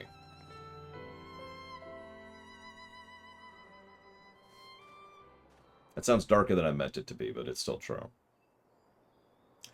Were one to pore over the annals of Varantic history, one would note comparatively frequent recurrence of the individuals hailed as Warriors of Light. Ardbert and his comrades required no introduction, but the others bore the epithet long before them. To name a few, there was Tolthwell, the legendary first king of Lakeland. Rodford and Sollard, the fabled Drawn and Geld... Oh my god. Proname. I can't do all these proper nouns. So, and then there's these people, who is the Archmage, Tijuana of Ronka. We actually saw her briefly. Neither, Triexia. It surprises me how many people were ready to forget the negative association of the title, but it makes sense if it's been around for centuries. Verily, in ages past, it was simply a synonym for hero. In the wake of the Flood, however, light became regarded with fear, title used not to exalt, but to revile. Yep, we know, thank you. Far cry from its beginnings.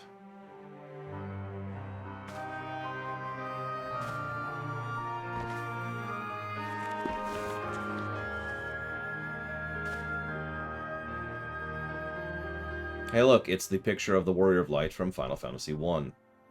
Please remember that. This, my friends, is Norvrant's oldest epic, the original tale of struggle between good and evil. In a time when all lay shrouded in darkness, a prophesied hero rose to deliver the world from its doom. Fighting in the name of the light, the hero styled himself its foot soldier, thus he became known as the Warrior of Light.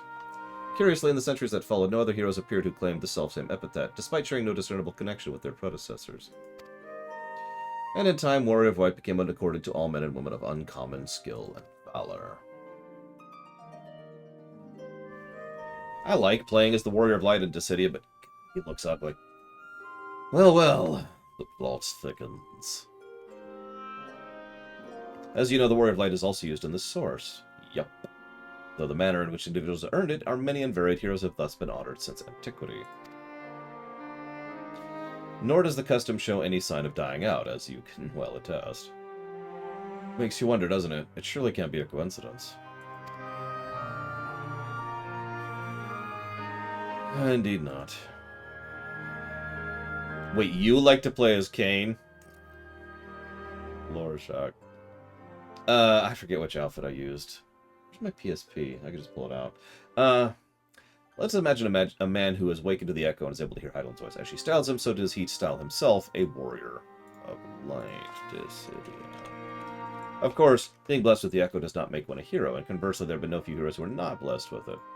But the distinction is immaterial to the masses, and over time they began to use Warrior of Light and the term hero interchangeably. Sounds about right. It'd be interesting to see if the theory holds true in other worlds. You know, if crossing the rift were that easy. Yeah, I wonder if we could do that, like, more regularly. And here I was thinking I was special.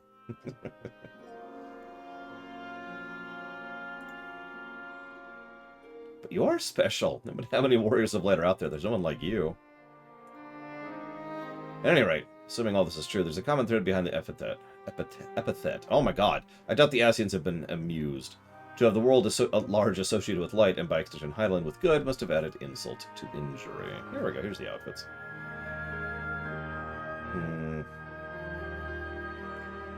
Nope, looks like I used the DLC outfit. Specifically. I guess it's the DLC outfit for the Warrior of Light. Well, this discussion is undeniably fascinating. I wonder, should I be privy to it? Maybe I should excuse myself. Oh, no. Pray accept our apologies. Your lesson has given us much to ponder. Oh, did somebody say Warriors of Light? Ah!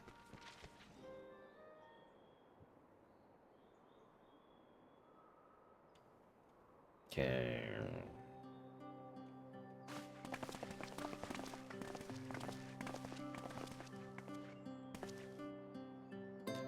Rikitio, are you okay? That was not the red outfit, no. My precious tomes. Did I not say you must take care in the cabinet? Yep, it's a me kitten. You too, kids, that I'm not going to say your names of. We're sorry. Aren't you? I'm nobody. The Warrior of Darkness? Okay, that's precious looking. My name's Rikitio, and I want to help everyone.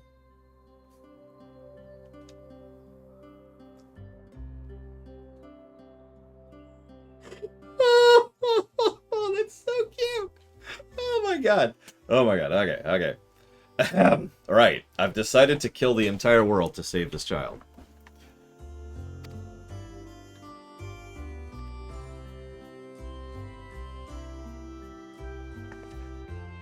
I will kill Heidelin, and Zodiark, and Xenos, and I don't know who else. I will kill Alize to save her. Yep, I've been tempered. Dude, I was tempered like a decade ago by my niece. So you want to be a Warrior of Light, but not one who fights with a sword and all that. I want to be the kind who fights with potions and heals people. I'm going to heal the whole apothecary. My god. This place is so big, we don't have any faintest idea where to begin searching. At this rate, I'm not going to get anywhere. Esteemed Warrior of Darkness, maybe you could accompany her to Spyragix. Rather than through tomes, I believe she stands to learn more by observing the surgeons at their work. Last one, there's a rotten egg. My niece is a primal of perfection. I don't know. A fife.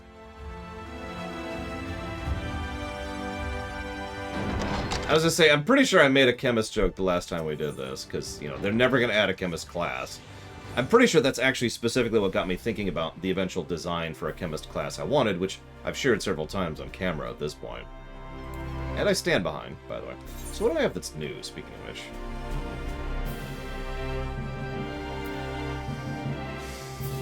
Shadow Bite. Looks like that's a proc thing. I don't even have... Oh, that's over there. Where's Apex Arrow? Was this Apex Arrow? No. What the hell's Apex Arrow? Ah, there it is. It's my AoE. Yep, I see it. Because it's a line attack. Yep, nope, that tracks. Sorry. It's getting mentally a little adjusted since we're going to be doing a dungeon in 4 quests. I mean, we got a few cutscenes before we get there. But... well, now, what do I owe the pleasure of so many bright-eyed visitors? You like how happy and joyous this is? Adorableness, cuteness, amazingness. Oh my god, look at her! What's the way of it, sweetie? Do you want to learn about medicine? That's right, I want to become a warrior of light who uses potions to help people all over the world. That's a very noble endeavor. And you aren't alone for it. No few at our infirmary yearn to venture forth as warriors of light.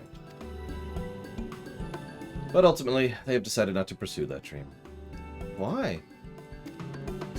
Because the people here need them too, sweetie. The guards at the who place themselves in harm's way to keep us safe, the artisans who toil tirelessly that we might sustain our way of life, and younglings like you who are the future of the Crystarium. They couldn't simply abandon them, you see, and so difficult though it was, they made the decision to remain. Then does this mean my dream isn't any good? Oh, sweetie, yours is a wonderful dream, and it'd be my pleasure to help you pursue it. We all work hard. The day will come when our surgeons may set forth to aid folk in their realm. Yeah, that's called a cleric in D&D. It's called a paladin in Warcraft. And it's called a sage in this setting. Not afraid of hard work or a warrior. I'll become the best apothecary ever, you watch. That's the spirit. Without further ado, may I entrust you with a task? I placed an order at Sweet Sea for a potion ingredient. I want you to go collect it. Ooh, an ingredient! Leave it to me, miss. I have such an abundance of energy, though I can't help but wonder if she'll be alright by herself. Would you mind accompanying her? Yeah. I shall join you. As the one who first suggested this, I would assist in her first labs. Mix chemicals with lasers! You just gave me an idea for a mad scientist class. I don't think it would work in this game, though.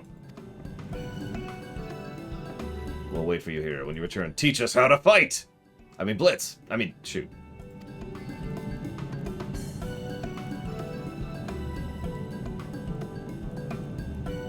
I mean, basically Plague Knight, but in an MMO, and you've kind of got it.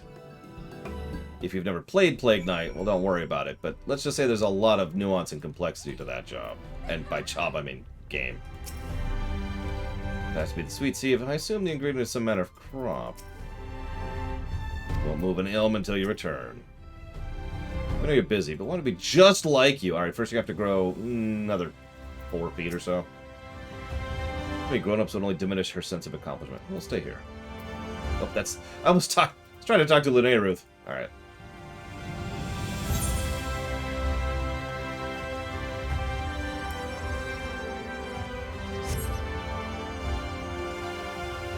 So I assume Linnea Ruth will want to be in the Hero's Gauntlet. That leaves us 2 slots. I'm pretty sure, Rax, that was one of the ones you wanted to reserve, correct?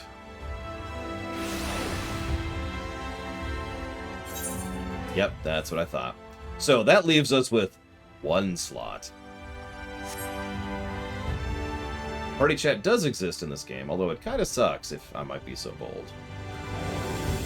Sucks is probably over-exaggerated, but I don't care for it. Oh god, it's faster up there, isn't it? Whatever. Yeah, everyone fight to the death real quick. Kill each other!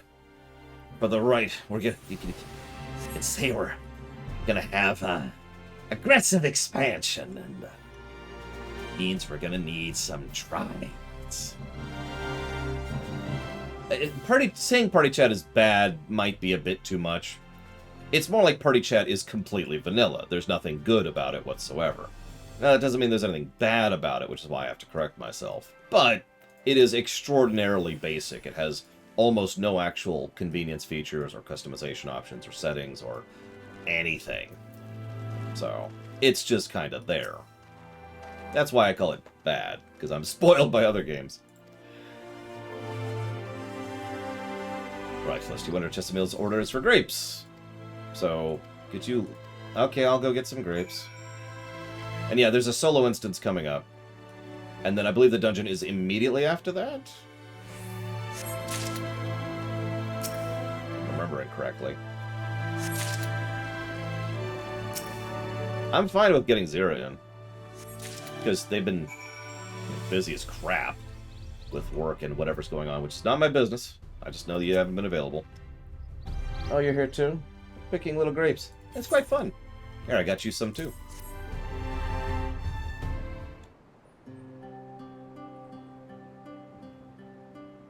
Wow, you picked this many already? Amazing.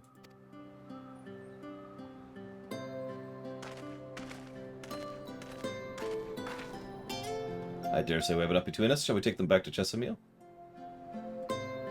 I can't wait to see what she's going to do with them. She's going to eat them! Tell me, what made you want to become an apothecary and a warrior of light? Well, a while ago I fell sick. Real sick. My body was burning up and I felt so weak I couldn't even get out of bed. And a traveling apothecary gave me a potion. It was the foulest thing I ever tasted, but it made me get better. So she was so brave. She went around taking care of people even when it was dangerous. And I decided I wanted to help people just like her. So I started brewing potions out of grass and giving them to my friends. I didn't know what I was doing or if there's anything else I could do. And not long ago, a neighbor told me he was becoming a warrior of light to go travel the world and helping people. And I thought that's the same thing I want to do. I see. Out of curiosity, what did your neighbors do in the end? Thaler? I haven't seen him for a bit. Started to be out there looking for people. Thaler, one of the guards awakened by the star shower.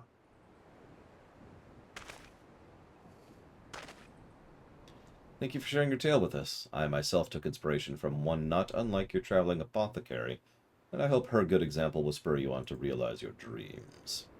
But it will not be done in a day. Such lofty goals have reached through hard work and persistence, through countless little acts of heroism, like delivering the grapes to Chestermill.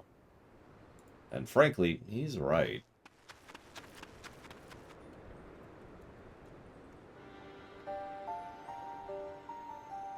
It would seem I've been laboring under a misapprehension. I had to convince myself it was Elidibus who had sowed the desire to become warriors of light within the hearts of the people. But I see the impulse to aid their fellow man abided within them from the first. Elidibus did no more than give it a name. And twist it to his own purposes, let's not forget that. As he was so kindly proclaimed, we must return to our world ere long. With the Exarch laboring tirelessly, I doubt not that a way will be found, yet I believe I speak for all of us when I cannot say leave in good conscience until we have dealt with Elidibus. Yep. Possible, Rex. Also, I don't want to talk about it, but I mean, could we carry diseases between the two planets? Because, you know.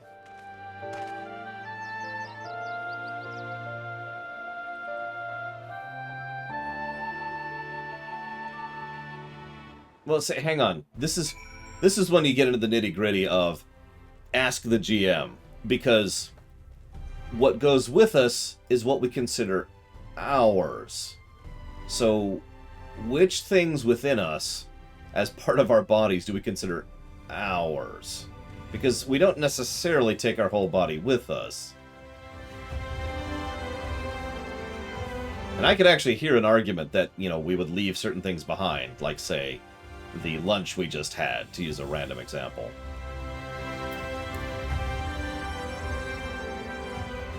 Now that's true, Rax. What Rax says is very accurate. Obviously, you know, people's interactions with each other can cause plenty of illness without actually being a disease or a virus.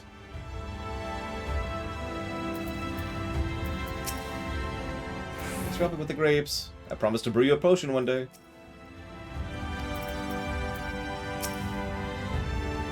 My thanks for your help. Now we have all the ingredients we require. From the grapes we shall make a vinegar, to which we add elf grass and other herbs to produce an invigorating syrup. Though unspeakably sour, it does wonders for the constitution.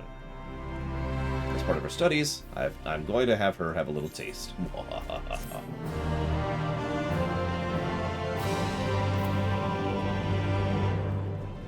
So you want to learn how to fight.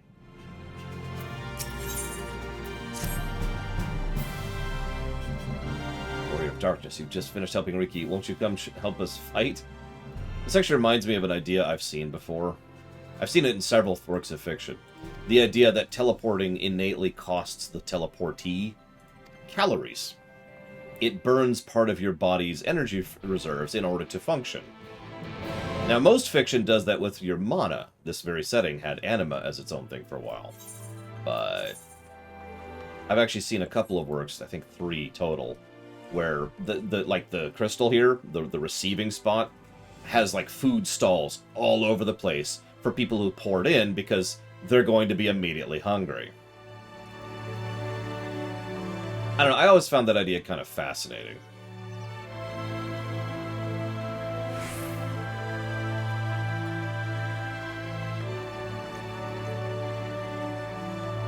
It's a, call it a sci-fi twist on the usual mana expenditure kind of a thing. Or maybe just a mundane twist on it, I don't know.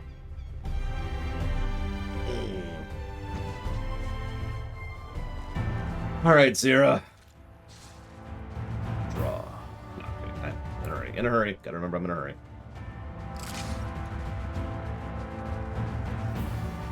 Yeah, no, it burns it. It burns it, Reggie. Sorry, I should have been more clear. Alright, let's do it. Let's get started. Hey, look, it's a gunblade that I'll never have. I'm just joking. What I'm actually going to do is I'm going to start begging people to help me get my gunblade. Please help me get my gunblade. It's literally the only quest sitting in my log, and I kind of actually want the gun, too, so. Please! Alright, so. Unfortunately, that has to be massively deprioritized because I need to go metal grind first. Then. Oh, wow, that's a lot.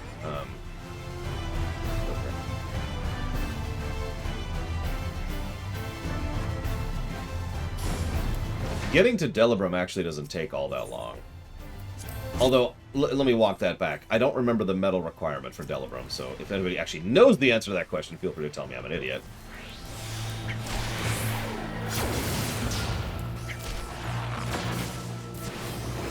Level 15?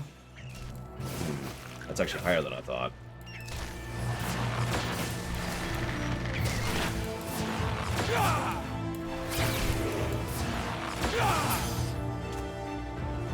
God, Bard sucks! No, I'm joking. Like I said, it really is kind of eye-opening how different... I can name 3 specific classes. 4, actually, but let's stick with the 3 right now.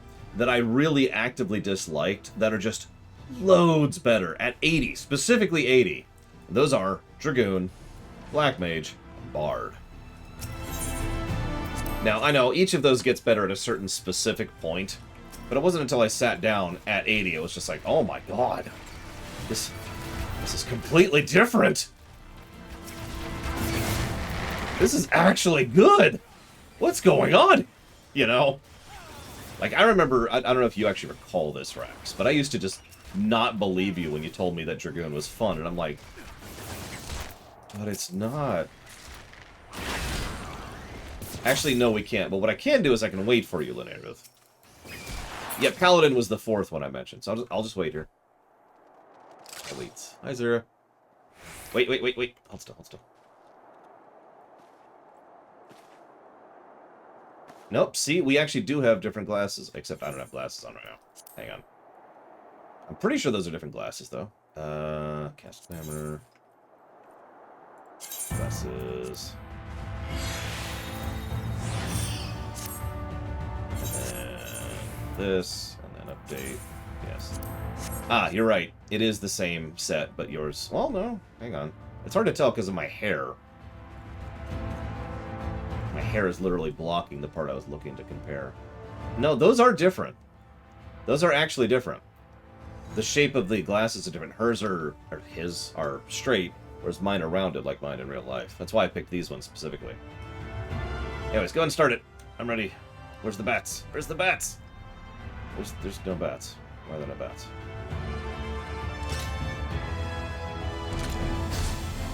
We're ready for the bats. Where's Lunaruth? I lost her. Lunaruth? It really is Lunaruth. That's why I've given this game a total so far of 8 negatives for it. And if I'm being completely blunt, that's me being kind. Alright, whatever. This way to the next one. It's fine, whatever.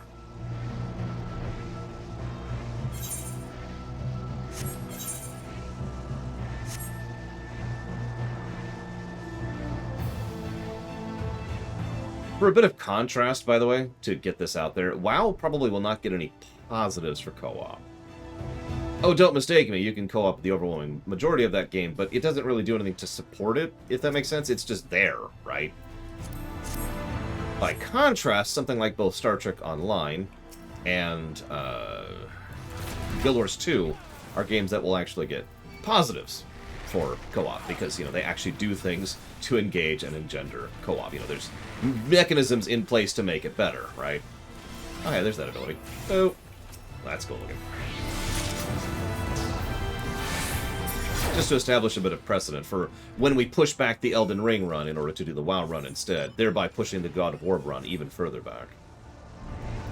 There are specifically quests in WoW that don't count in co-op. Oh yeah, Tor, thank you. I always forget Tor exists. Make whatever joke you want to. I don't mean that as a joke. I keep forgetting Tor exists. I really do.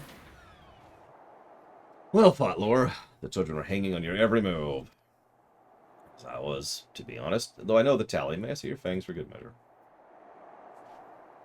It's funny because Tor, of the various MMOs out there, is the most likely one to get shoved up to the top of the queue right now. I mean, so would I, Ross, but my opinion is the one that matters here. My fangs, not a bad haul if I say so myself.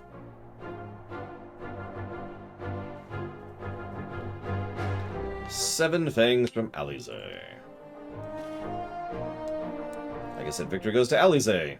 Yay. I did it, I bested lore. Congratulations. In another god's damn life. You didn't even try, did you? Listen, I was just standing around waiting for Lunaruth. There I was taking it seriously. Spare me your pity next time, will you? Actually, yes, I do, Dr. Winter. There's a great value.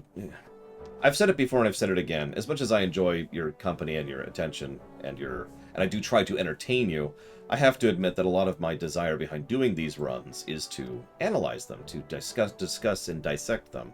And there is proven precedent now that covering one genre of game and covering multiple games of the same genre back to back helps that process, right?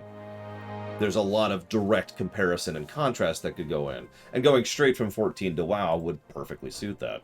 If anything, I kind of wish I'd put off the 14 run so I could do exactly that. And Rax could strangle me to death.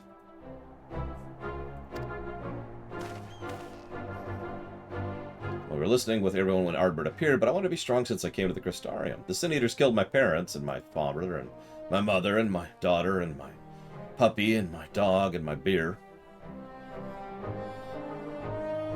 To be honest, I'm not sure what I want to do. But my friends were in trouble. I know what I'd want to do to help them. Nothing, Rex, nothing. Don't worry about it, don't worry about it.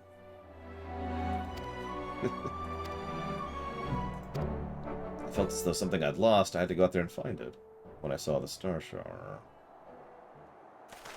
As for both of you, there's nothing for it but train. Well, go get to training.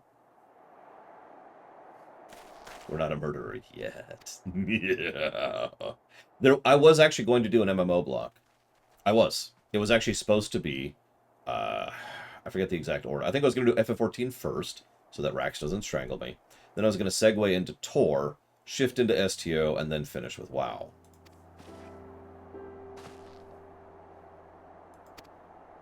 Yeah, the vision of the final days fills me to sadness to the very pit of my being. Things I once knew, people I once loved, promises I once made. It felt as though long-forgotten memories were dancing at the edges of my mind, but when I try to focus, they just fade away. An effect of having a fractured soul, I shouldn't doubt. But lest you worry, I'm perfectly happy to remain fractured. I have no intent of donning an Ascian mask. I just wish you knew what Elidibus was plotting. What threw those plans into the fan? Viewer reaction. How many times have you seen someone pop in and say, "Are you done with FF14 yet?" Or, "How many more weeks is it going to be?" And when I've even mentioned it semi-jokingly, the idea of doing WoW immediately after this, people's reactions have been inconsolable. I've had people threaten to just quit the show entirely over that. So...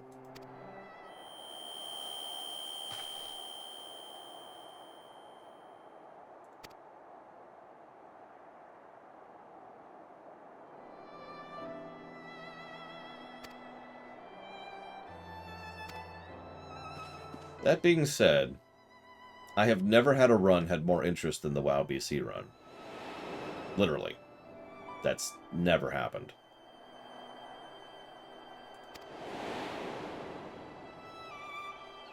Cyberpunk was our old record keeper at like 50-something. Yeah, let me pull it up real quick. Let me tell you what WoW BC is up to right now. 60! 60 separate people have put money towards WoW BC, which is a record by quite a bit. Also, the current amount of money put towards WoW BC is, hang on, let's see here. Let me do a little math, because I haven't added Balerian stuff to it yet. $2,241. So it's not like there isn't interest. Hey, everybody. Oh, we're not in line. Oh, well, that's cool. I don't think I've seen that outfit on you, Rex. Anyways, I can't invite anybody because, you know.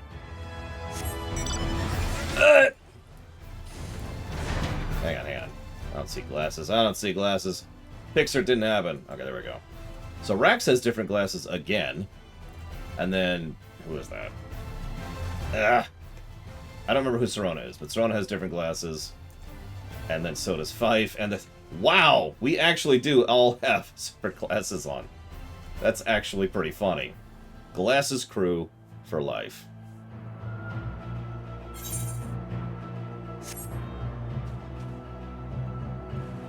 Actually, I absolutely have, Ross. So, a change that hasn't hit the website yet is I've actually already pulled the trigger on the idea of clumping WoW into eras. The old era, the modern era, or the good era, let's just call it what it is. The old era, the good era, and the recent stuff.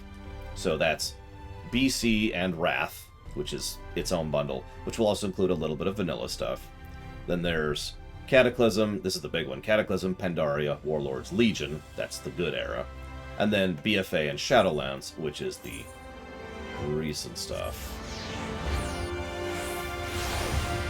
Yeah, the problem is Mr. Red is unfortunately correct. For all the wrong reasons, admittedly, but he is correct. Doing multiple MMOs in a row will fundamentally hurt my bottom line financially. The question I find myself staring at is, do I care? And I know that sounds awful to say it that way, but I'm not sure if I do. As I've mentioned several times before, I think my expansion of my business is never going to get to the point where I want / need it to be able to actually be, happy with my financial situation. So since that's off the table entirely, growth isn't really as much of a priority.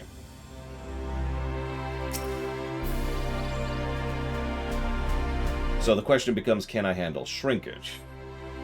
Can I deal with, the income rate going down and still be functional? Because it would, 100%.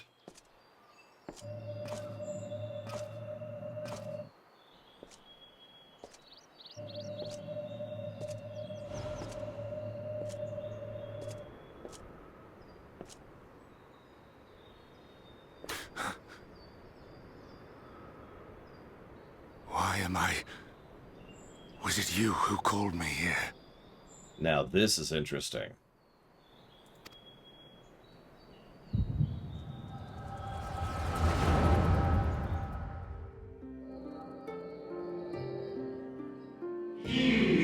On behalf of the Convocation, I bid you welcome to our order. At times you will stand with us, and at times you will stand against us. All that you might steer mankind and the very planet upon their true course.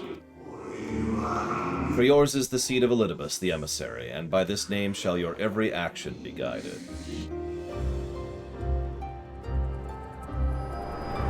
Yeah, no kidding, right? So you peered into my memories. No matter. You will have found little of import. But I see you intended to summon me here no more than I intended to come. The fault is mine. Such is the burden of hope.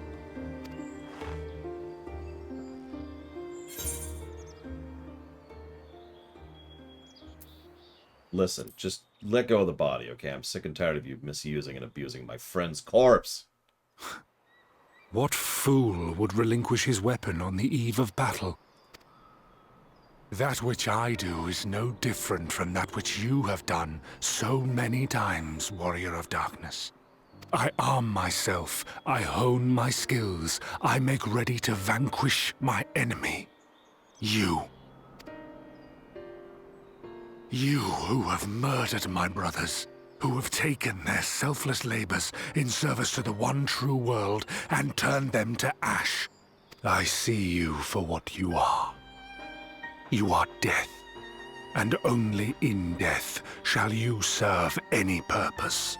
Unfortunately, can I just give an opinion? This is pure opinion. I think that the possibility existed that we could have eventually been allies and comrades of Emet-Selch, of Hades. By contrast, I don't think there was ever any possibility of that with Elidibus. The Convocation charged me to steer mankind and the very star upon their true course. As Elidibus, it is my duty, and I shall see it done. I will strike you down. Destroy you body and soul. All else must wait.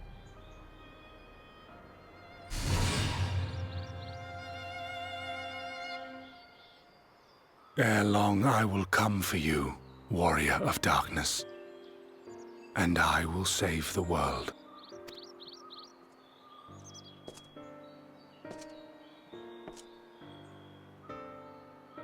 One last matter. I bore witness to your final struggle with Emet-Selch. It seemed as if he saw something familiar in you. I actually noticed that 5.3's animations and cutscenes, have done a lot of more little details that most people probably don't catch. But it's stuff that they haven't been doing prior to now, and I really feel like they either hadn't tried or couldn't do a lot of those little touches. Because yeah, the in-engine cutscenes have gotten a lot better just in this patch. As if he mistook you for another. Hythlodaeus called me his new old friend.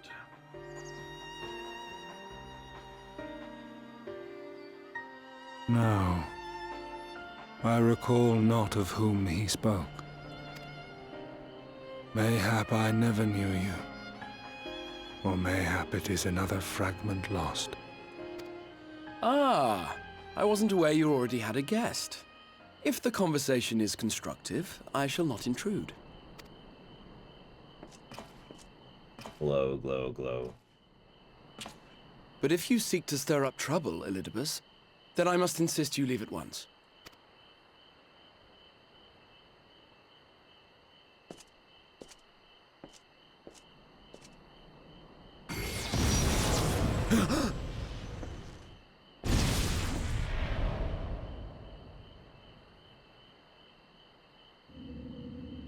Though you lack her blessing, your soul is surprisingly dense.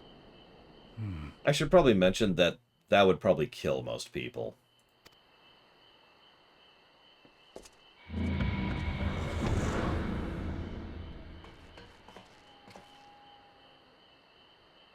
Worry not.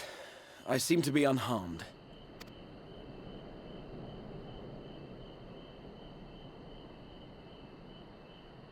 Pixels? This is my own doing. The consequence of my recent exertions. It is the Tower's way of compensating me for the demands I have placed on it. Rest assured, it is no great inconvenience at present. Indeed, I told Beck Lug as much, but they would not be persuaded and sent me away to rest. Yeah, by the way, I'm almost positive, please correct me if I'm wrong here, Zero, that part of this texture limitation is because of the fact that they're still shackled to the PS4 in terms of engine limitations. No need to make a fuss. Strange as it may sound, I consider it something of a badge of honor. One of the brave souls who saw me delivered unto the first once said that the world shall ever have a place for tales of heroism so long as we have need of inspiration in our lives. Though he and his fellows had no way of knowing whether their mad scheme would amount to anything, they knew that the attempt alone would inspire hope. Or so they hoped. Winning reference. We'll get there, I swear. Not today, obviously. A more optimistic lot one would be hard-pressed to find. They said they would find a means to save our God's forsaken world, just as soon as they had sent me on my way. Said it with such confidence that, for a fleeting moment, I half believed them.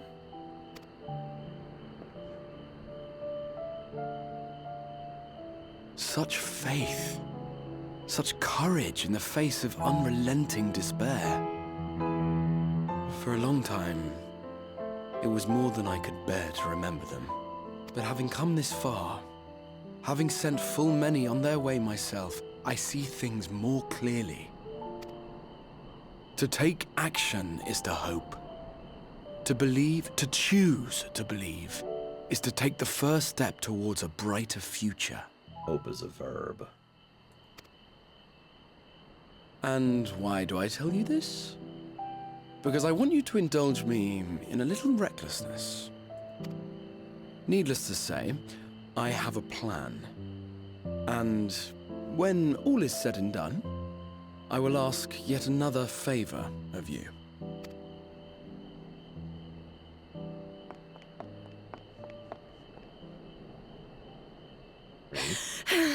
You're both here. Oh, thank goodness.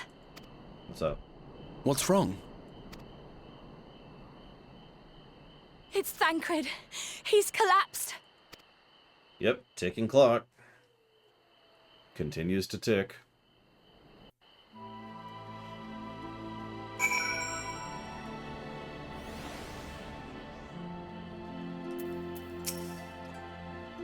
Fates have determined not to allow us a quiet moment, but come, let's have the details.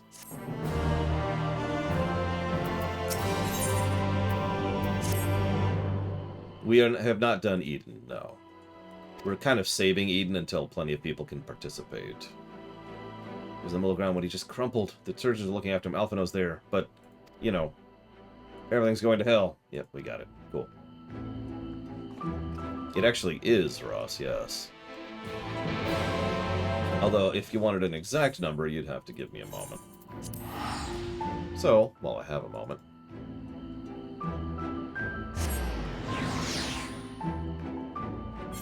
Cyberpunk had 48, which was the old record.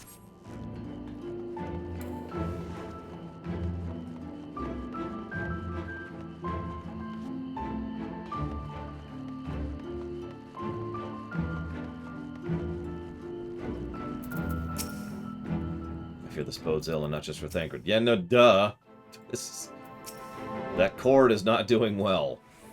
Remember, Thancred's been here for 5 frickin' years, which is still stupid, but...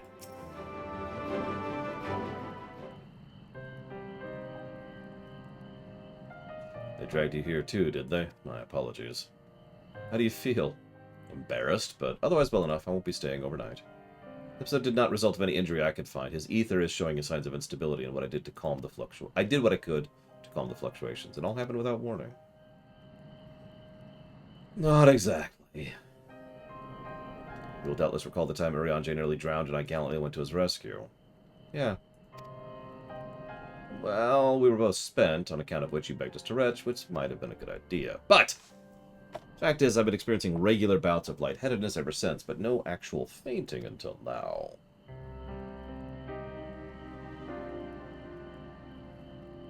As Alphino observed, I have no lingering injuries. It most assuredly isn't old age, which leaves only one cause. The clock is ticking.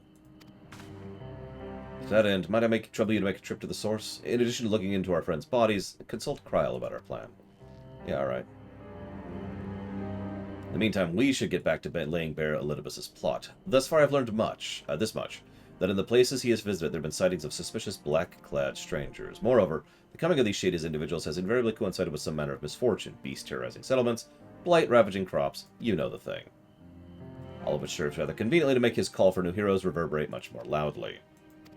Yeah, it's amazing what you can do when you are unseen and unheard and trying to sabotage. Or phrased a little bit more eloquently, it's easier to win a chess match your opponent doesn't know they're playing. However, you will do no such thing. However heedless you are of your own well-being, if you care at all for Reen's feelings, you will stay in bed until needed. We will find Urianger.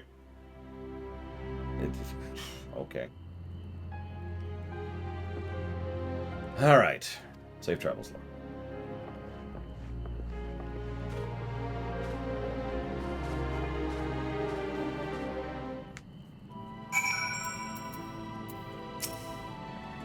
I know you cross the rift all the time, but please take care. Just too much fun. I'm not averse to putting my feet up, it's just not like being coddled. I mean, he is a terrible patient, to be honest.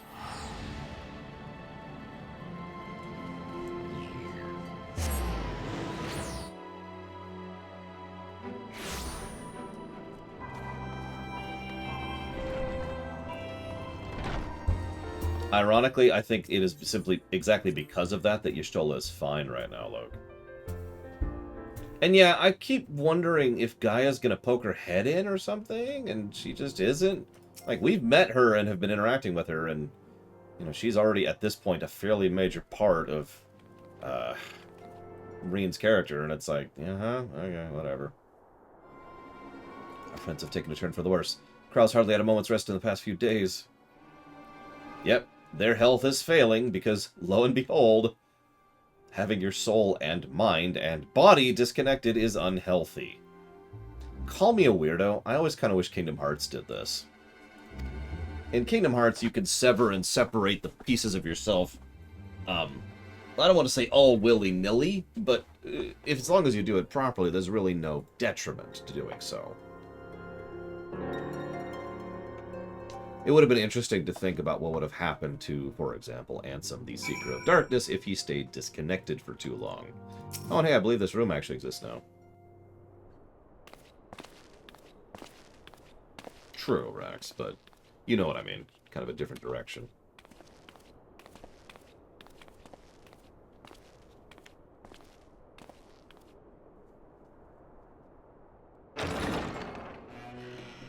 Excuse us.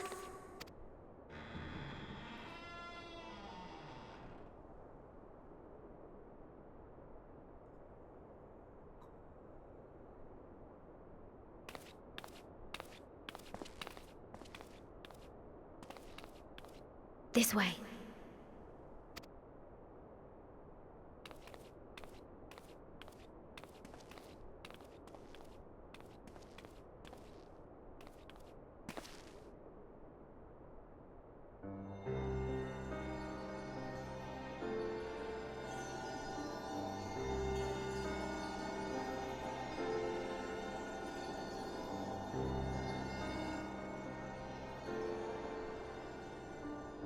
Gotta feel weird, going straight from Thancred, you know, having to take bed rest into Thancred in bed being healed because he's dying.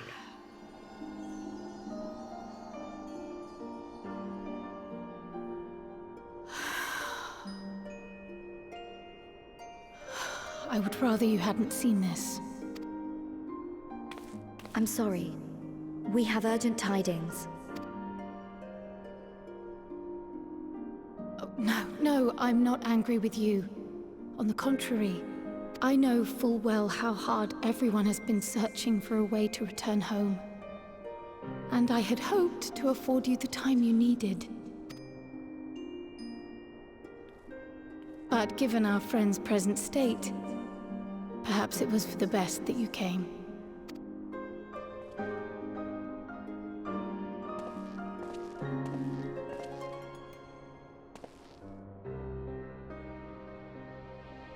Stiff and cold, all of them. As if they were made of wax, barely alive at all.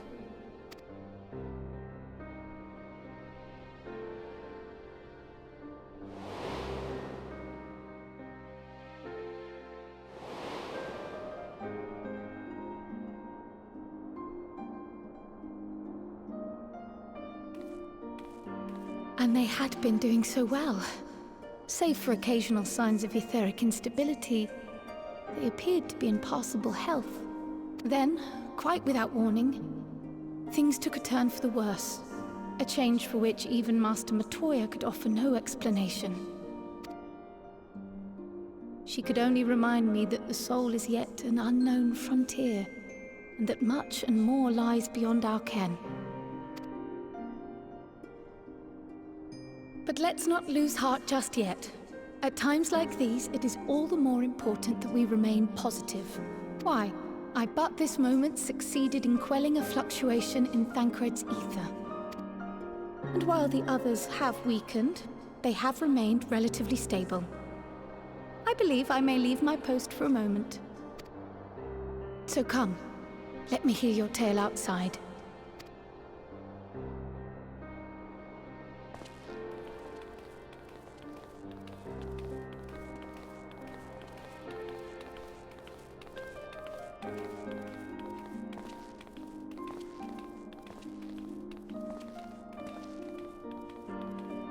Yeah, I hate to complain, but I almost wish we had a timeline here.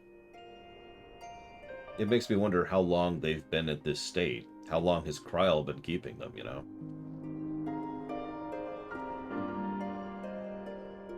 Unfortunately, I have no answers for such a thing. Failed lore runner. Yeah, I can't imagine it's overlong. It's certainly not in the usual expansion breadth, which is about a year. So, and by that I mean other expansions, other MMOs. One thing I love that Guild Wars 2 does is it puts a date behind certain quests, so you can progress, you can see where you're at in the timeline just by looking at the quest. It's a really cool concept. Work on the spirit vessel proceeds apace, but our friends begin to falter. As they themselves have observed, the link between body and soul has weakened. It's as simple as that. I'm going to be able to quell the fluctuations, but it's only a matter of time. We'll lose them if we don't act soon, so if the Exarch is ready to attempt something, attempt it. As for the spirit vessel itself, if we seek to draw upon Alagon wisdom, we could do worse than consult an expert in the field. I think I know just the man. Time being against us, it may be best if I go solicit his aid in person, even if it means leaving my patients. Okay, then.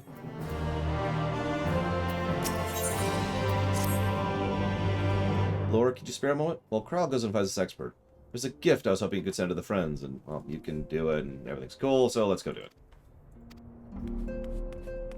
Oh god, is this what I think it is?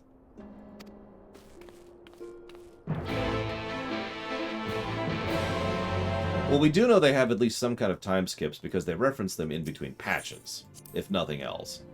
That could be like, you know, a day, or a week, or an hour, but there's definitely some kind of gap there, because it's like, oh, hey, you're back, or... ah, I was just about to send for you. You know, there's little moments like that. But yes, World of Warcraft actually takes place over 10 years, I believe, because there's one extra gap in there during Cataclysm.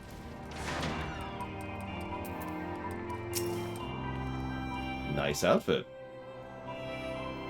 So, cooking!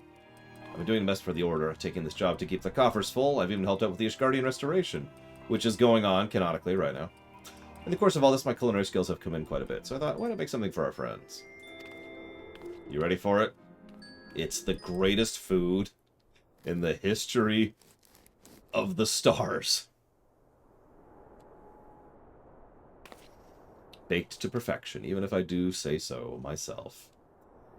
Hey, it's some bread! It smells great. No, it doesn't. Don't adjust. It's called Archon Loaf. It's something they eat over in Charlayan. Simple fare, I admit, but I thought it would remind our friends of home. If nothing else, Kryl tells me it's a good source of ether, so it should lend them strength at least. Nothing like the smell of fresh bread from the oven. Kryl and Rambros. Hey, what's up? I trust you require no introductions? Yeah, no, we've talked a lot. What's up? I confess I have a long list of questions, but I'll endeavor to contain my curiosity for the present. I understand our mutual friend is struggling with the application of certain Alagon technologies. I've been keeping Rambros apprised. Suffice to say he knows about the Exarch. If anyone alive can provide insight on this matter, it's him and his fellow sons. How loath as I am to disappoint your ever-growing of its endorsement, memory transference was the sole province of Alagon royalty. Its mechanisms closely guarded secrets. If any record of them remains, we have yet to find it. To wit, I have no solution for your problem, which begs the question why I bothered to come here empty-handed as I am. The answer is rather brazenly to ask you a favor. I want you to relay a message to our comrade. Tell him we never doubted him. Never doubted he would achieve all he said he would. Those of us who remain behind have yet to play our part, but when the time comes, he may rest easy in the knowledge we will most assuredly do, and when the tower shall shine once more, speaking of hope, in this world and beyond. So tell him we consider his duty done, and he should follow his heart now. Forgive me, do you say this to discourage him from overexerting himself, or encourage him to hold nothing back? That's for him to decide. Oh my god. Don't worry, citizens of Garlemald. We have brought food. We have brought rations. Partake in the in the bounty of our mercy.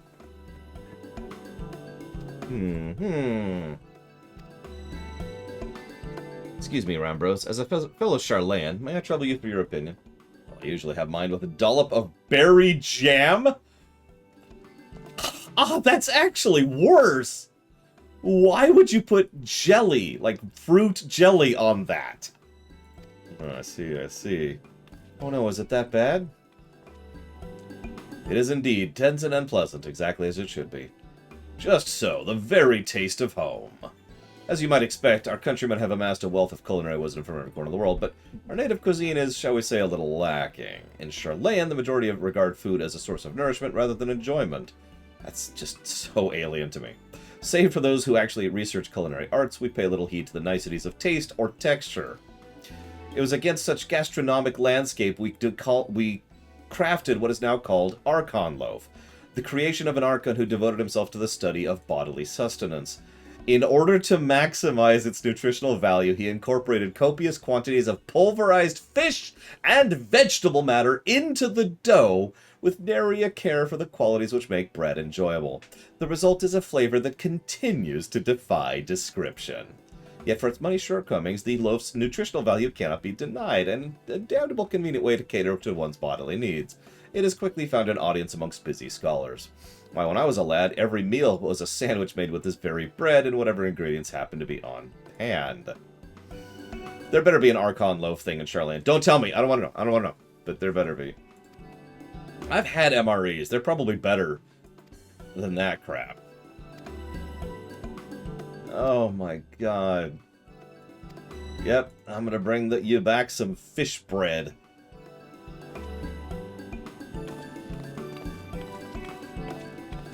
Oh, I don't remember the brand right now, Reggie. I'd have to look it up. Oh god! I was ambushed by someone who gave me Archon Loaf! No! You know what? I'm gonna hold on to this. Hang on.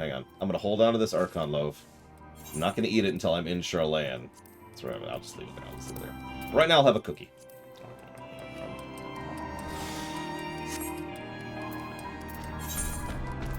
Now there's a Goo-Boo here.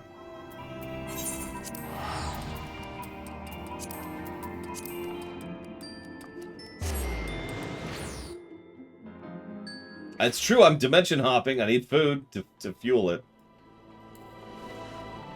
Oh my... I mean, I'm the kind of person who would absolutely try Archon Loaf, but I'm older and experienced nowadays. If you're going to try something, especially something you think is going to be bad, that person's name is Monica Magica, then what you do is you have recovery food right nearby, like some beef jerky, or some seltzer water, or some ginger, or something, right? It's like, alright, I'm ready to try it.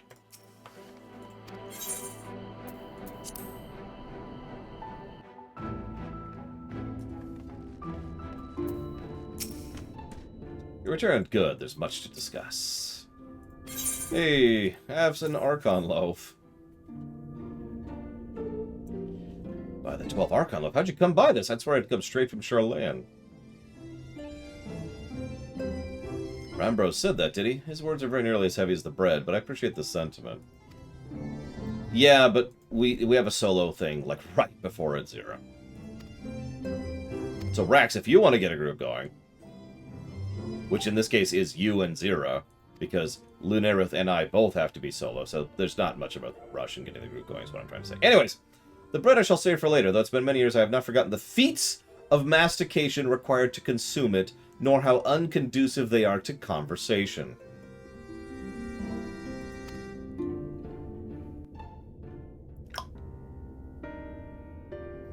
God, I can picture it. I can taste it in my mind. Oh no, it's chewy. And thick. Like foam. Wet foam. Slickery foam. Every region and confirmed the presence of Ascians throughout the realm. Lest a grave predicament be made to seem hopeless, it should be noted that they are of inferior rank. The black masked minions who answer to the red. Yes, a gaggle of schemers attempting to exploit recent events to sow the seeds of petty conflict. Fortunately, nothing of any great concern has come of their meddling just yet. We also encountered a number of the Crystarium's former defenders, busily solving this problem and that in a bid to become warriors of light. Their zeal is to be applauded. 'Tis but a pity I cannot encourage them on their course. Not knowing Elidibus set them upon it, no. Both the troubles to be solved and the villains to be vanquished are his doing too, like as not. And so, with apologies to the aspiring warriors of light, I believe it best that we deal with the Ascians quickly and quietly. I quite agree. But tell us, what news from the source? How fare our bodies? Much worse. Yeah, I'm just gonna be real. Things are getting bad.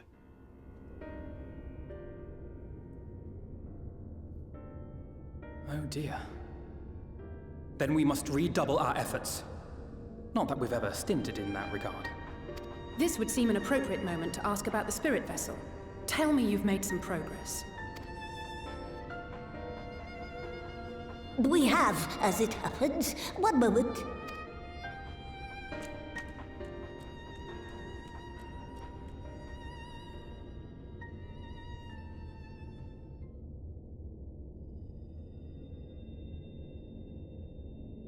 Interesting. The red stones.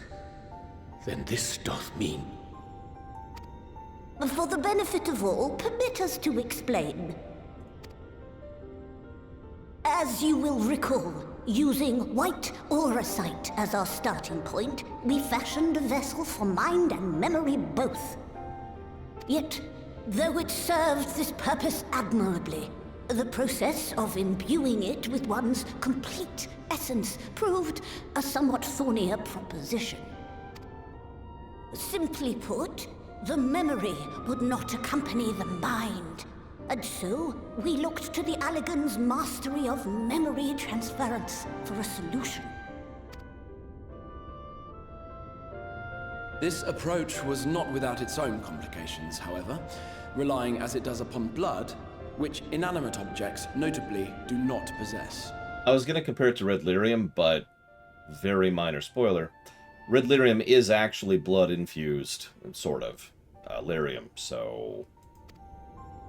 We duly explored methods of suffusing the vessel with drops of the aforementioned. Alas, our painstaking experimentation succeeded only in making me feel faint, and singularly failed to imbue the crystal with the necessary properties. It was then that an idea occurred to me, namely that we might fuse the vessel not with normal blood, but with my crystallized essence.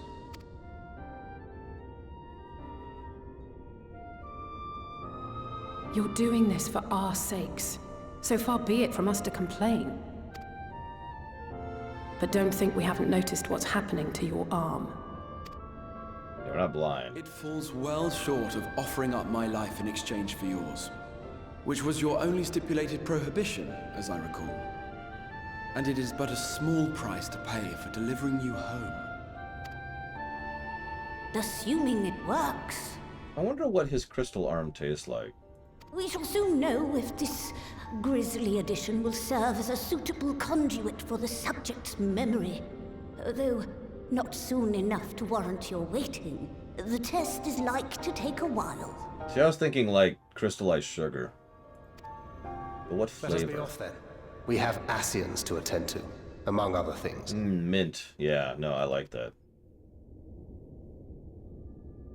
Forgive me, but I count 6 vessels, and there are only 5 of us. One is for testing purposes. I will personally use it to see whether the crystal functions as it should. And if it does, wouldn't that mean that your soul could also return to the source? Yes. In theory, at least. Which is obviously something we all There is a want. distinct difference between your circumstances and mine. While your corporeal forms want for souls, my past self does not. Mayhap our essences would blend, or mayhap they would curdle. There is no telling what might occur. And you'd be willing to take that risk? Yeah. I would. And thank you, Astamine. I see.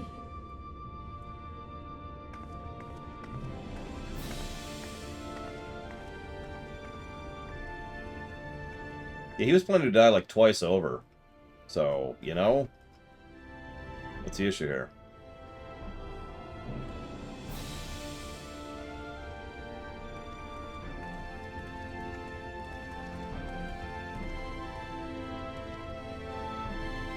Yeah, he's just piling up those death flags in his hair. Putting them in like his little spokes, you know?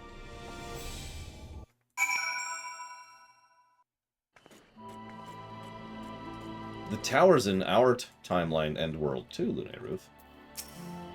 Stupid, but I never really stopped to think about what would happen once the vessels were complete. And now, oh, there's no point. We gotta say goodbye until the Eden quest, which we'll do later, because... When our grandfather first decided to journey to Eorzea, Alize did not take kindly to my silence on the subject. Don't pretend to understand things you don't, she said, or rather, shouted.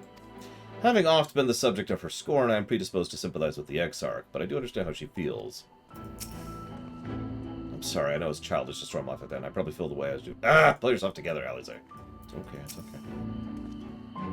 Hast thou a moment, Lore? I would speak with thee on the matter of the Exarch's mooted return to the source. Thou wilt have observed our friends spake not in certainties, yet if Beckluck has the right of it, it is possible to predict the outcome of his plan with some confidence. It is their assessment that, given the opportunity, the Exarch's soul should successfully merge with that of his younger self. Which is not to say the process is without complications. For one, the Exarch has been subjected to additional rejoining, an experience which will have wrought a change in his ethereal composition. Because remember, a calamity has already happened by his timeline. As thou didst demonstrate in the merging with Ardbert, however, there fixed an affinity twixt like souls, and this caused hope. There remaineth one immutable condition on which both success succeeds. The Exarch must needs recognize his past self as simply that, himself. As our recent travails have demonstrated, memories are essential to the soul. Any discrepancy in the former may feasibly cause the latter to spurn his former flesh. 'Tis a seemingly simple yet complex problem. For nigh on a century, our friend hath striven only to deliver this realm, and to deliver thee. To that singular end did he cast aside his very name, that he might assume the mantle of the Exarch. Henceforth, none can say what choices our friend will make, but I thought it only right thou be made aware of these truths. By the way, we're actually only 3 quests from the Hero's Gauntlet now.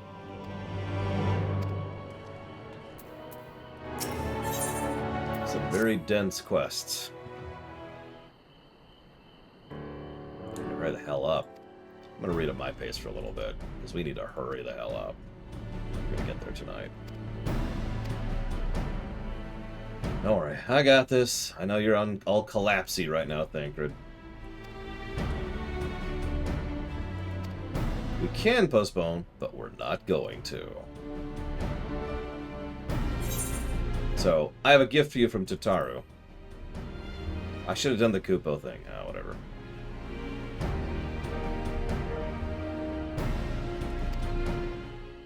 It's Archon Loaf. Archon Loaf. Why, even to hear the name doth transport me to times long past. Bread from another world. May I try some? Thou must.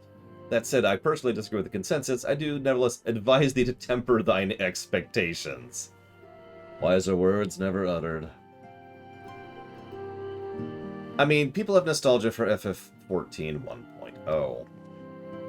And a lot of other crap games I could mention.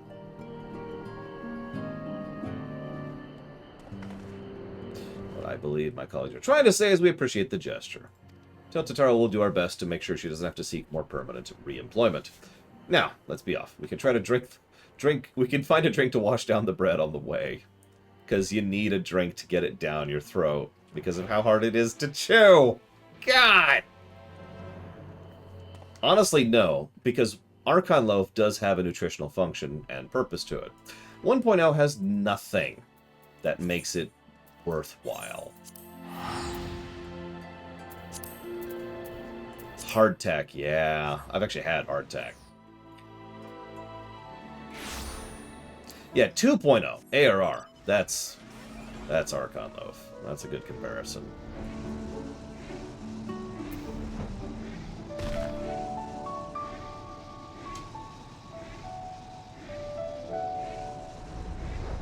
Now, Lembas bread, that's super soft. Oh, hey, what brings you to these parts? Yay, what's up? And not to see ya. Of course I'd be happy to help. Send me out. I'm sure Y'shtola is fine.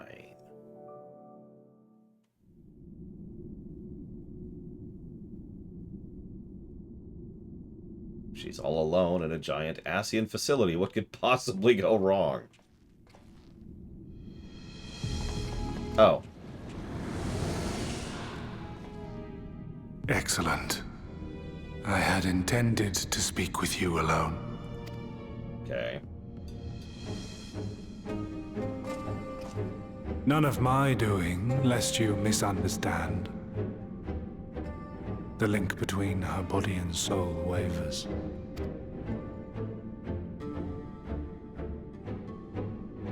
I know not what you hoped to find here, but it will avail you naught to learn of our past.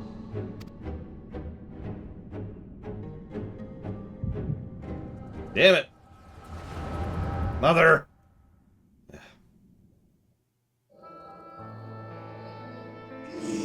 Reviewing the records yet again. Really? You worry too much, Elidibus. Your dedication to your duty verges on obsession. To think some thought you ill-suited for the role. How wrong they were. But come, turn your gaze outside the window, my friend. The rains have ceased, and we've been graced with another beautiful day.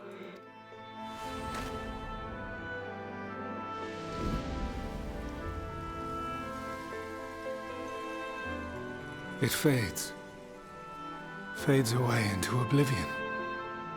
Does the world no longer have need of me? No. I am Elidibus, and I will fulfill my duty. 30. Go to 10.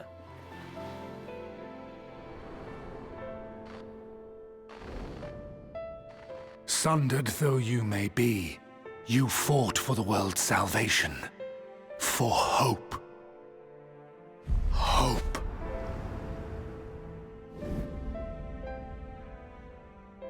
Ah, it swells within me, empowers me. Now I may carry out my mission. And yet, why do I yearn for this? Why do I struggle so?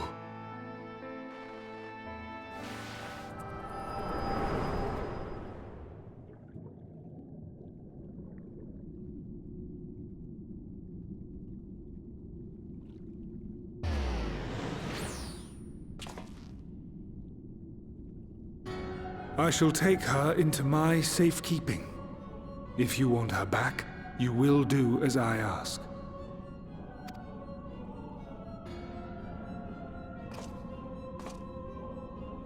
Show me your strength. I would take your measure.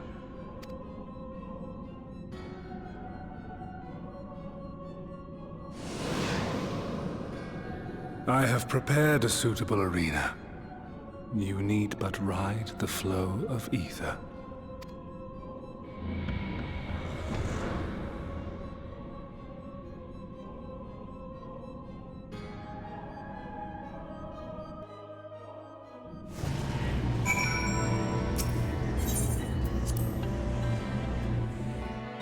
Yeah, in case it's not really obvious, for those of you unfamiliar with the concept, 30 go to 10 is essentially a programming error.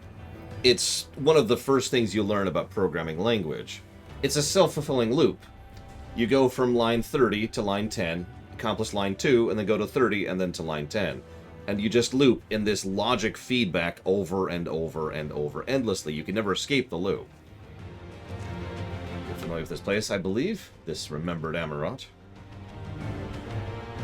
So Elidibus has lost so much of who and what and how, and all that's left to it is that loop at this point.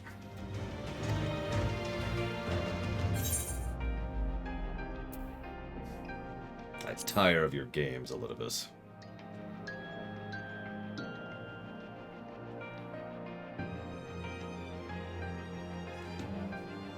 You speak as if you were disappointed in me. Why?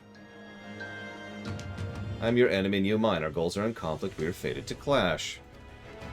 Or had you hoped that feigned sympathy and false understanding would cast your crimes in a less reprehensible light? That I would come to look upon you as a friend?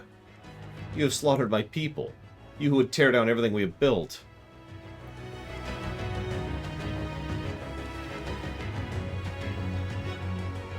You do not deny it, then. Very well. Let's change the cast of this trial. You will know what you have stolen from us.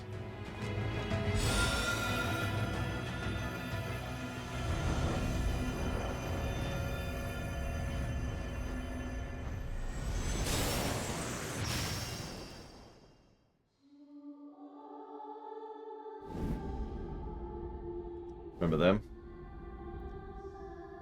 That would be, oh my god. Limsa, Laminsa, Ulda, and Gridania's questing adventurers, who kind of got us started way back in the day. But do not imagine I crave remorse. Only justice. Yeah, I remember Momodi's name. I couldn't remember the others' names, but yeah.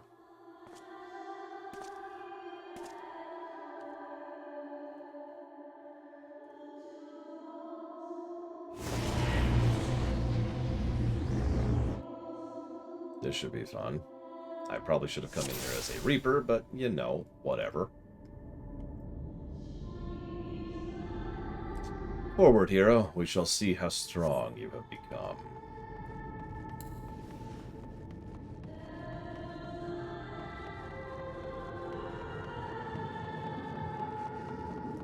Let us begin. Rest assured, there are no tricks. You need but defeat the enemies before you. First, something easy. Those whom a budding hero might encounter at the beginning of his tale. I believe I have the perfect subjects. Ida, Papalimo, Y'shtola, and Thancred. Let not their appearance stay your hand. Beneath the facade, they are merely monsters. Get it?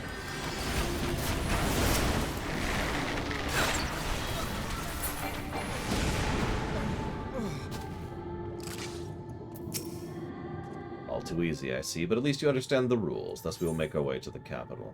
That was in poor taste, even for you. Oh, that their appearances should unsettle you so. I was under the impression you simply destroyed all who barred your way, sparing nary a thought to the possibility your foe could be someone's beloved. But come, we shouldn't dwell on the beginning when so much of your story waits.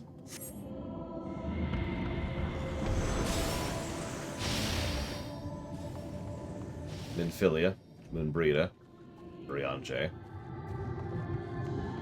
Gaius, Betsy, and by Gaius I mean Sid, and Wedge and Biggs, Nero, Gaius, Ritalin, and Livia.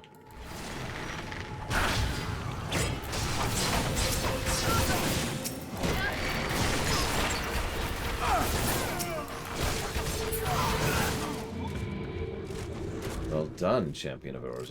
Very well done. Onward, then, over the bloodied bodies of the fallen. And that's about how fast Cape Westwind goes, so that's accurate. There, of course, is the dead... You can even see the cup. The dead Nanamo. You tasted many sweet triumphs, yes, but you did also taste bitter tragedy. Who can forget the Crystal Braves, the idealistic, pathetic team born from a malformed creature?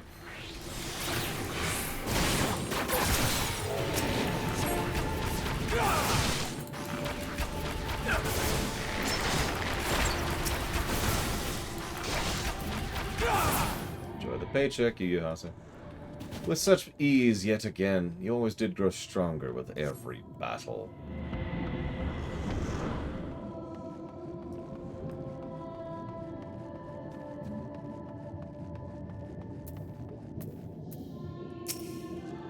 It seems it'll take more than monsters to leave an impression on you. Or mayhap you simply fail to understand my meaning, not that it matters. No, I have dealt with countless heroes, and always ends the same way. No amount of reasoning will bridge our differences, will result in happiness for all.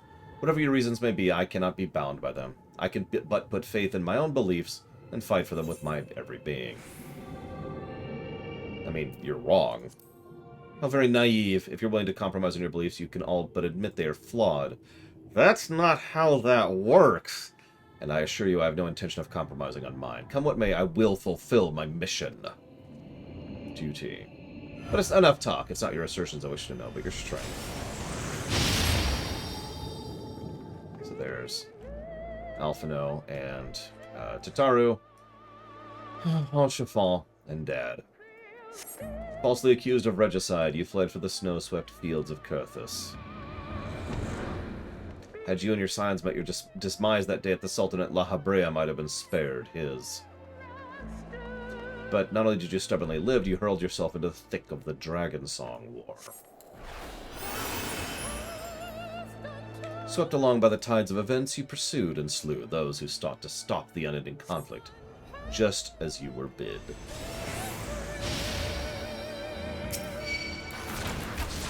Okay, this fight might actually last slightly longer than the actual fight. Maybe.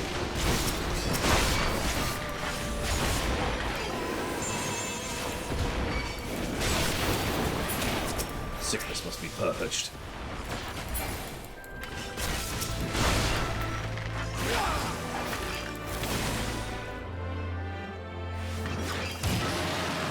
Impossible. I trust you're beginning to limber up. Do keep that fine form.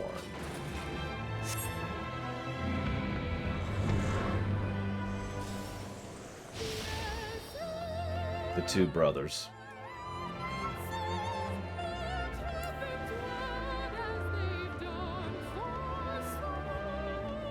Around heroes, people are wont to flock. People who harbor all manner of motives, each baser than the last. Amaric, Lucia, and Roban. Come, let the curtains rise on the grand melee. No more than they deserve. In the end, their hand of friendship was tainted with personal desire.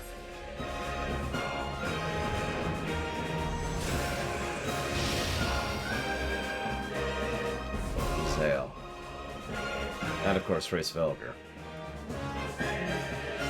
Still with his wing.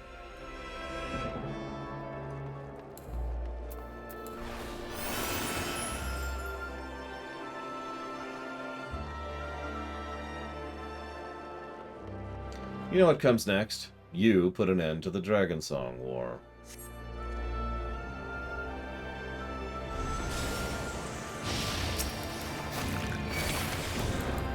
There's no saving your comrade this time. All you can do is cut off the serpent's head.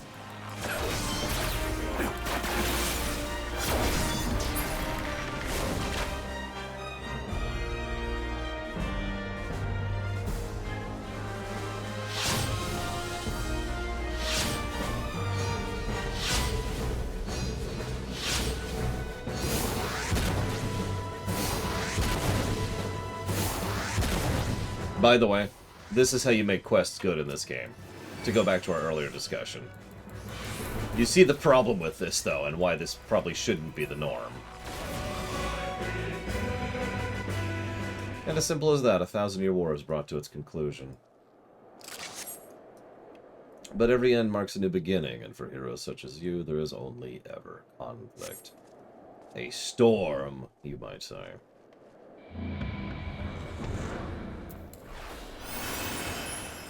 God, it feels like this is such a minuscule speed buff. Yeah. Go.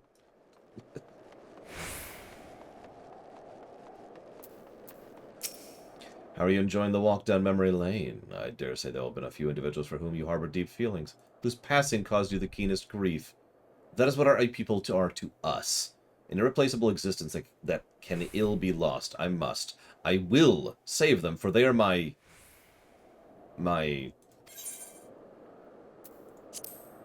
Never mind. We're not here to talk. Let's return to the task at hand.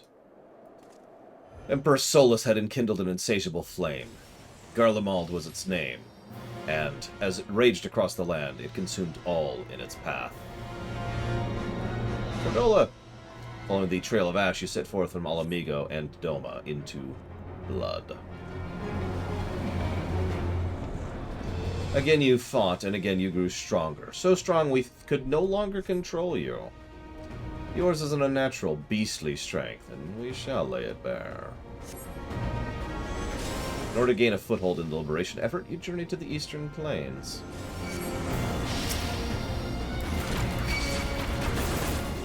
There you encountered the land's greatest warriors and sought to win them over to your cause.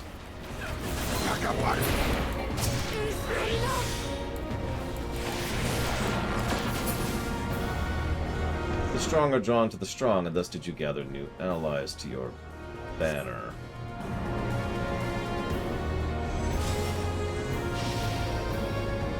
Gosetsu and Tsuyu. Yet where the ardent soldiers gather, so too do fires burn. In this way you consign those around you to the flame. Hey, I can kill Hien finally. I've been looking forward to this for years! I cannot fail. Not again. There you are.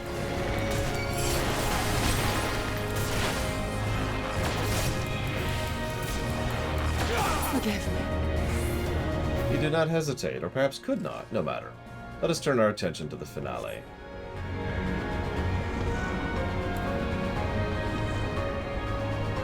Now, Elidibus is completely ignorant. He lacks the ability to understand. And honestly, similar to Vothri, what we're dealing with is barely a person at this point. Burn them all, hero. Reduce them to nothingness like the ephemeral morning dew they are. Here we have a test between fellow beasts. Only fitting, would you not agree? When I fought you in this flesh, it was I who triumphed. That's not true. You will turn the tables. Will you turn the tables this time?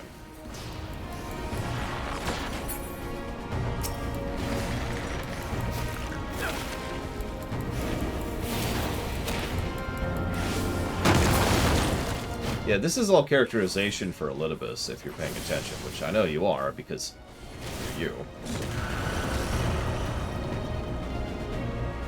This has nothing to do with us, really.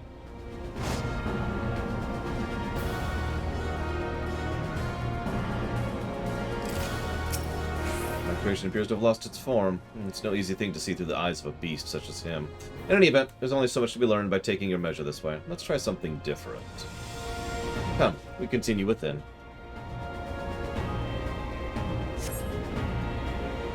Well, another distinction, Cashel, is Vothri is incapable of comprehending that he's broken. Elidibus is entirely aware of the fact that he's broken.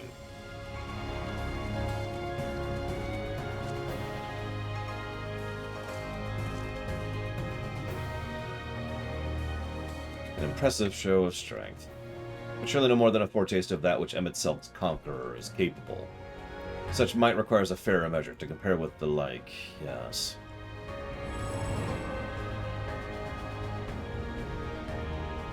I shall have to test you myself.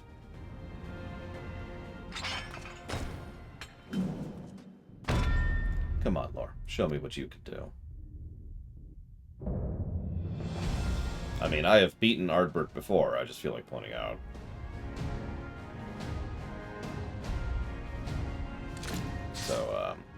jumping into the body of my friend isn't going to help you any.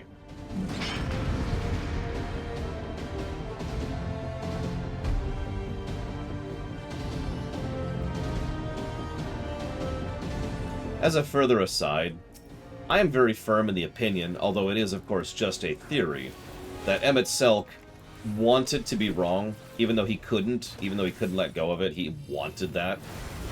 But I bring that up because I don't think that's true with Elidibus. I don't think he really can comprehend anything beyond the fact that he's broken and 30 go to 10. That's just my take on it, though.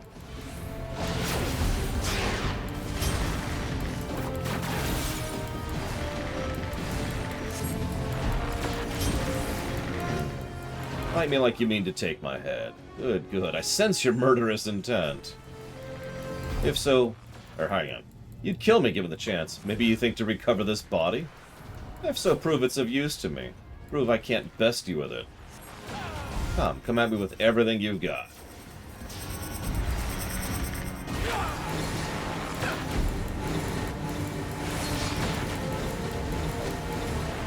This is how Bard is better than Black Mage. Anyways, don't mind me.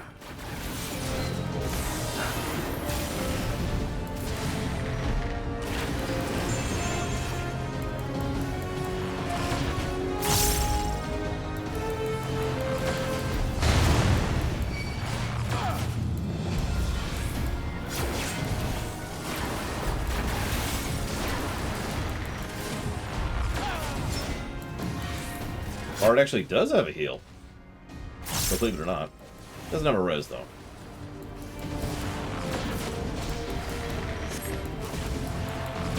Very well. I will transcend to my very limits. And we'll see what you're truly capable of.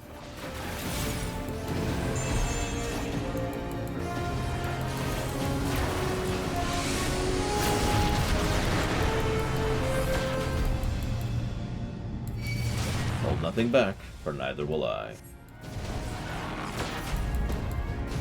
Uh-oh. He's given in to his inner beast! Quick!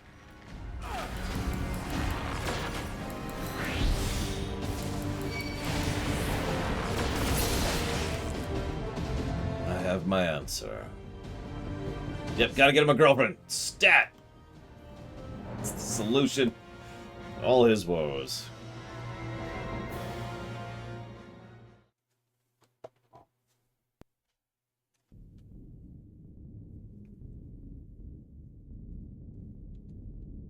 You have grown stronger since last we fought.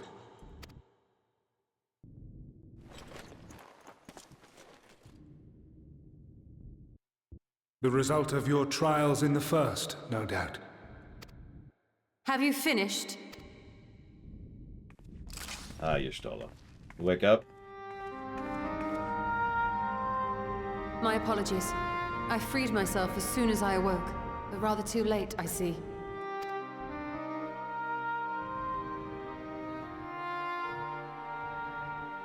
Now, Elidibus, if you have ceased trading blows, I would trade words with you. I have a theory, you see. One concerning that which you seek to accomplish.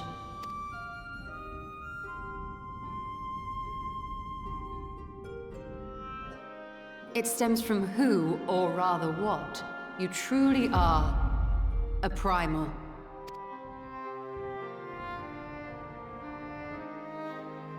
The Ancients created Zodiac to deliver the star from destruction. If the magic that brought him forth is the precursor of what we know as summoning, then Zodiac would have been instilled with a presiding desire. I found it among the records at Anida, and it came as no surprise. Were I faced with the world's destruction, I too would wish for the same. Salvation.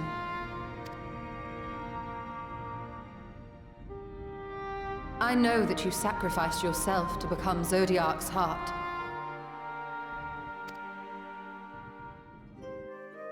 How you came to be separated from him is less clear.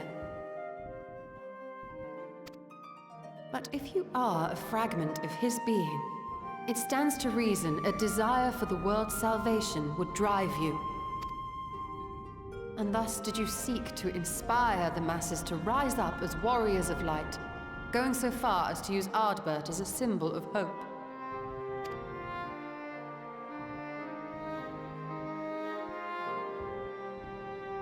Correct on all counts.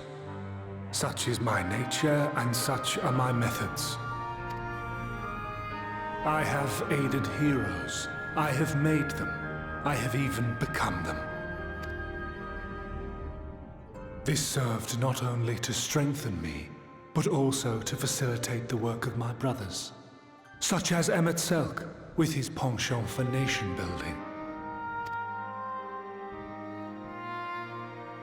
Then you will be all too familiar with the fickleness of mankind.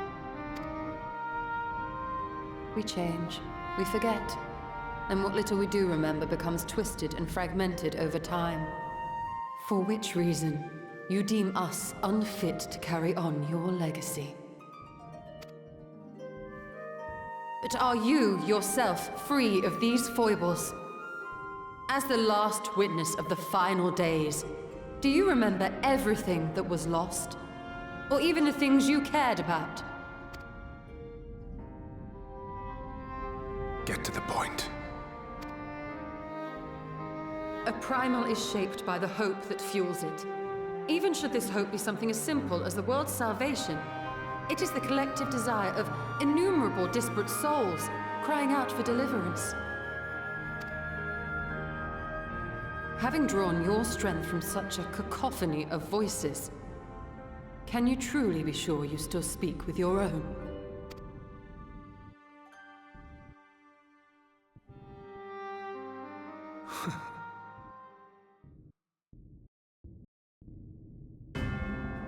Your question is irrelevant.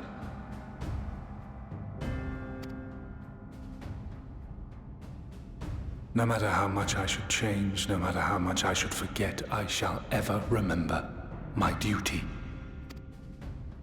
At times I stand with my brethren. At times I stand against them. All that I might steer mankind and the very star upon their true course. What's really horrible is we have a concept here in fully sentient sapient beings called sunk cost fallacy. This is so much worse than that. For Elidibus is my name and my mission, guiding my every deed.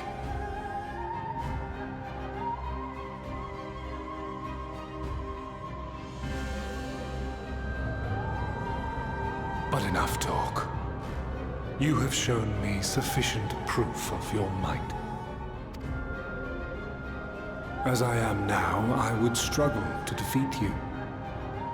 Yet I have still to play all of my cards.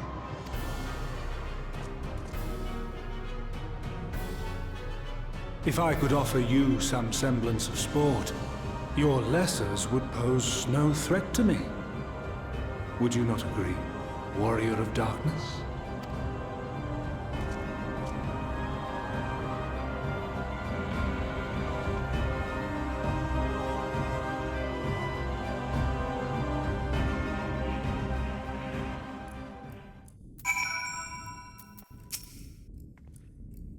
Well, an eventful morning, if it is morning. I have no idea how long I was unconscious. Regardless, I am gratified to see my efforts at Editor have borne fruit. We have confirmed the nature of our foe and their plot. What news from the surface? Bad. I see. Let's make for Yulmore at once. Forgive me. I would see my belongings do not accompany me. I'll need to retrieve them. With luck, the ethereal stream you traverse still lingers. It won't be long.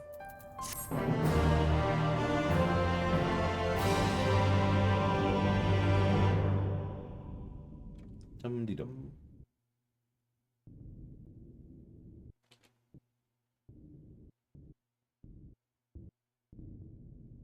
What's that?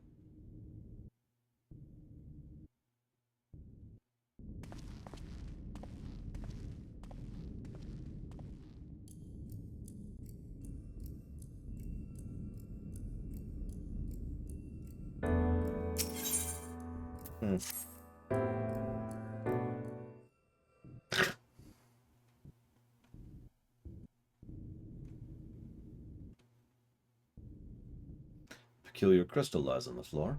On its surface, an array of lights twinkle like a constellation of stars.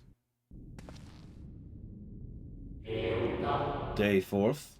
Bring honor to the seat of...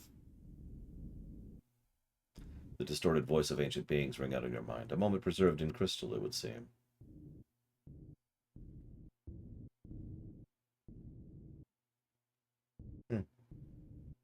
Passing strange.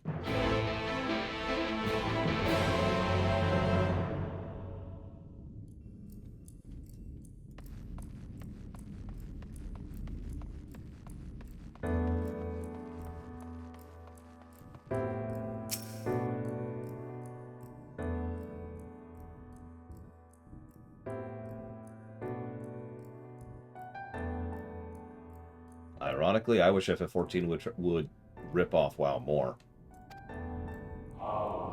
Behold, my friends, embraced by the earth and caressed by the wind, vibrant life flourishes, all is right in creation. There can be no greater joy than to use our wisdom for the good of the people, no greater pride. May all know happiness now and forevermore.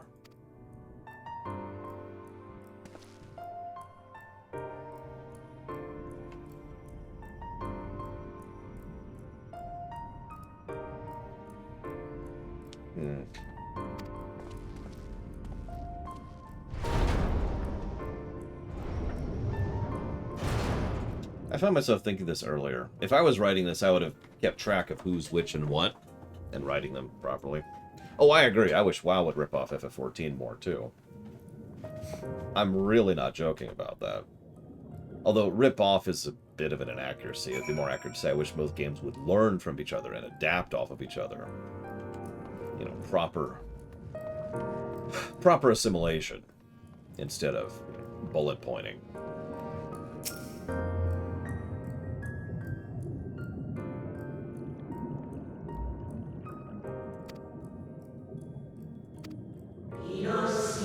The heavens are ablaze and the land rent asunder. What will become of the world? Is life itself to be denied?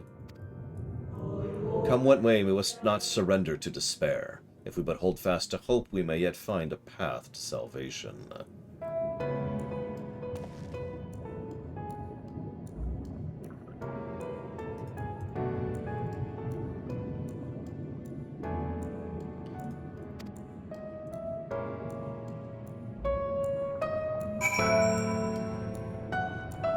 Sorry, I'm looking something up.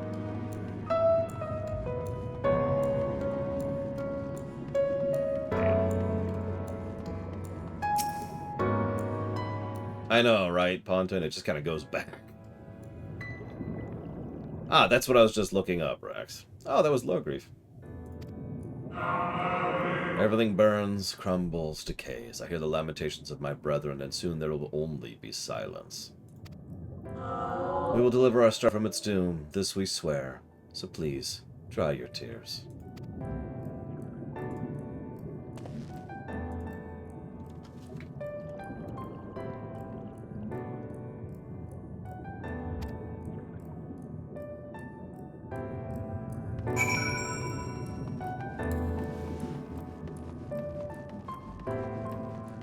Nabrialis, and someone I don't know.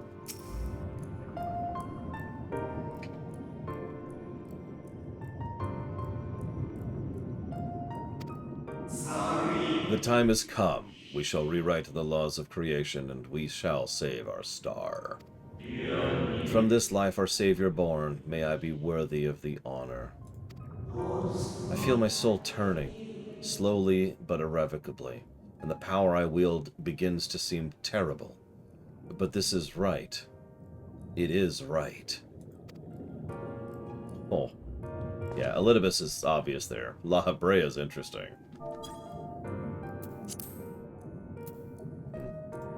La Habrea was the, this time has come, we shall rewrite the laws of creation and save our star.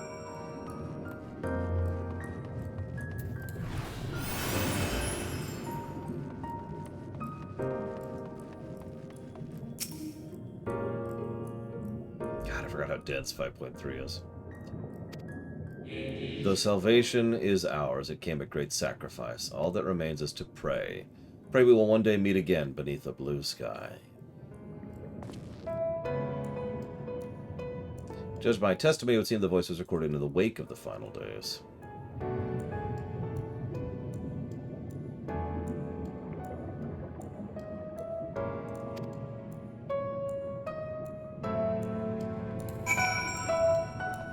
I do, but it's slightly faster to just sprint and dash, and then sprint and then dash. 5.55, I believe, is the last one, which is effectively 5.6. We're going to 5.4, which we will absolutely not get to today. Gone is the brilliant radiance of life, replaced by the sickly glow of malformed creatures. Is this how it ends? For we who loved the star with all our being? Yeah, we know who this one is. No, I will not suffer it to be so.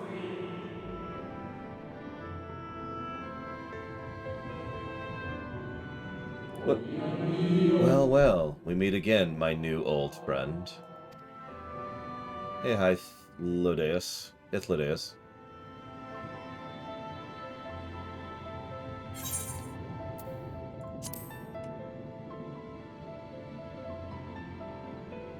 How good of you to remember.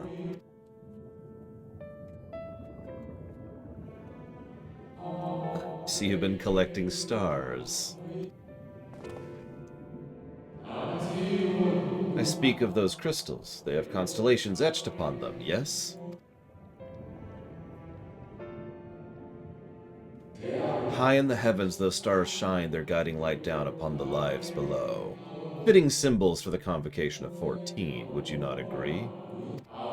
As you will have gathered, each crystal bears an account of the life of a member of the Convocation, as remembered by the Unsundered. Lest you worry, they aren't concepts, they're far too incomplete to be so. But they suffice for imbuing memories within sundered souls, that they might be restored to their office. Keep them. I am sure Emmett Selk wouldn't mind.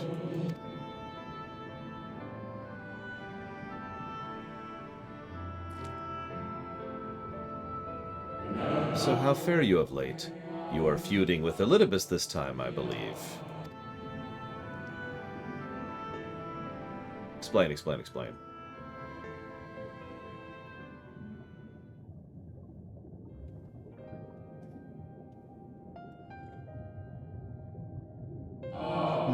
I shall refrain from passing comment on your struggle. It is not my place to do so, long departed as I am. But if I may give voice to a personal desire, I would rather you lived. If you do not, how will you keep your promise to Emmett Selk? The promise to remember. Ironically, a very valid point. It must weigh heavy, the burden of all those memories. You have no idea. To one who has lived such a short life as yours, I can imagine how Elidibus's existence might seem hollow, how empty his single-minded pursuit of a half-forgotten cause might appear. But know that his devotion is not without reason, even if he himself can no longer remember what that reason is.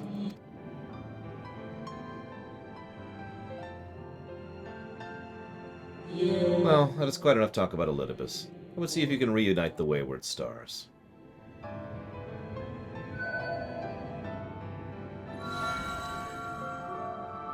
That's a new one.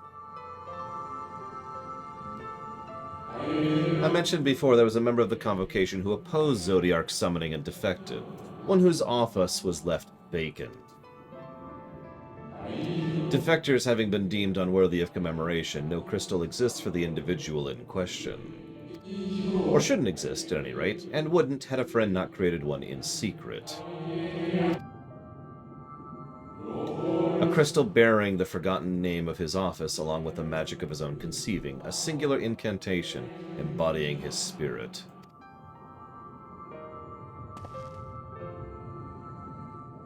Among all the offices, the 14th was most unusual, for while the rest sat in Amarot, its holder was charged with gaining intimate knowledge of the wider world. In the course of his duty, he traveled the length and breadth of every land and befriended countless folk. He encountered troubles, too, of course, matters which he could simply have deferred to the Convocation, but that was not his way. Nay, more often than not, he would call in his comrades and together resolve matters themselves.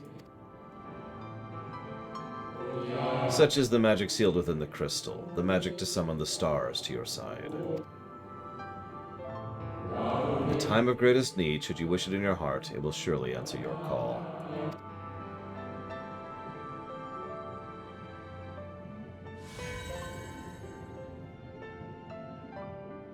And now it is where it belongs.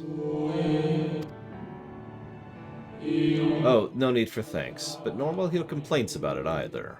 After all, I cannot say whether I act of my own volition or by the will of my recreator. And honestly, the difference is inconsequential at this point anyways.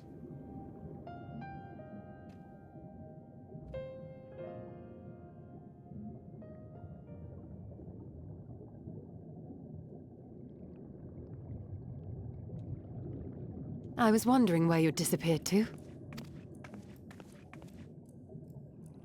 Is something troubling you? Yeah. Lots of things.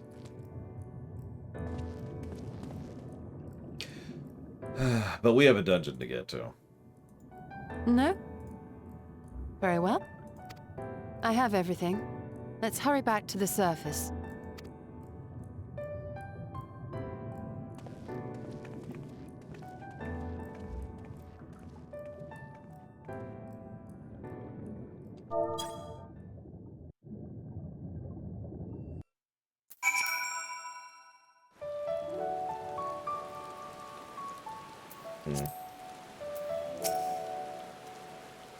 No, Shiny Toki.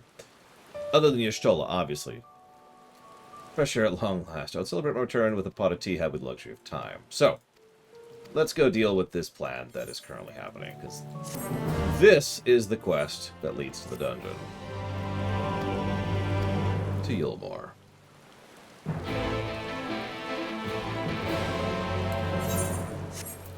Why am I getting on my mount? Let's just do this. Hang on. I'd like to call for an assassination of USN Corp. I don't have a lot to pay, but there'll be a lot of satisfaction from the deed. It seems we're fashionably late. Come, our tale will not wait. Julia! Well, if it isn't lore, I confess I'm not entirely sure what's going on, but with you and your friends here, I'm sure it'll be alright in the end. So the doom rumors have reached this far. It certainly took her time. Did something happen? Oh, Allie's there. There you are. Eventful trip. We're starting to worry, but we shouldn't have been, right? No, I'm joking, Shiny Toki. You can't romance anyone in this game. Only in my heart. I can't even finish it. I can't even do it. I'm terrible. No romance. Forgive us our lateness. No love. Master Chai, my congratulations on your appointment. By all accounts, you are a capable mayor.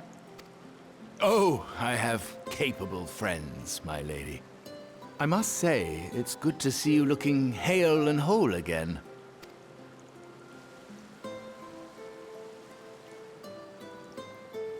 The credit for that lies with my own capable friend, without whom I might never have escaped my abductor.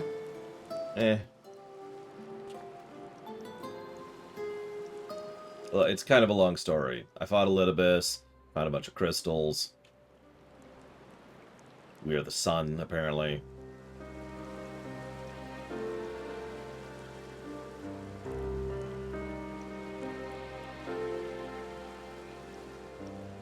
A primal?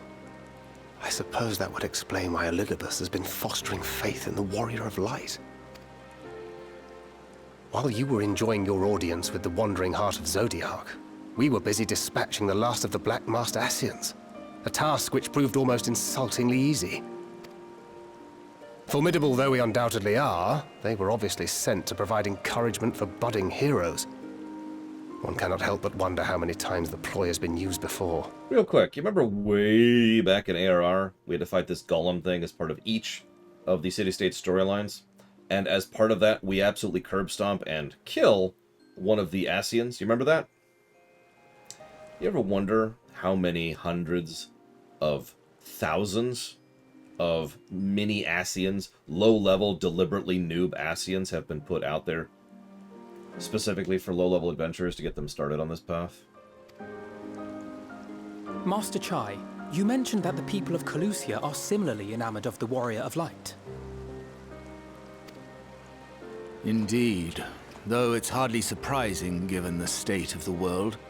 Many are still struggling to find a purpose, and it's only natural that they should take comfort in the tales. Then the fever has spread to every corner of Norvrent. Oh, and please remember that those Ascians are, you know, recruited, so those were people.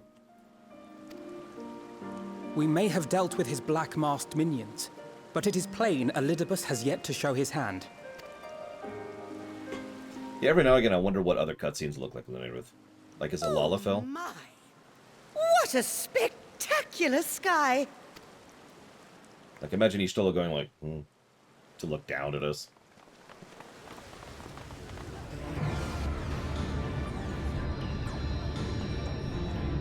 Yeah, I've yet to show my hand. Here's my hand. Another star shower. Wait, is that...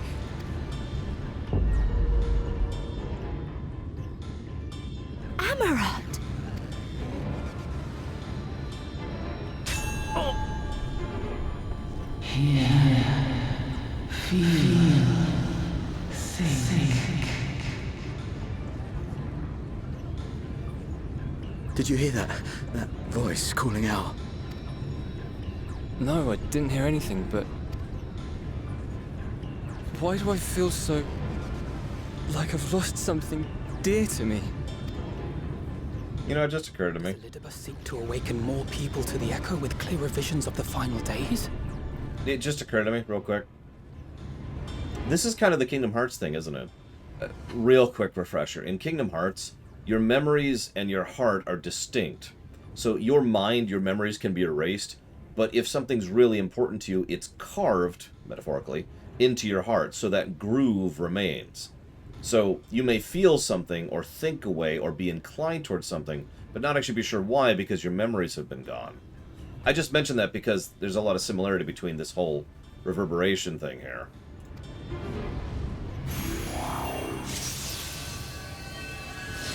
So...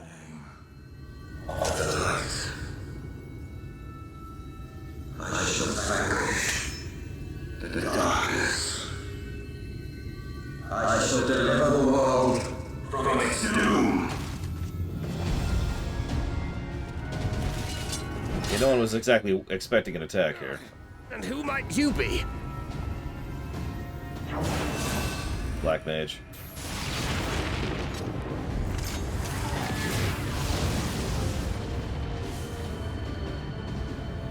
That's funny, Rex. The hairstyle being added thing, not the fact that it's him. Although it's also funny. Come for our heads. No, you don't. I agree, Wenlock. That's one of the reasons I keep emphasizing the everything is ether thing. It really forms Flesh and blood. the base bones of everything that happens in this game. Like, that's the bedrock. Everything is ether. This magic. The rings are like unto those that the Exarch did employ in our summoning.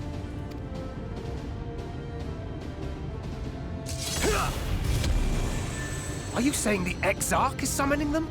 Nay, yet the similarity can be no mere coincidence.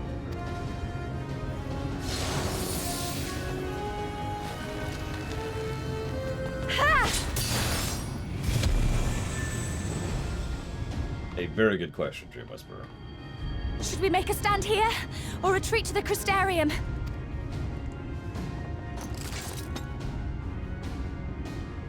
The ether churns around us. More of them will appear ere long. To stay would only place innocents in harm's way. We must fight this battle elsewhere. Wait! Take one of our airships. You can decide what to do on your flight to the Crystarium. Thanks, Chai. You are a capable leader in your own right, Master Chai. The citizens of Yulmore chose well. It's settled then. To the airship. Yeah, speaking of which, anybody want to place bets if we get to see Hildebrand? This will actually only be my second time doing this dungeon, so the odds are pretty low. I do believe this is it. I'm going to indulge in a moment's break here. Yeah, streamer luck goes both ways, so... Yep, nope, we are here. Alright, so... I already know the group. There's no roles for this. We're left in. It's Rax, Zira. It's Rax, Zira, Luneruth, and myself. Do you need me? I can heal. I can heal. Let's use this as an opportunity to test out Zira being a white mage. Never mind. Yeah, brief AFK. I will not be long.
Wanted to go grab fresh water and wash my face.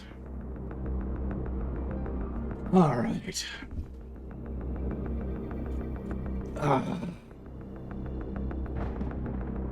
I'm ready. Let's do it.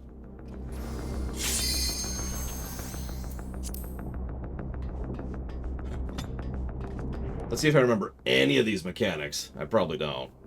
This is only my second time doing this dungeon.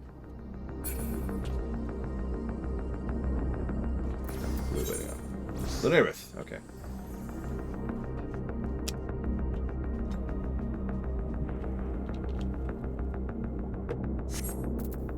Here's the person who cheered. I missed him.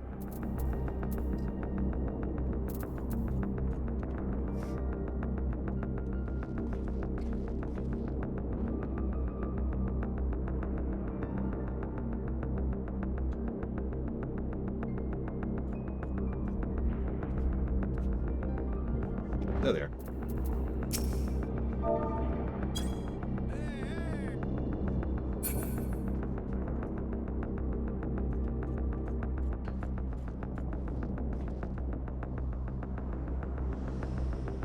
Oh god, we are. Although you're wearing a different one than I am. And so is Rax, for that matter. Yeah, let me switch over here. Vertical thing. There we go. This. Who's this weird person?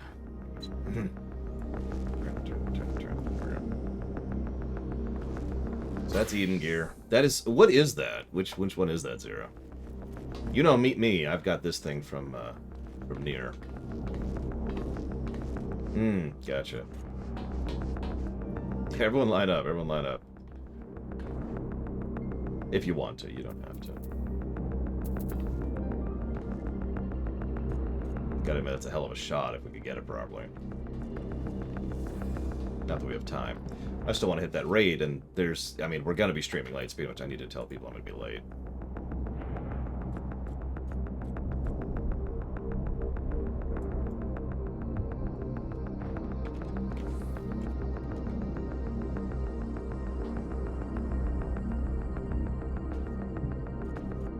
Alright. Maybe. Remember to be my dance partner, Luneruth. I'll be judging Bard as we go.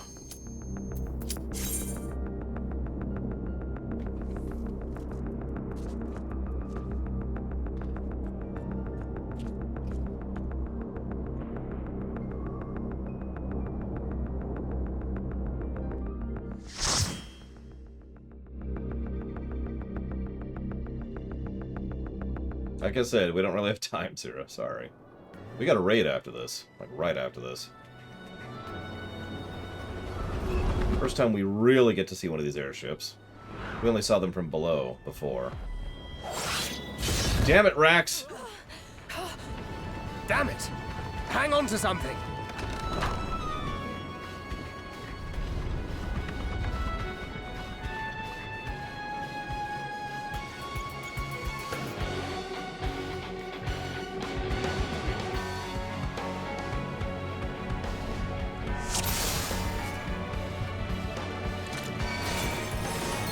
Come on, there we go.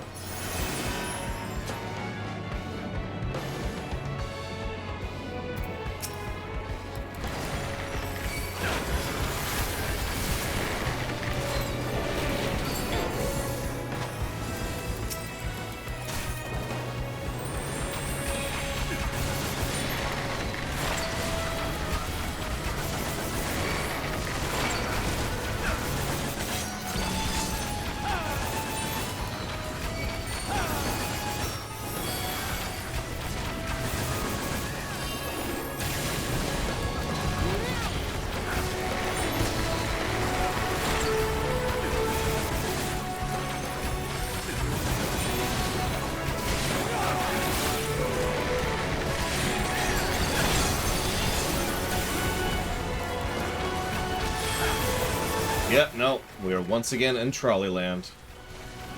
As usual.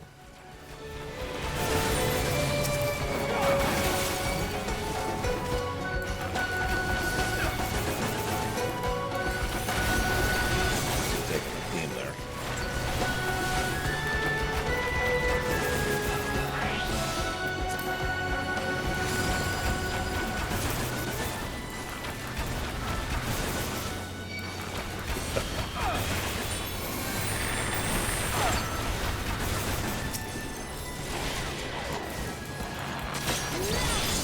Yeah, I was just thinking about what they did with the music is a nice little touch. Especially given what this dungeon is. Oh, that's a tough one, Ross. To be different, lemon. If you want traditional, meat. So you remember those two? Well, they give us a bit of a path. So, this is silly how much I like this, but I love this. This is the cavalry moment, right? Like, this is all the people we've been helping throughout the game, helping together. It's basically the same thing with the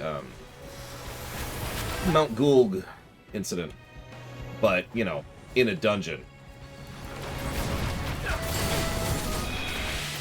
Yeah, exactly. Our friends are, in fact, our power. And we're fighting, well, something interesting. Oh, there's Evil Rax.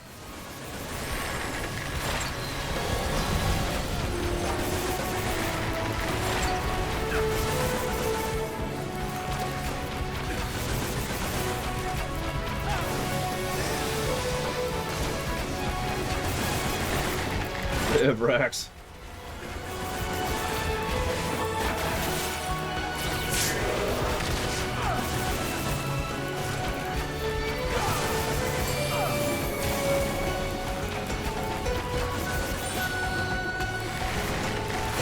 Well, Evil Rax certainly has more HP, but we can see who's winning this battle.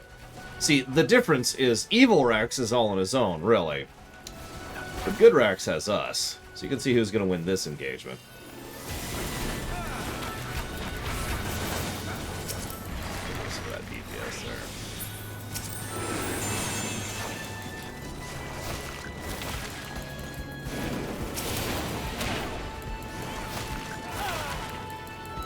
Yeah, Good Rax has a healer. And yeah, there's a lot of references here. I'm not even going to try to reference all of them. I only know of some of them, I should add. By the way, does anyone remember exactly where Hildebrand could show up?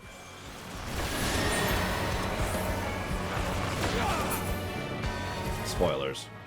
But I'd like to be watching for it. Zone 3, okay. It is a chance, Mr. Red. Yep. +1.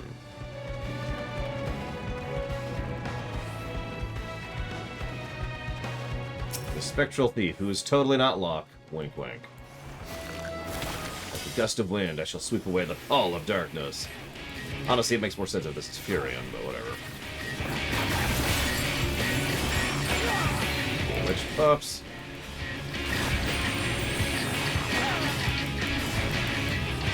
Damn it, Galoof. Get out of here.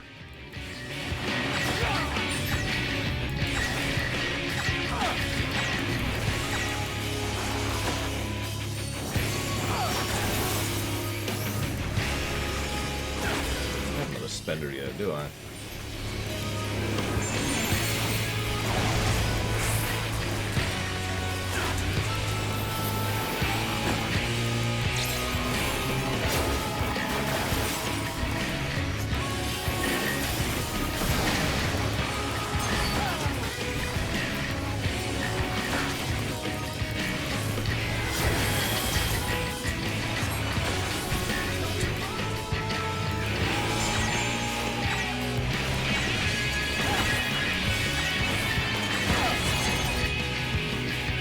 Dude.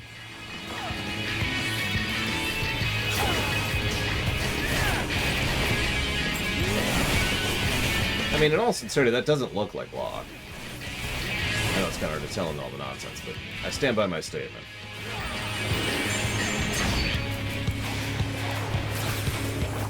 Like, way too gaudy, first of all. And I know they tend to do the Amano thing, excuse me. But still, whoop, whoop, whoop.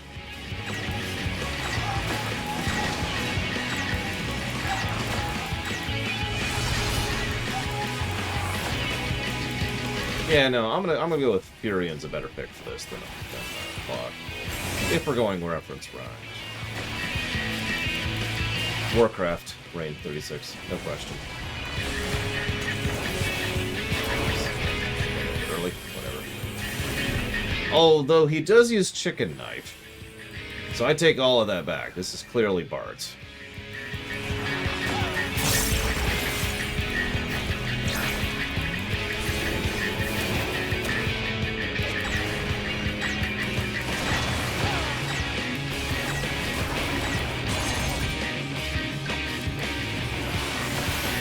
Could be Ferris? I don't know.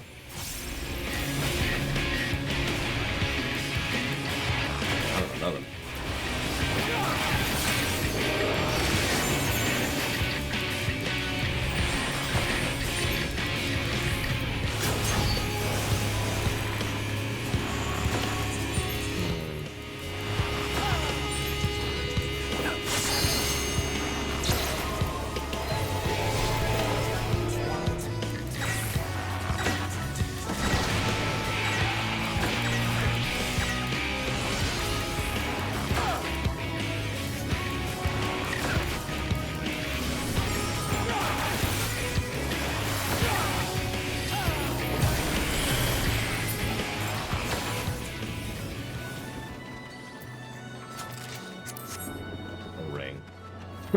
Hey, Feul. When we learn to call your lovely branch when you're in trouble. We'll discuss this later, but for now, upwards.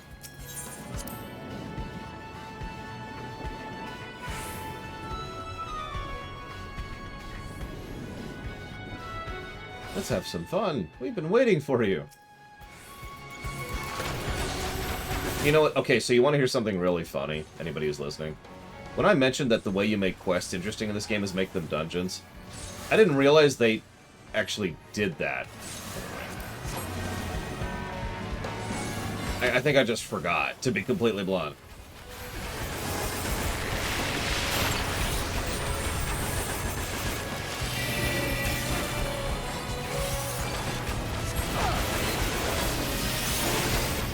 And yeah, there's the frog boss from the frog dungeon a little while ago.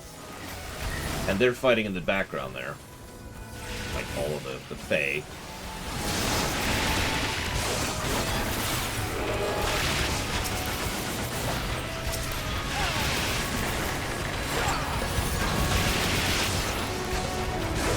What's with the frog thing, by the way? You were doing that earlier, too, and I didn't understand the meme. Or perhaps just didn't get the reference.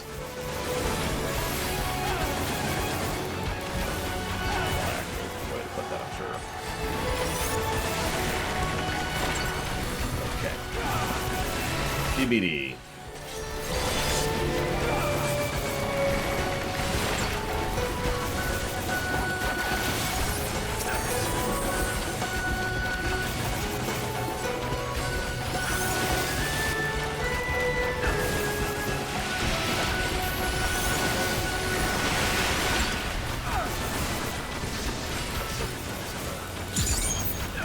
Hey, first time I've gotten that bar full.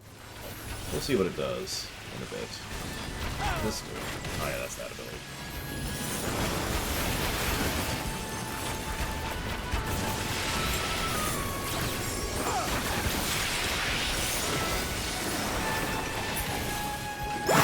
This way, brave sapling, this way.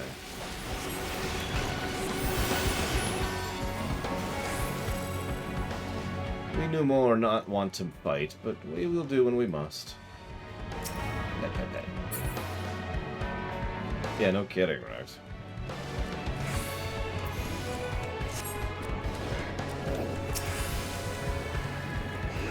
It's just two ink mages. Don't worry about them. They're just ink mages. I'm gonna wait. There we go. Alright, let's see what this does. That's what I thought it would do.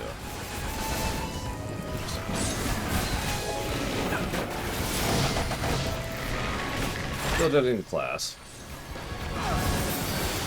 Oh, absolutely, Ross. You gotta get a little bit of spice in there, too. Not a lot. Too much spice will destroy that. Same thing with too much zest, actually. Too much lemon will destroy that, too.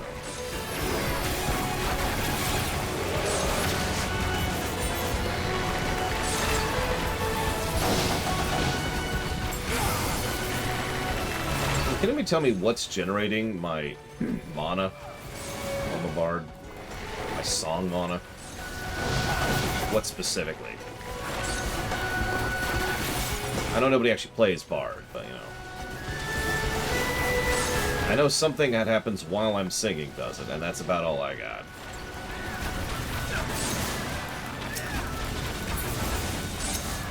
RNG? Well, okay. That, you know what, that's an acceptable answer. That might explain why I haven't been able to figure out the pattern to it yet. Because I've been trying to. Like, I've been trying to figure out how that works. Hey, it's a spectral necromancer. Totally not an FF5 reference. The only FF with the necromancer class that I'm aware of. Feel free to correct me on that, but I don't think that's a mainstay.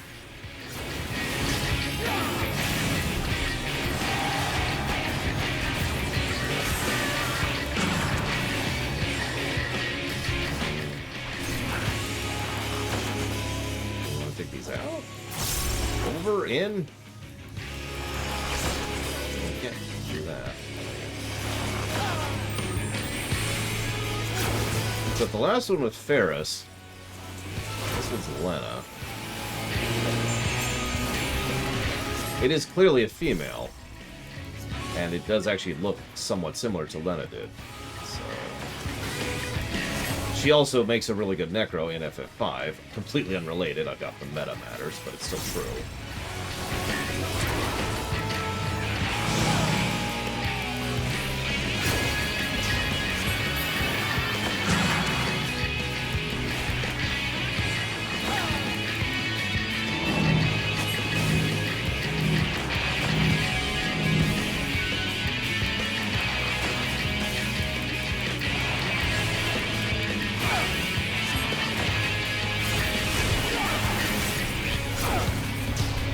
Like I said, it's a pretty uncommon class to have in a Final Fantasy game.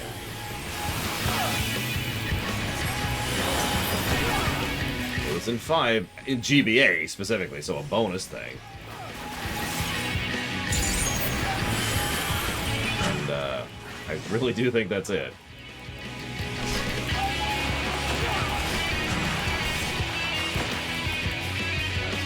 It'll spread out.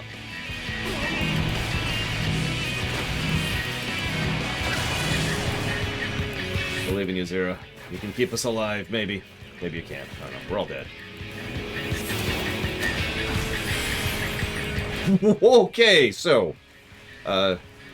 We're dead. Can I res as a bard? I don't think I can. That's true. Bravely Default had a necromancer. One of them did. Well, Rax, you're a gunbreaker. And I'm pathetic. Class I don't really know all that well. I'm doing decent numbers. I was actually doing more DPS as my Black Mage, which amuses me. You know, what can you do? Where's my healing song? That's not it. That's my Yasuna song. Where is my heal song? Oh, no, I'm just dead. Okay.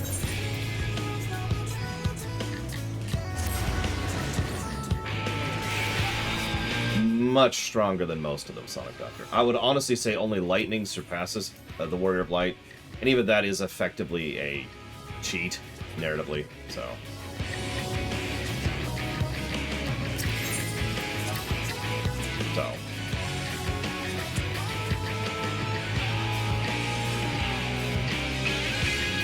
People ahead of me or behind? Now, whatever.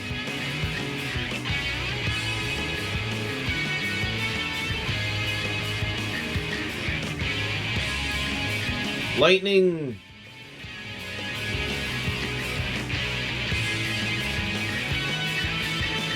Is not actually a Mary Sue in 1 or 3. I can't believe I'm saying that, but it's true. 2 is a little bit more debatable.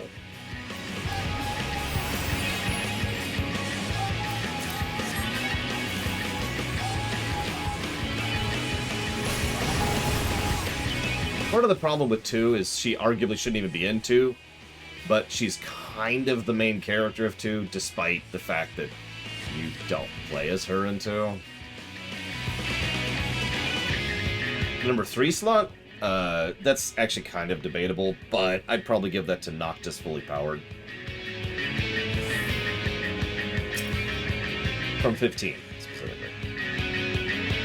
Damn it, I was ahead of people. I thought I was behind people, so I was rushing.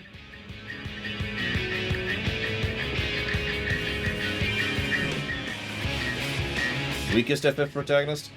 Probably the Warrior of Light from 1. FF1 was very low tier, something that actually it benefited from, if I might be so bold.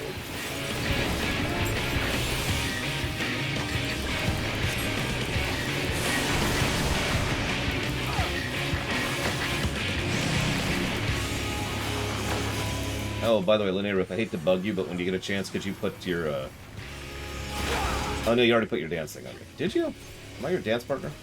I can't actually tell if I'm your dance partner right now. Oh, well.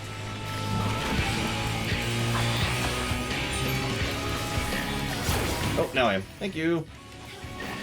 The next time you do a dance, I'm going to go ahead and pop a DPS cooldown. Rom's is pretty low tier, too, by design.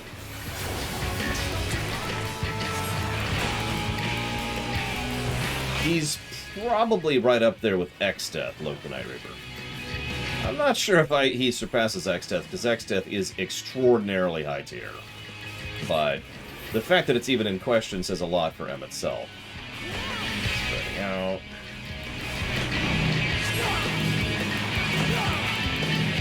I'm out of range. Wow. Oh, no, I can hit some things over here. Ranged.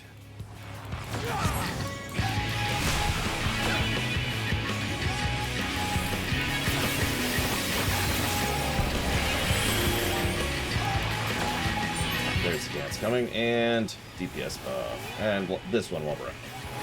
Let's hit some buffs. Just do some buffs. I could see that, Reggie. I think X-Death, at the very least, would push him itself, and vice versa, quite frankly. So I'm going to be over here in the corner. Don't mind me.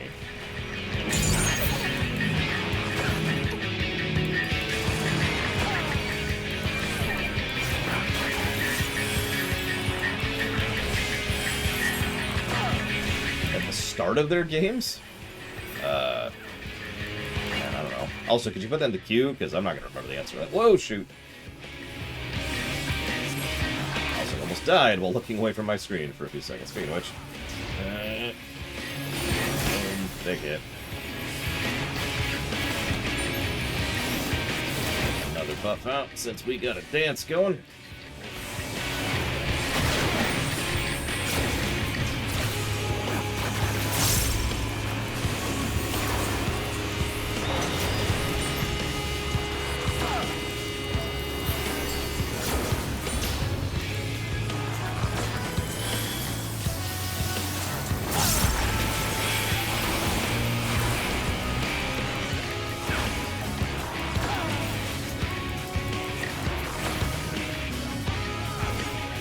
Is that gonna go away, or am I just gonna eat it? Is that's just my life now? That's just life. That's how it is. Oh, Sephiroth is definitely stronger than Cloud. That's never not been true. Hey, Faeul. Then some pixie magic, and presto, a secret passage to the Lakeland.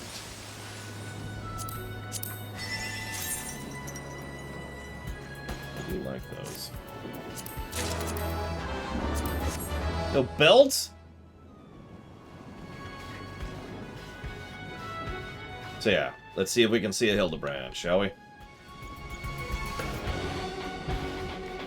Gotta see where we're at. There's the Crystal Tower up there.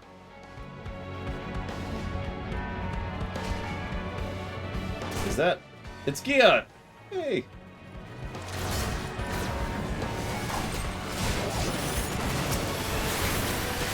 Okay, after this set of trash. Got it.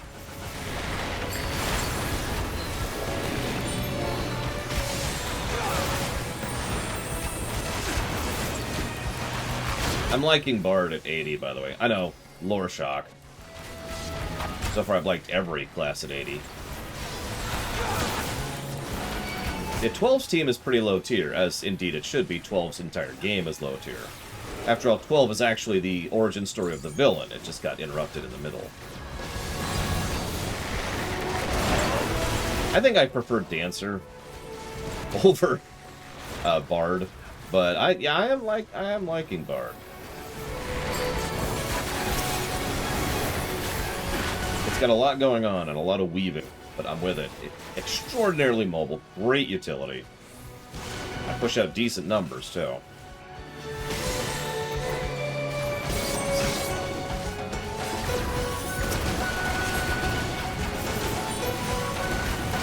Machinist is fun, too. See, that's the problem with this game. Almost all the classes, and by which I mean all the classes, are fun.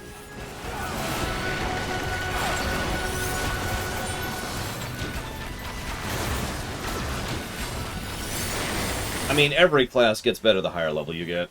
That's not actually... That's not exclusive to bards, is what I'm trying to say. Like, I've got... Let's keep track of this, okay? So I've got 3 separate songs, each of which has their own little gimmick to it. Those allow me to generate resources to use on a big-ass hit right in the front of my face. The big-ass hit hits harder the more resource I've built up, which I didn't figure out at first, but I caught on to that pretty quickly. You've got 2 dots to maintain, multiple off-global cooldown insta-casts, and just cooldowns in general. And we've got a super buff for when you're singing, and a take less damage buff, and a heal more damage buff for the whole group.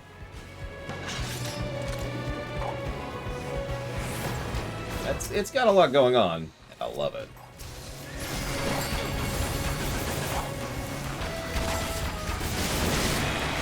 $700 million. I don't know. Triexia? More than they actually say in canon, because they're stupid. Yeah, I know Hildebrand. Sorry. Didn't think there would be.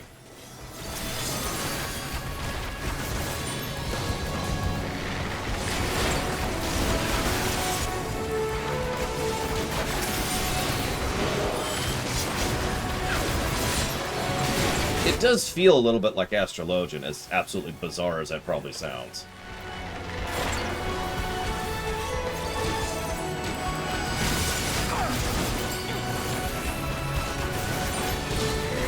By the way, if you want to participate in the raid, which is right after this, please be ready to go, because we're going to be pushing right through it. We're probably going to have to do the guessing game. Do not guess yet. I have not rolled the dice yet. There will be 5 slots, because me, Rax, and Linearith get automatic slots.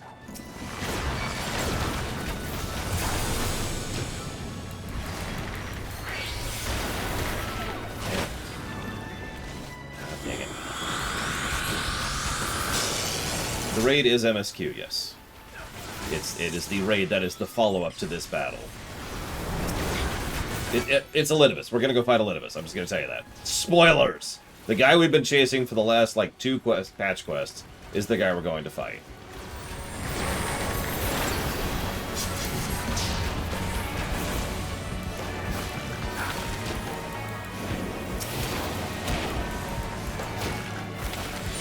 That's true. I have been taking all the party slots. It's because I'm the best.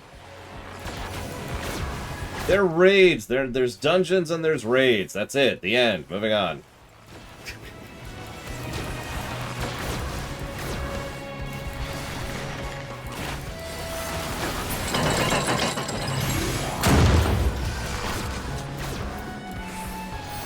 I don't give a goddamn that they try to call their raids one kind of raid, another kind of raid, another kind of raid. That's fine for classification. After all, WoW has 1, 2, 3, 4, 5 different types of raids, but they're all raids.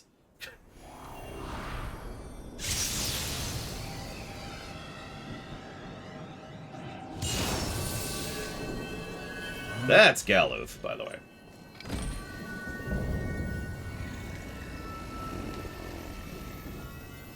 I don't know yet, Sonic Doctor. I have to do a little more specific number crunching to figure that one out. Where's their loot? Ah. The running theory is that Ferris was the first boss, which would mean we fight everyone except for Bards. It's either that or there is no Ferris. Take your pick. Ow.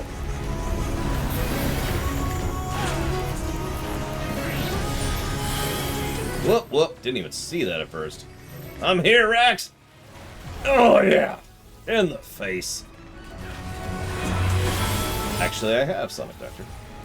Because, of course, I have.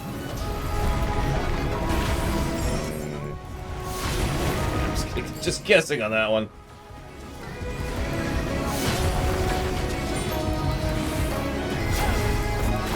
Yeah, there you go. Bartz is off fighting Greg. Thought we didn't have a Bartz. Yeah, that's a mean unavoidable.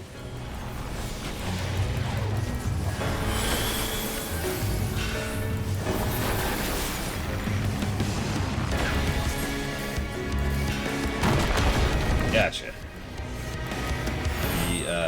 Okay.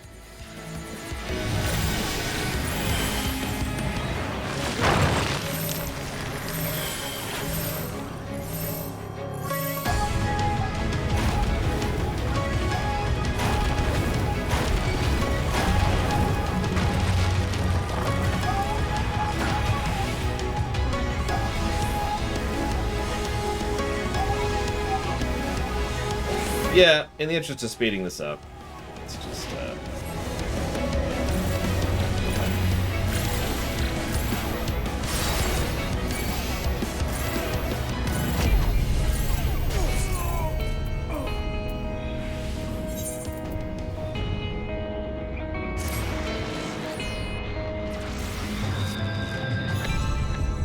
make like a margarita and be on the rocks. Does anybody actually like margaritas on the rocks? On the rocks? Yeah, as soon as I saw there was more than one stack marker, I'm like, oh, you want us to... Okay, okay. Wait, hang on. People like margaritas? Now I'm just confused. Corral's like, grandfather? I'll kill you!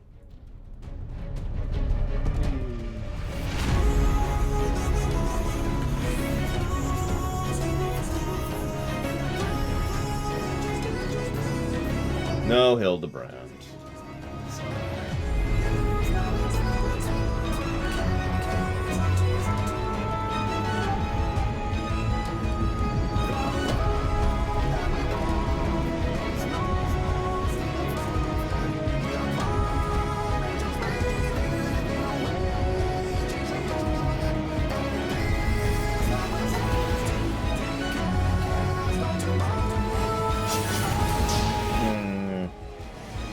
afraid the only thing you win, Reggie, is a chance to participate in possibly successfully being in the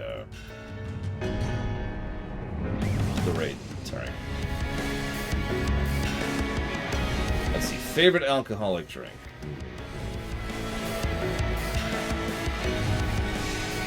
Straight Everclear.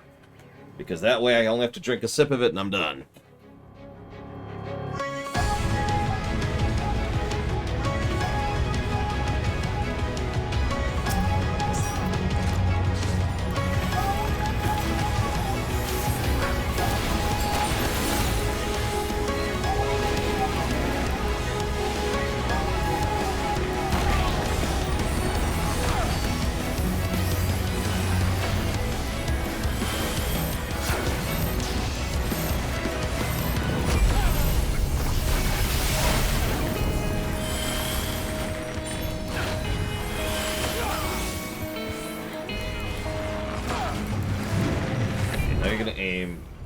Somewhere over here.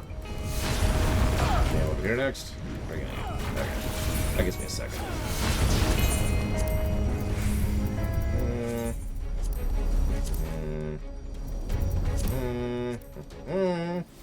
And done.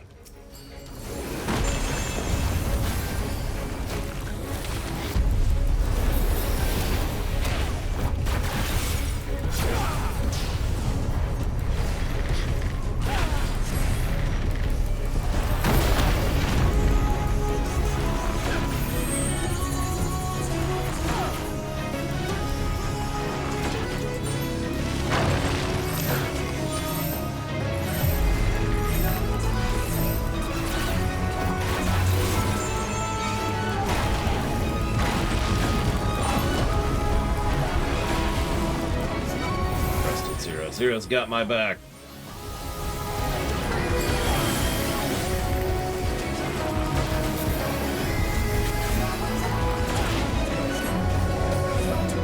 Right. In the crater.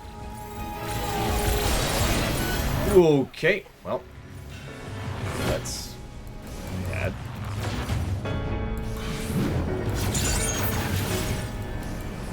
Yep.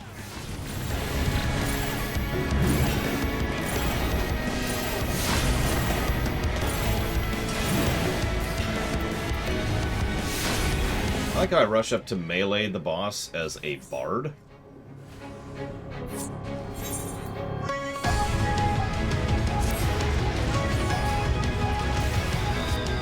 Come on, game. Let me go right back to the boss fight. I just whack him with my bow.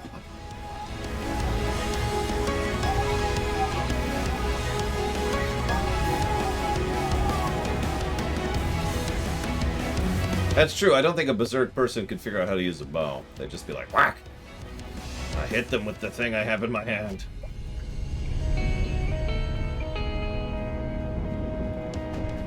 That's how you raise your bow skill, right?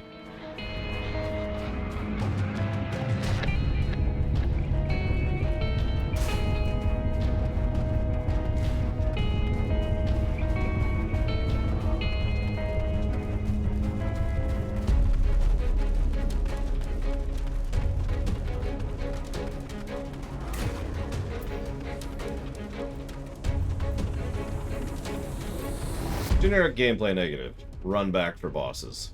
I think that's justified.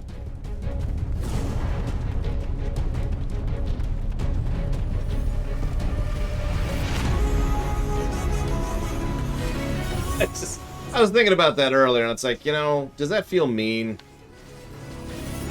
No. No, it doesn't. There's no reason. Yeah, I was gonna say, some dungeons are worse than others, absolutely, but there's... I mean, look at this freaking run back. This is several minutes. Okay. We got this, maybe.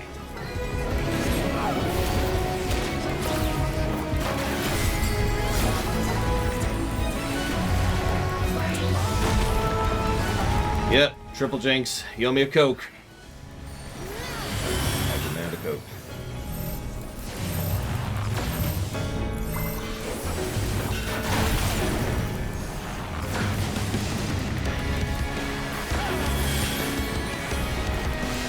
Leftover Pepsi Nitro, but it's garbage!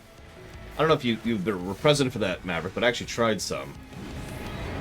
And I was not what you would call impressed.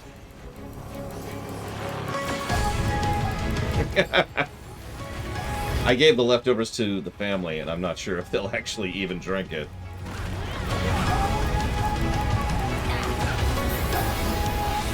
Yeah, we're just in sync tonight, which is funny, considering.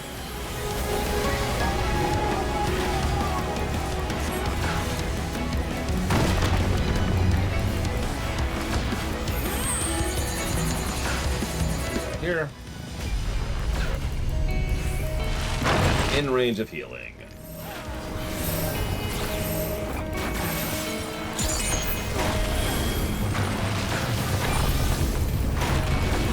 Can I just have that attack? I mean, I do on Diablo 3, now that I think about it. Gong, gong, gong. I believe it's the name of that attack. My blood burns in my veins. Right. In the crater. Wait for a second. And there we go. And out we go. Do not stay in the crater. The crater is bad. Hey, Baron. We're streaming late, as you can tell, because we're already 5 minutes over the cutoff point. I said we're going for it, and by golly, I meant it. I can't tell where that's aiming, so I'm just going to go over here. Oh, another one. You know, Galoof, we're worried about you here. All these raging slices. I mean, you know, I'll be right here. Screw it. And back out.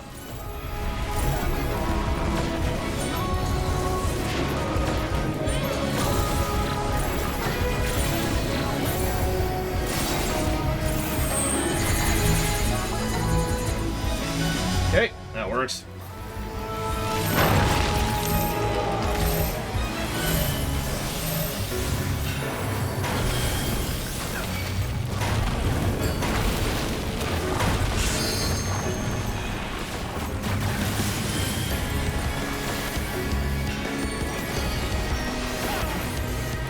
Oh, dance time. I will go ahead and pop this and this. Mega buffs. Burn.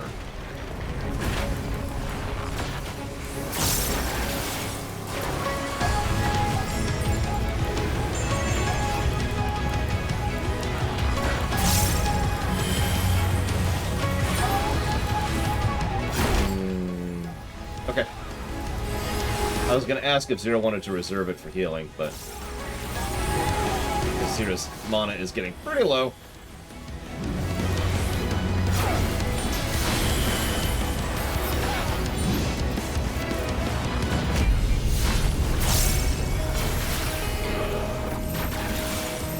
Annoying.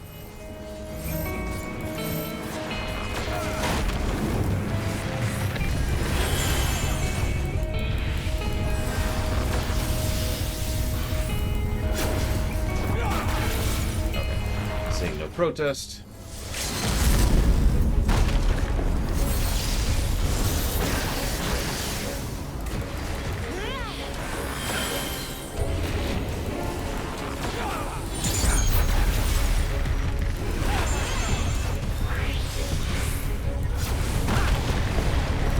Yeah, sorry. Kirby. Sorry, Kirby. And there we go. All right.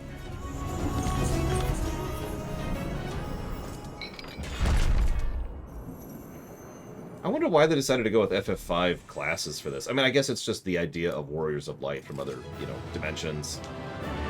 But, like, I don't know. It's weird.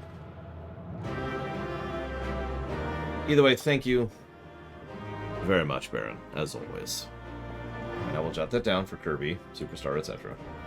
So let's jump right into it, shall we?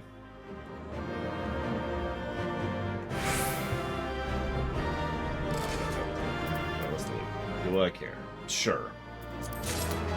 Whatever it is, I'll look at it later. Let's go!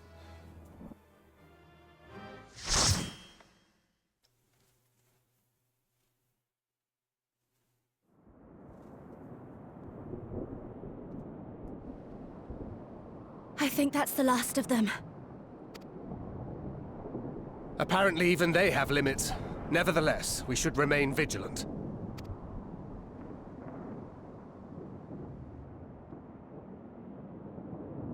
Urianger, something occurred to me while we were fighting. These enemies. Are heroes hailing from other shards, summoned hither to deliver this world from its doom. Scant moments after the star shower did they appear, as yet more souls were inspired to walk the hero's path, no doubt. Thus did hopes for salvation of realms near and far resonate and converge, lending still greater strength unto our adversary. So that's Elidibus's game. But first things first. If the rings are the same as the Exarchs, then we need to ask him how that's possible. Go ahead and guess if you want to join in. Rax, if you want to roll, go for it. I can roll if you want me to.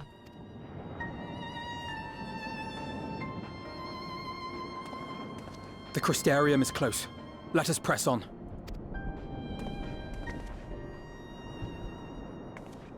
They come.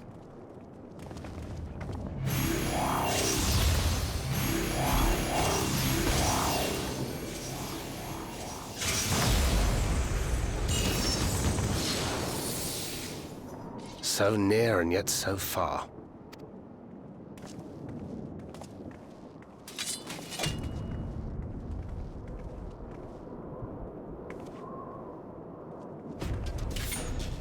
In the chaos of conflict, one can always find an opening to exploit.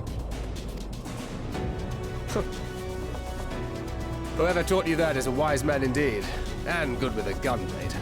But yes, I dare say we can create an opening wide enough for at least one of us to slip through. That being you, of course, though others are welcome to follow in your wake. Reen and I will keep our guests occupied. Brave and selfless as ever. Yet the two of you may struggle to fool our foes, etherically sensitive as they are. Had you a comrade who could use destructive magics to wreak havoc upon the ambient ether, on the other hand?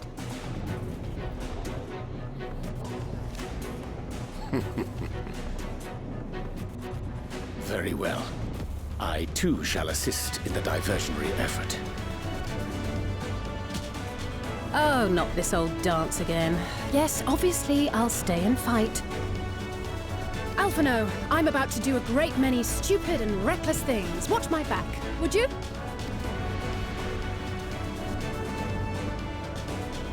And there you have it. Take care of yourself, my friend.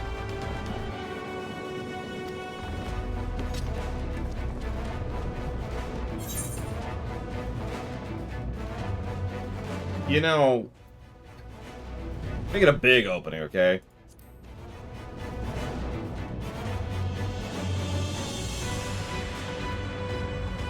We'll do our best. Ah.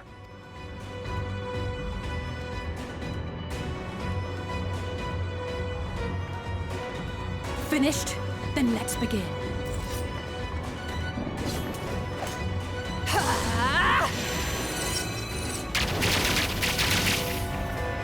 Whoops, I muted myself. That's the 5 people. Plus the night with Rax and myself, obviously. Short while earlier, in the ocular.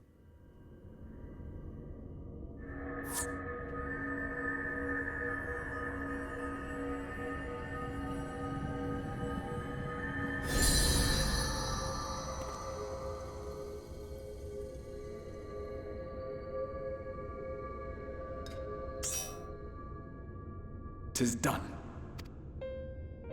Oh, let me see, let me see!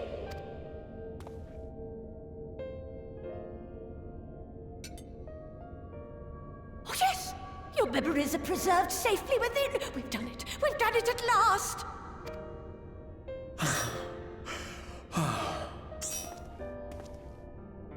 I have inspected the other vessels. They are all ready to receive of our friends' memories. Oh, excellent! Excellent! I shall have my familiars bear word to them at once!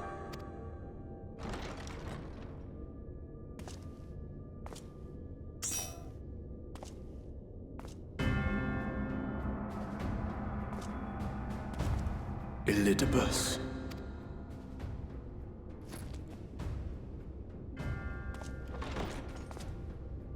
It was not until I observed the battle between Emet-Selch and the Warrior of Darkness that I realized what I must do.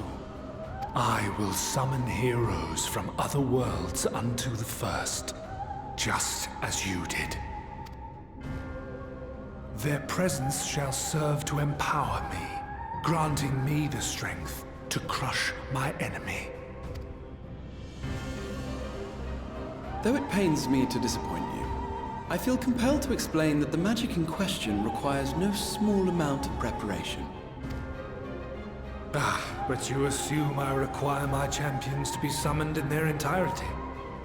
I do not. Their souls needn't even be whole.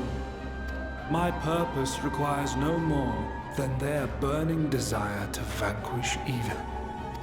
He is, after all, a primal. Sort of.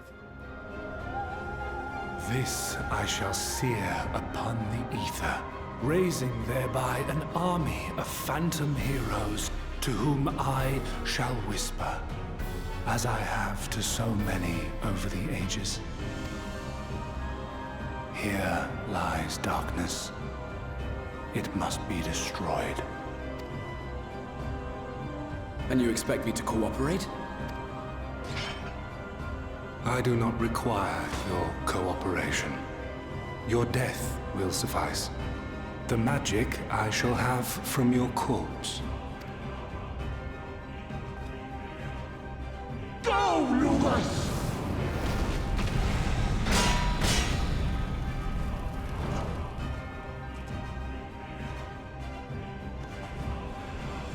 We must flee! Quickly. Quickly.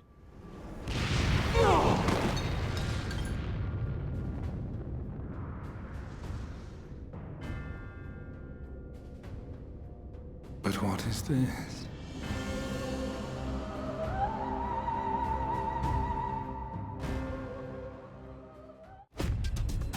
Meanwhile, in the present, we are literally running to the tower. You know, we have a mount.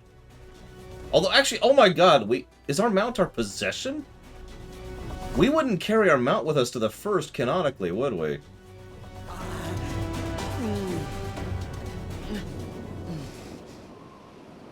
Don't have time for this.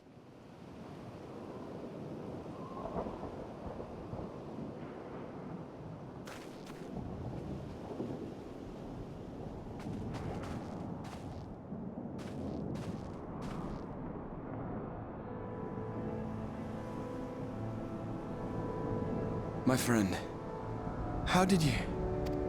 Look. No matter. Elidibus. He took us unawares.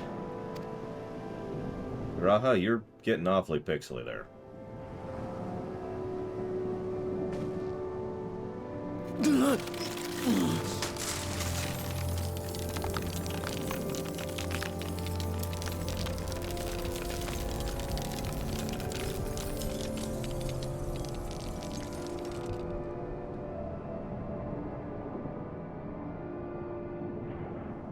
It was all we could do. To raise a war to hinder his steps. And so we fled. But he took it. The vessel with the Exarch's memories. Forgive me. Forgive me. The vessel bears not only my memories, but my blood. The blood of Allegan royalty, granting him the means to control the tower. With it, he has performed I know not how many summonings, calling forth heroes from across the rift. Yeah, I just spent like the last half hour killing a bunch of them. And, as you can see, the burden upon the tower is beginning to tell.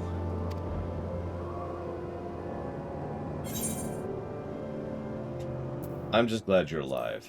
Make sure you stay that way.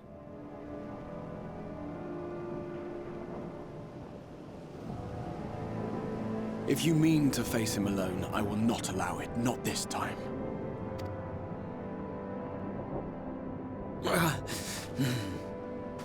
Elidibus has exploited the people's nobility, twisted their purest intentions for terrible ends, and I cannot let it stand. As Exarch, it is my duty to protect them, to defend their hopes and dreams. So I am going to the Crystal Tower, with or without your blessing. Though, I would rather it were with.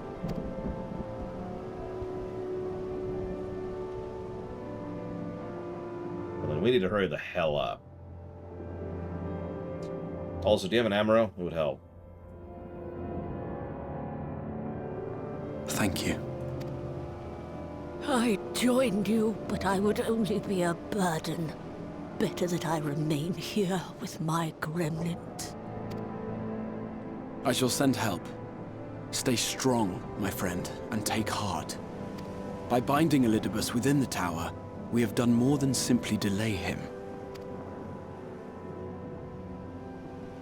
Much like our adversary, I am not wont to show my hand prematurely, but the time has come to bring my strongest card to bear. Yeah, now's the time for it. I think it's going to teleport me, Rex. I'm not sure. I guess we'll find out in a minute. What do you need me as, by the way? I can bring anything. To the tower. I'd rather not tank it.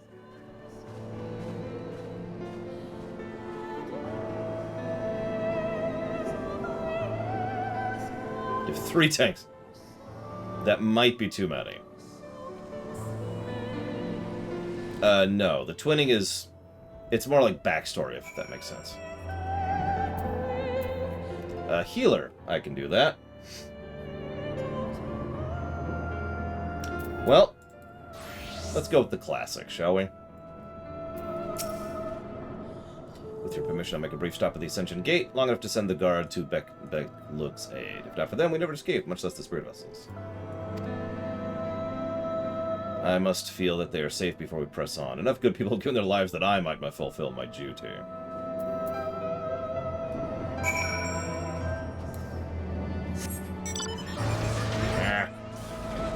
I know, right? Said Slayer.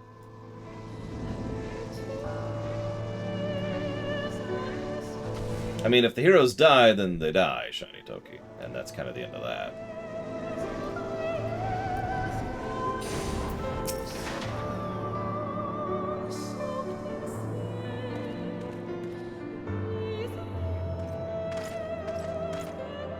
Warrior of Darkness, Exarch, forgive me, we weren't notified of your coming. Yeah, we're kind of... You need to assemble a rescue party. Go get them. They're over here. At once. There's been reports of enemies known as specters. Do they have something to do with this? We really don't have time to explain. You are to leave this foe to us. Understood? Alert the rest of the god.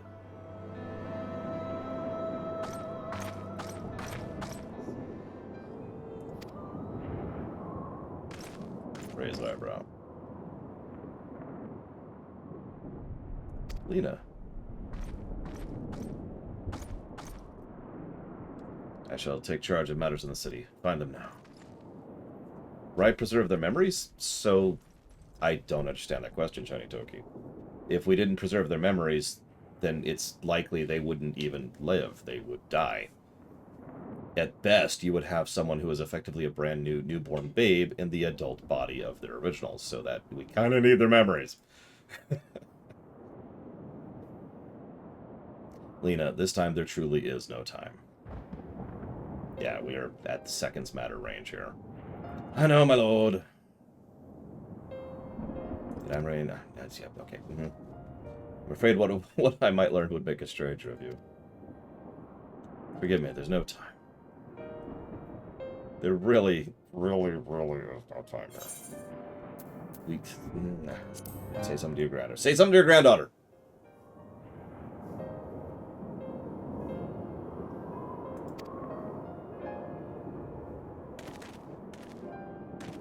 Lena, do you remember the first time you got lost in the tower when you were little and I searched for you for hours on end?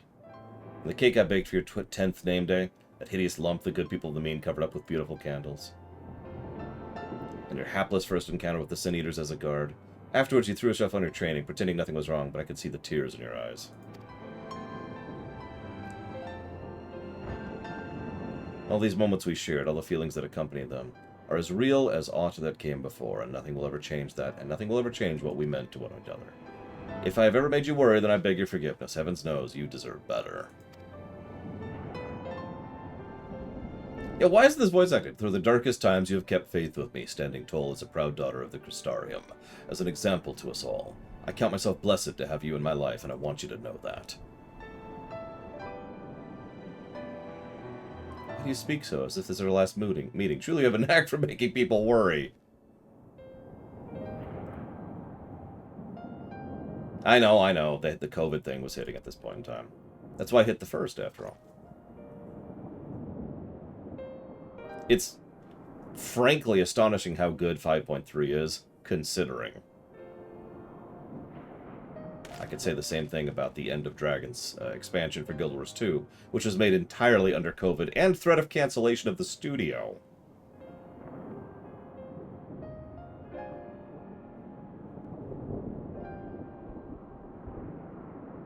Sorry, Lena.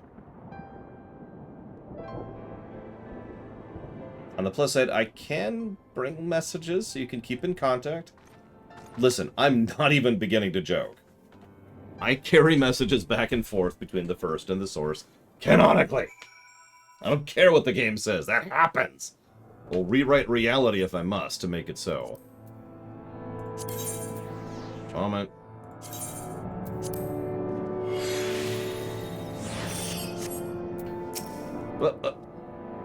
There's a lot of people up there. The word holds. Excellent. Elidibus will be in the tower. Our foe's sole purpose is to destroy you, and to that end he has summoned heroes from other reflections, empowering himself with their hope even as they occupy your comrades.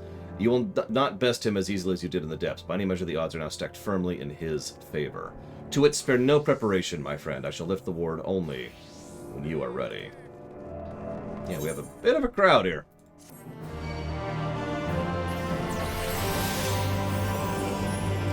You can now do the dungeon you just did in a trust.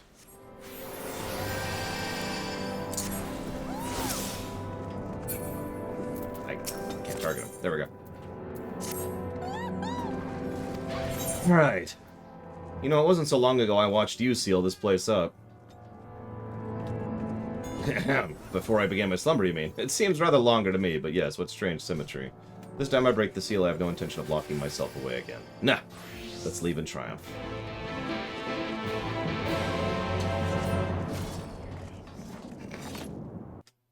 I mean, I was always number 13. The Error. That's what they called me. I know, right, Rax?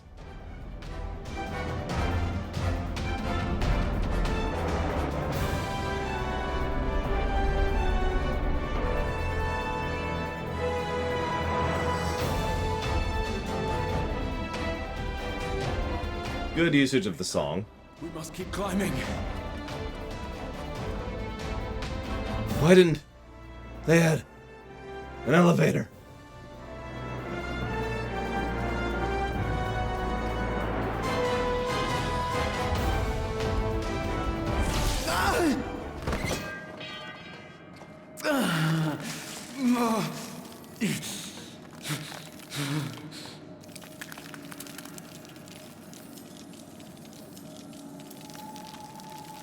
Yeah, we're all running out of time right now.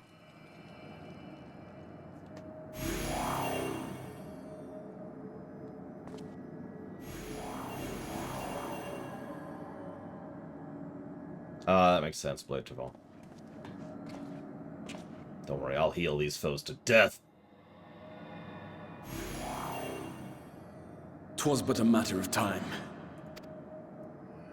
I cannot keep up with you, nor will it avail us to make a stand here. You must go on without me. Find Elidibus and stop him.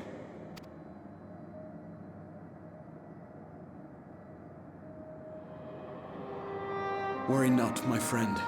Though I am no warrior, I have learned to hold my own over the years. I mean, kill might be too strong, True Whisperer. It's not like we have a choice. That's the best part. When first we explored this tower, you and your fellow adventurers formed the van, while I was left to follow in your wake. Suffice it to say, I was not best pleased with the arrangement. How I wished that I could join you.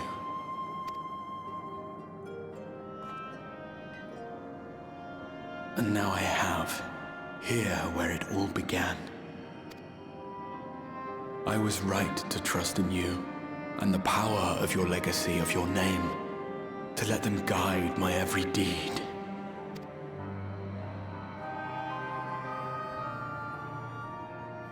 With Rax, I think this were... For Elidibus is my name, and my mission, guiding my every deed.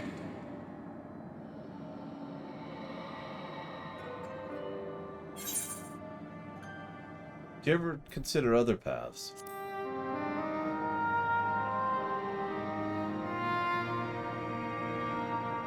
I did, but I chose not to walk them, thank the gods. Why ever would you ask me such a thing? Well, you see... Elidibus spoke in similar terms, you say? How curious. To answer your question, then, I made my choice for reasons which seemed obvious to me, but may not to any other. There were the expectations I placed upon myself before beginning my slumber, and the expectations of those who roused me. Of course, I had the choice to turn my back on a lot of it, but in the end, it was no choice at all.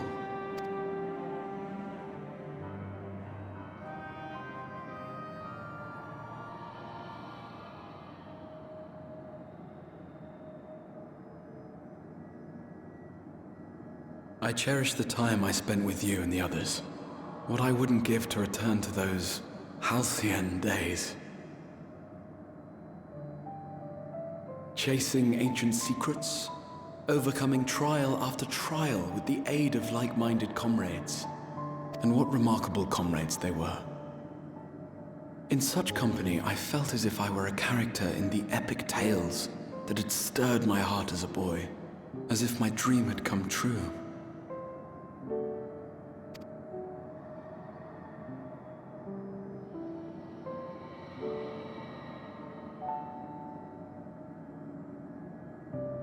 It hadn't, of course, for I was no hero, neither then nor after. Though the world to which I awakened and the first were beset with myriad problems, I rarely knew how best to play my part.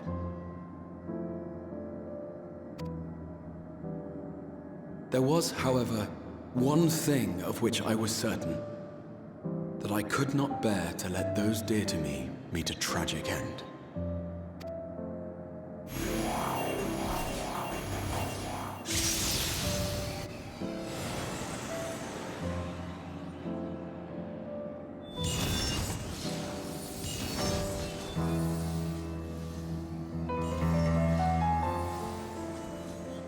There's Fighter again.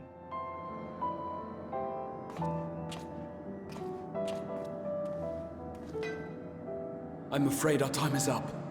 Go!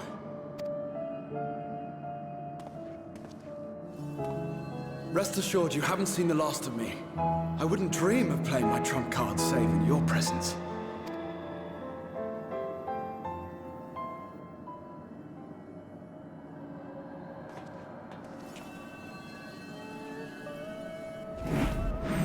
Break!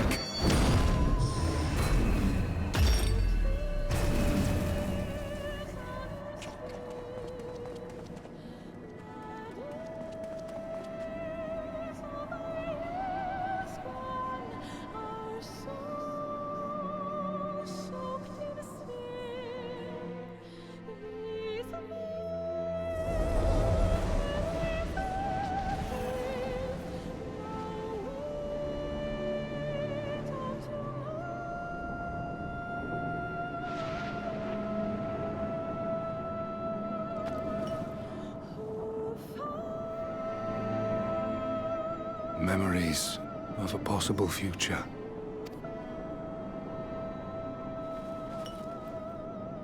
Worthless. All.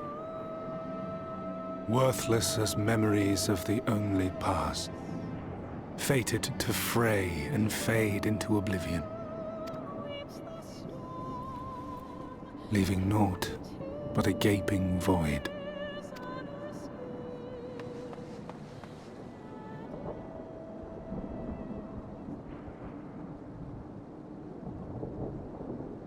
The Waking Sands. Yes, that was the place. The place I first made myself known to you and yours. All the way back in ARR.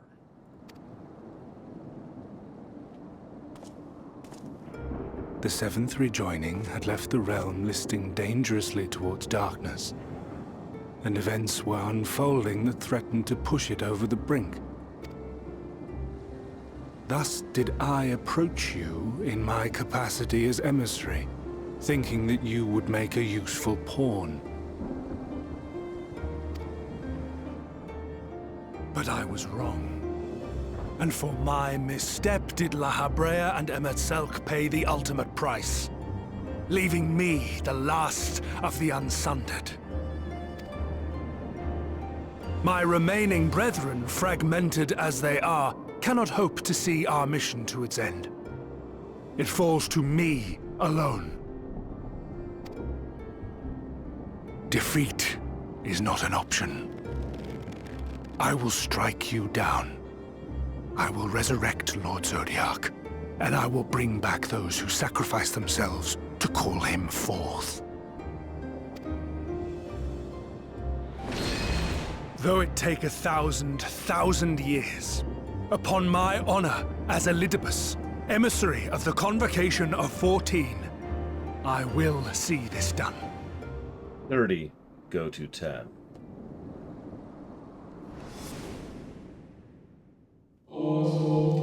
But know that his devotion is not without reason, if he himself can no longer remember what that reason is. You worry too much, Elidibus. Your dedication on duty verges an obsession.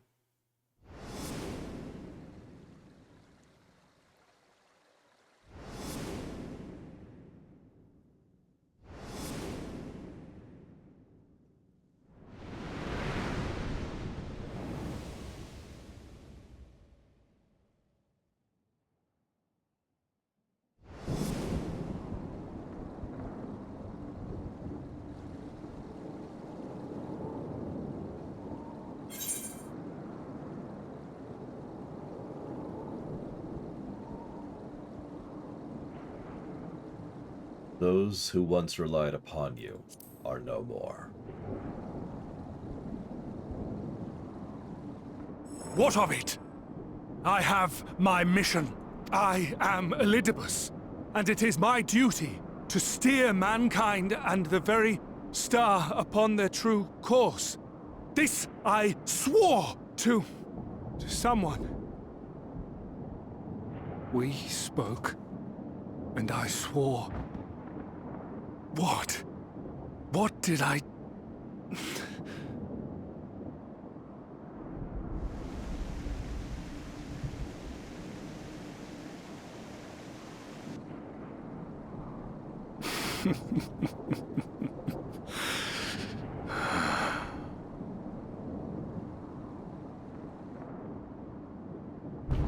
This pain, this torment, is nothing. No more than must be suffered to deliver the world from its doom. No more than any of you malformed creatures have known. Even should you lose all that is dear to you, even should it cost you your life, you bear the burden and fight on, kicking and screaming until your last breath is spent!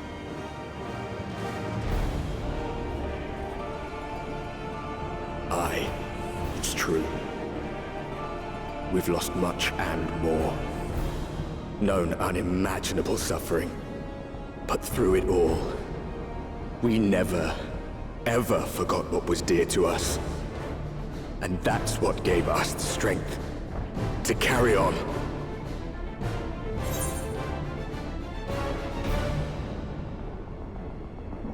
You have no fight left to fight. Repeating Emmett Selk's words.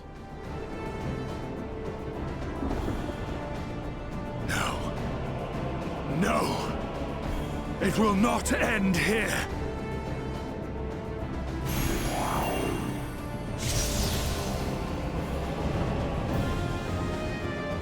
Champions from beyond the rift, heed my call.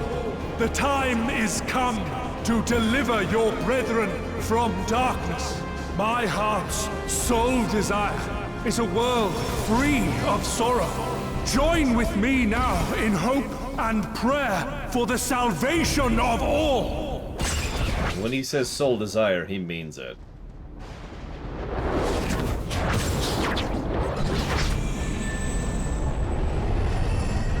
I don't remember my reaction to this when I first saw this, but... If you would usher in the end, then with my all shall I oppose you. As the avatar of those mortal heroes who fought unfalteringly in all their imperfection. The Warrior of Light. Incarnate! Straight out of 1. Come, Warrior of Darkness! Let us finish this! God, he looks terrible.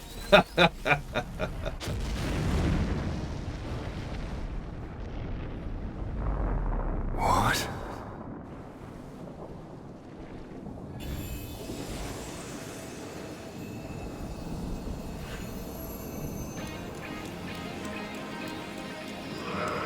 Herein I commit the chronicle of the traveler, shepherd to the stars in the dark.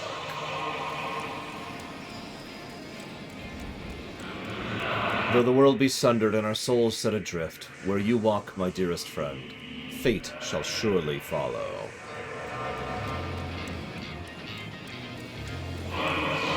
For yours is the 14th seat, the seat of Azem.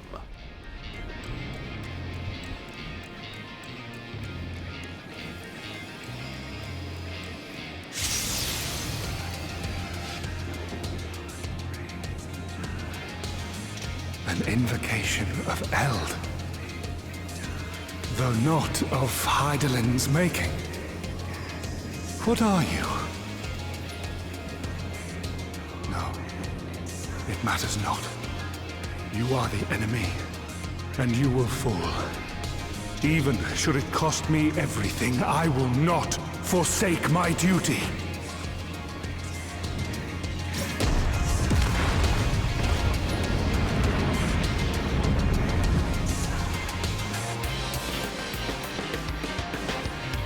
And now you spend 30 minutes waiting in the queue as a DPS.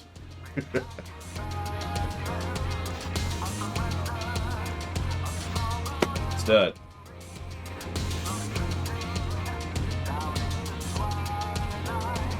By the way, I'm not going to watch all the cutscenes after this. Just as a heads up. It's already well after the time when I should be heading nuts. In fact, I'm going to take my go-to-sleep stuff right now.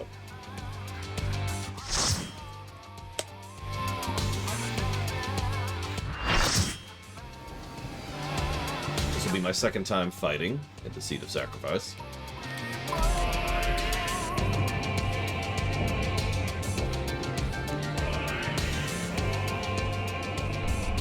So hopefully I remember at least part of these. For our world, I will strike you down. If you'll join me.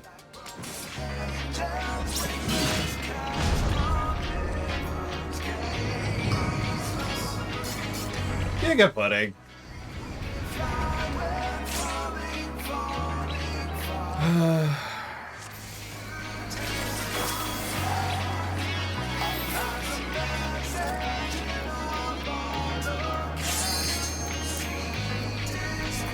Yeah, I was to say 2 Asians in a row that we don't fight alone, canonically.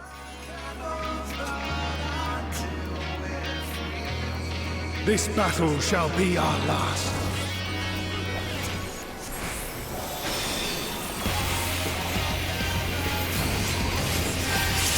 Oh yeah, I was ready for that one.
shadow!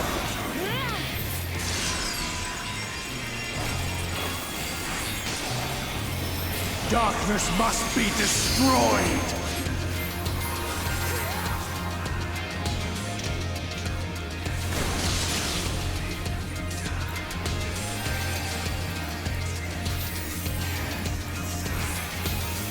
Gleaming steel! Light my path!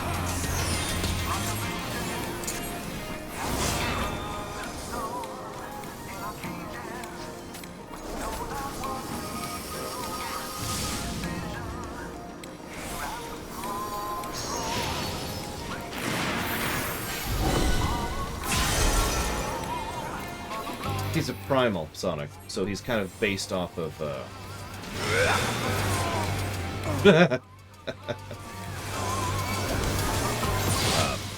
ideas. And what he is the idea of the original Warrior of Light, aka the one from FF1, but also even in lore, the one from a great deal of time ago.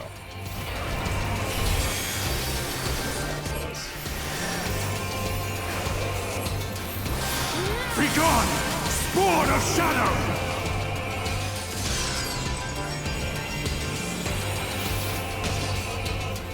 Darkness must be destroyed!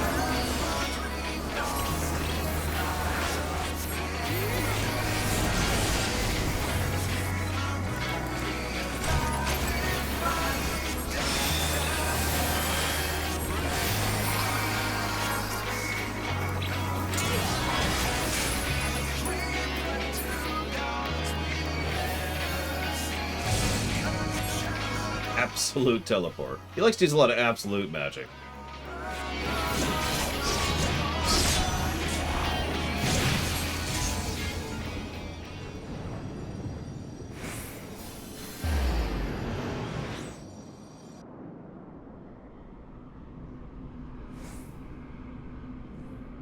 Remember this place?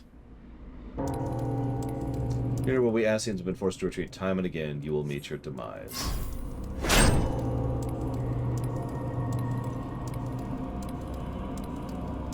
Struggle all you like. Even should you break free, there is no way back.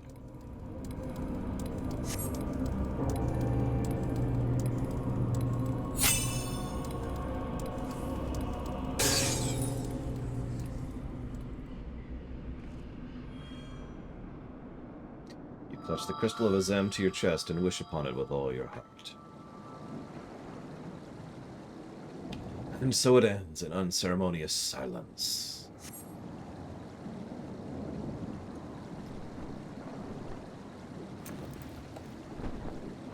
Well, not quite.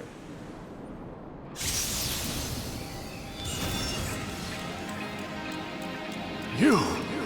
It cannot be! Thanks, buddy.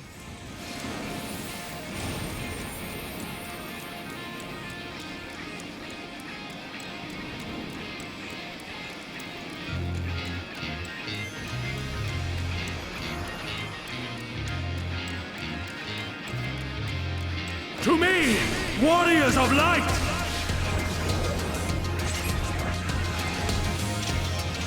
I am salvation given form! And of course, the pose. Frickin' pose. Final hope! For victory, I render up my all! Your demise will be ours!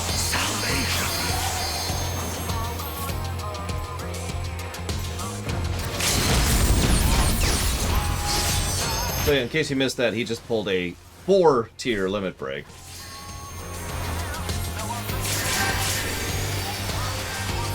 You still stand? Very well.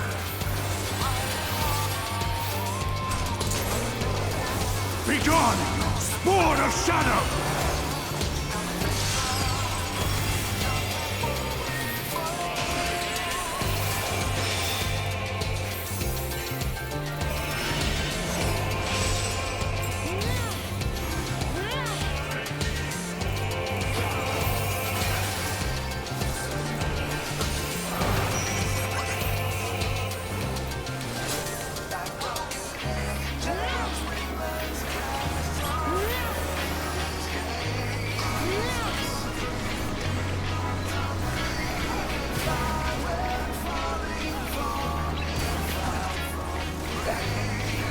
Darkness must be destroyed!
My soul knows no surrender.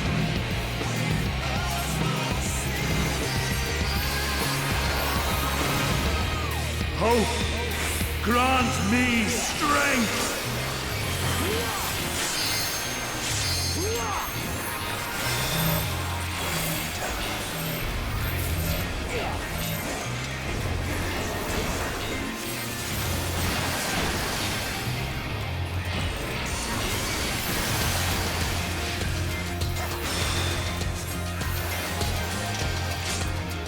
I'm not talking much. I'm actually paying a lot of attention here if it's not apparent. To the corner.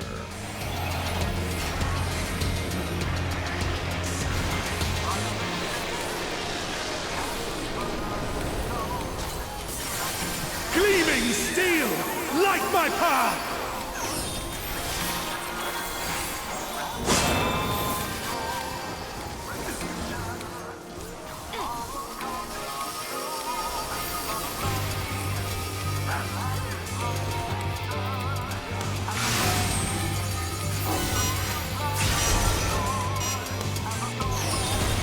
Damn it!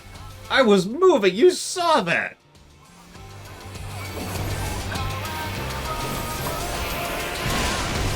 Literally moving. Be gone! Spawn of Shadow!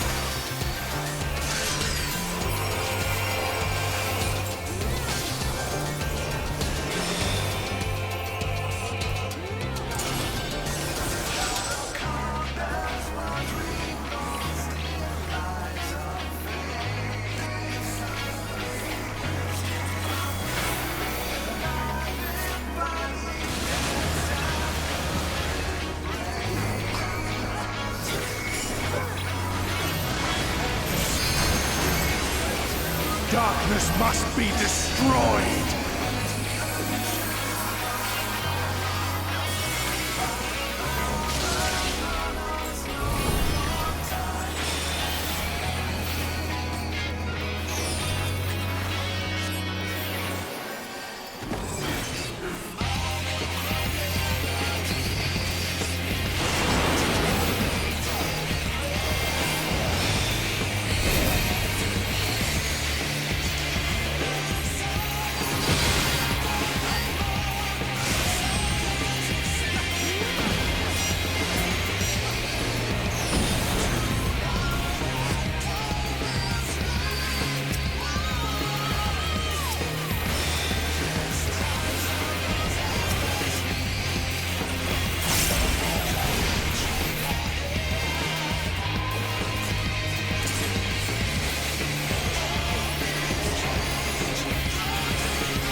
Spawn of Shadow!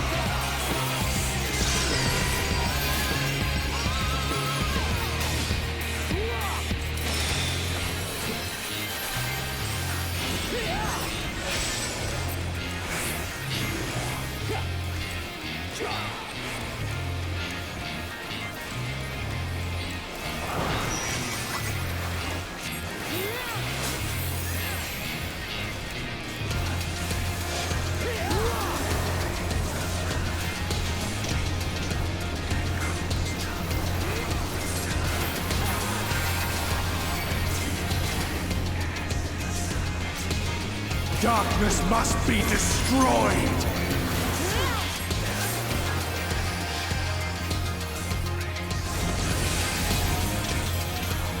Nice and steady. Nice and close.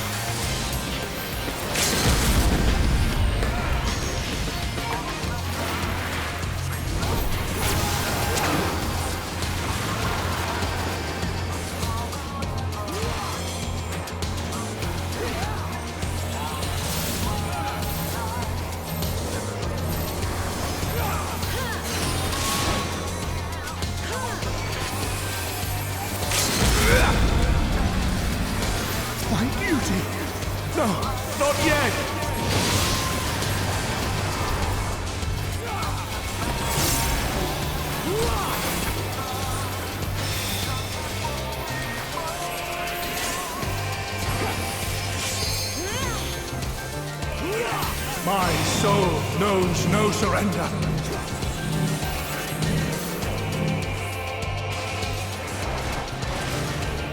Hope, grant me strength.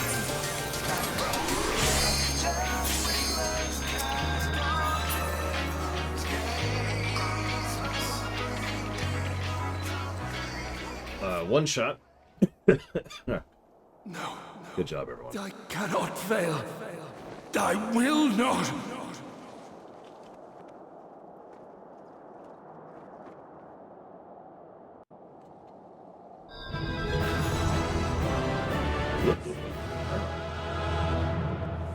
Pose.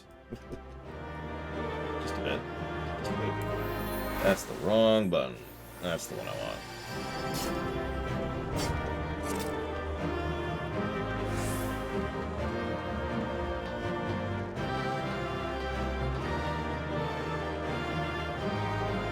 Really, Rax, that's actually funny.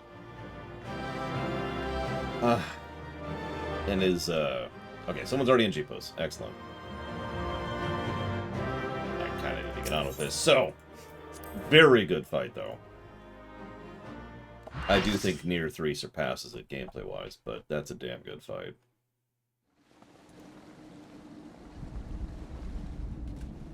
Fool!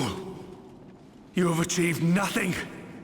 I am immortal, yet I will never surrender!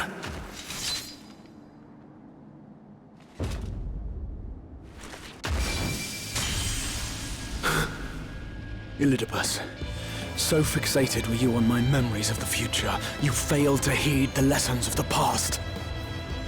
Your obsession blinded you to the true nature of this tower, this beacon of hope for mankind.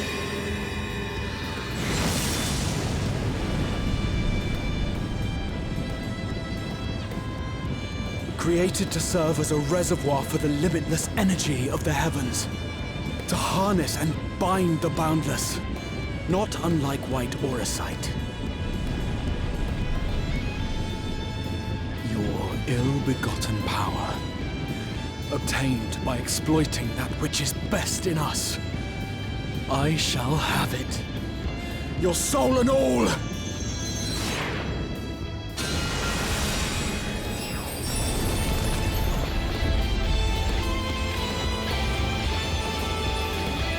There's a lot about how much juice there is there, so to speak, that it takes pretty much the entire tower to hit it.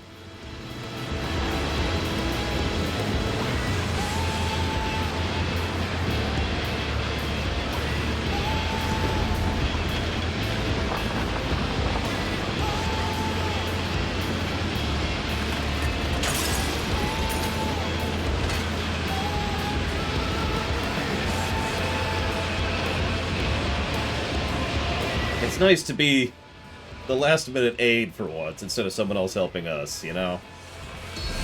But yeah, it took even more than the tower to do it. And this was also after we beat the snot out of him.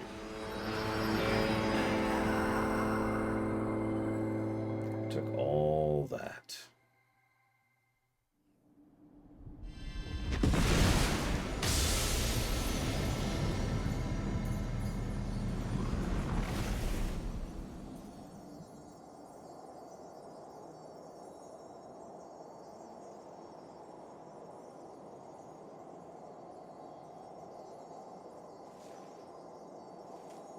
Jesus Christ, Garaha.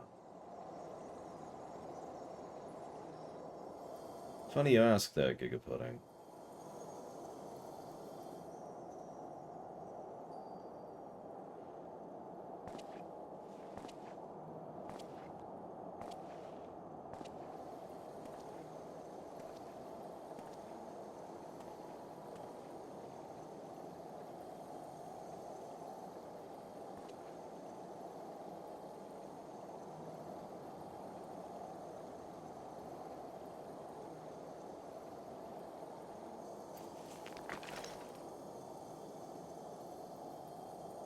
This.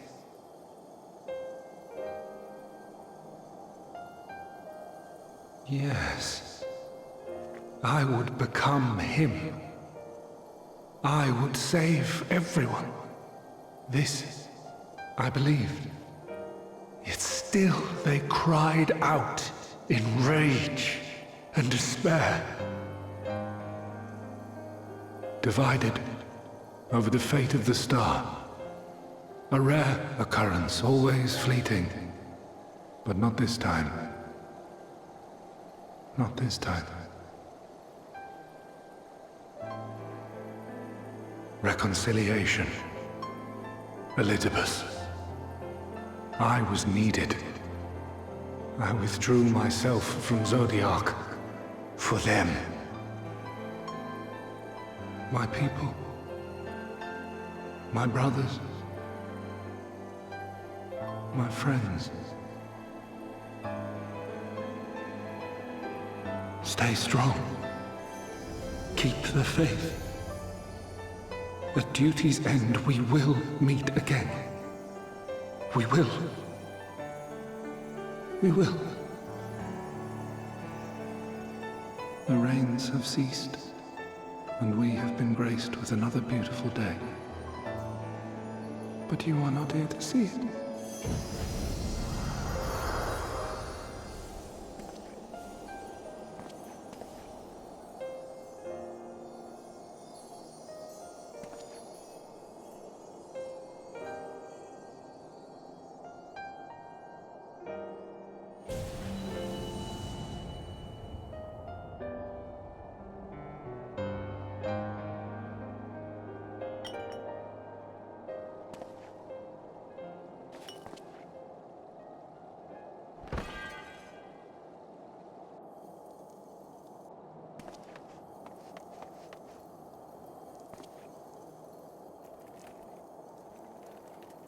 I concede I may have overexerted myself.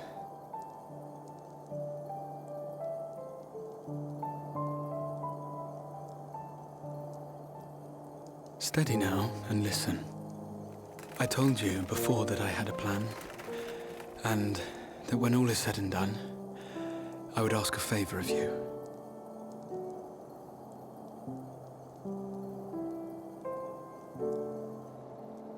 We have averted the 8th Umbral Calamity.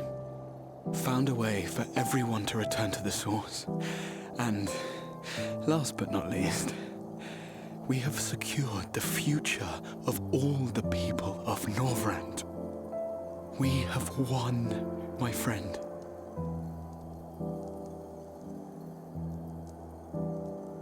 So, I hope you'll forgive me this moment of selfishness, and while I wouldn't want you to feel obliged,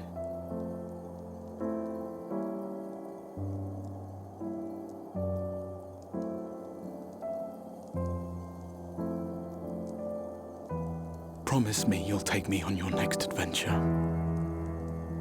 A journey. Together. That's all I ask.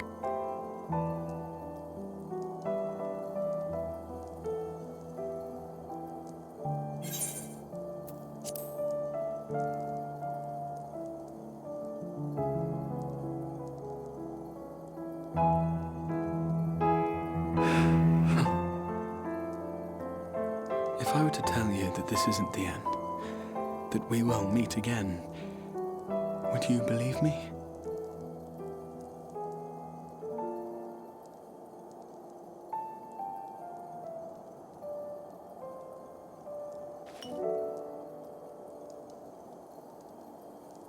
Yeah, so I hate to be a pragmatist, but getting the goddamn gem.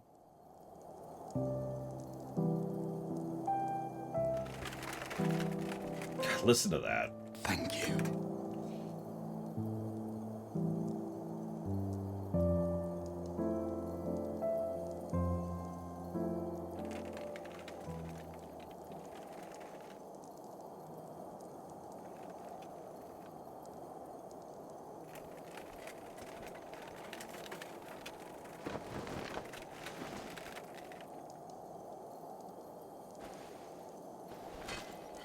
Yeah, just the memories are in the gem. Friend, with you, my mind and memories shall travel to the ends of the world and beyond. But in this place shall my body stand immovable. May it serve as an undying promise, not only to those who look to me for leadership, but to any soul who has known despair, that hope is everlasting.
Yeah, you notice a completely new texture actually flashed in there in the middle of that. There, the Exarch would remain, keeping his silent vigil.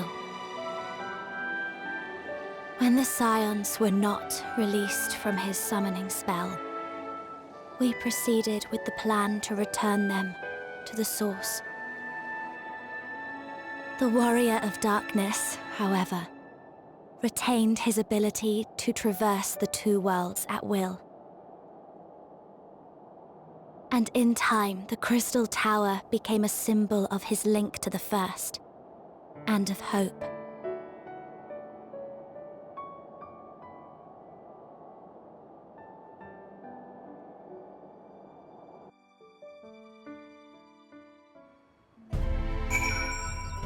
And we will continue seeing what that means and the consequences and effects of that tomorrow.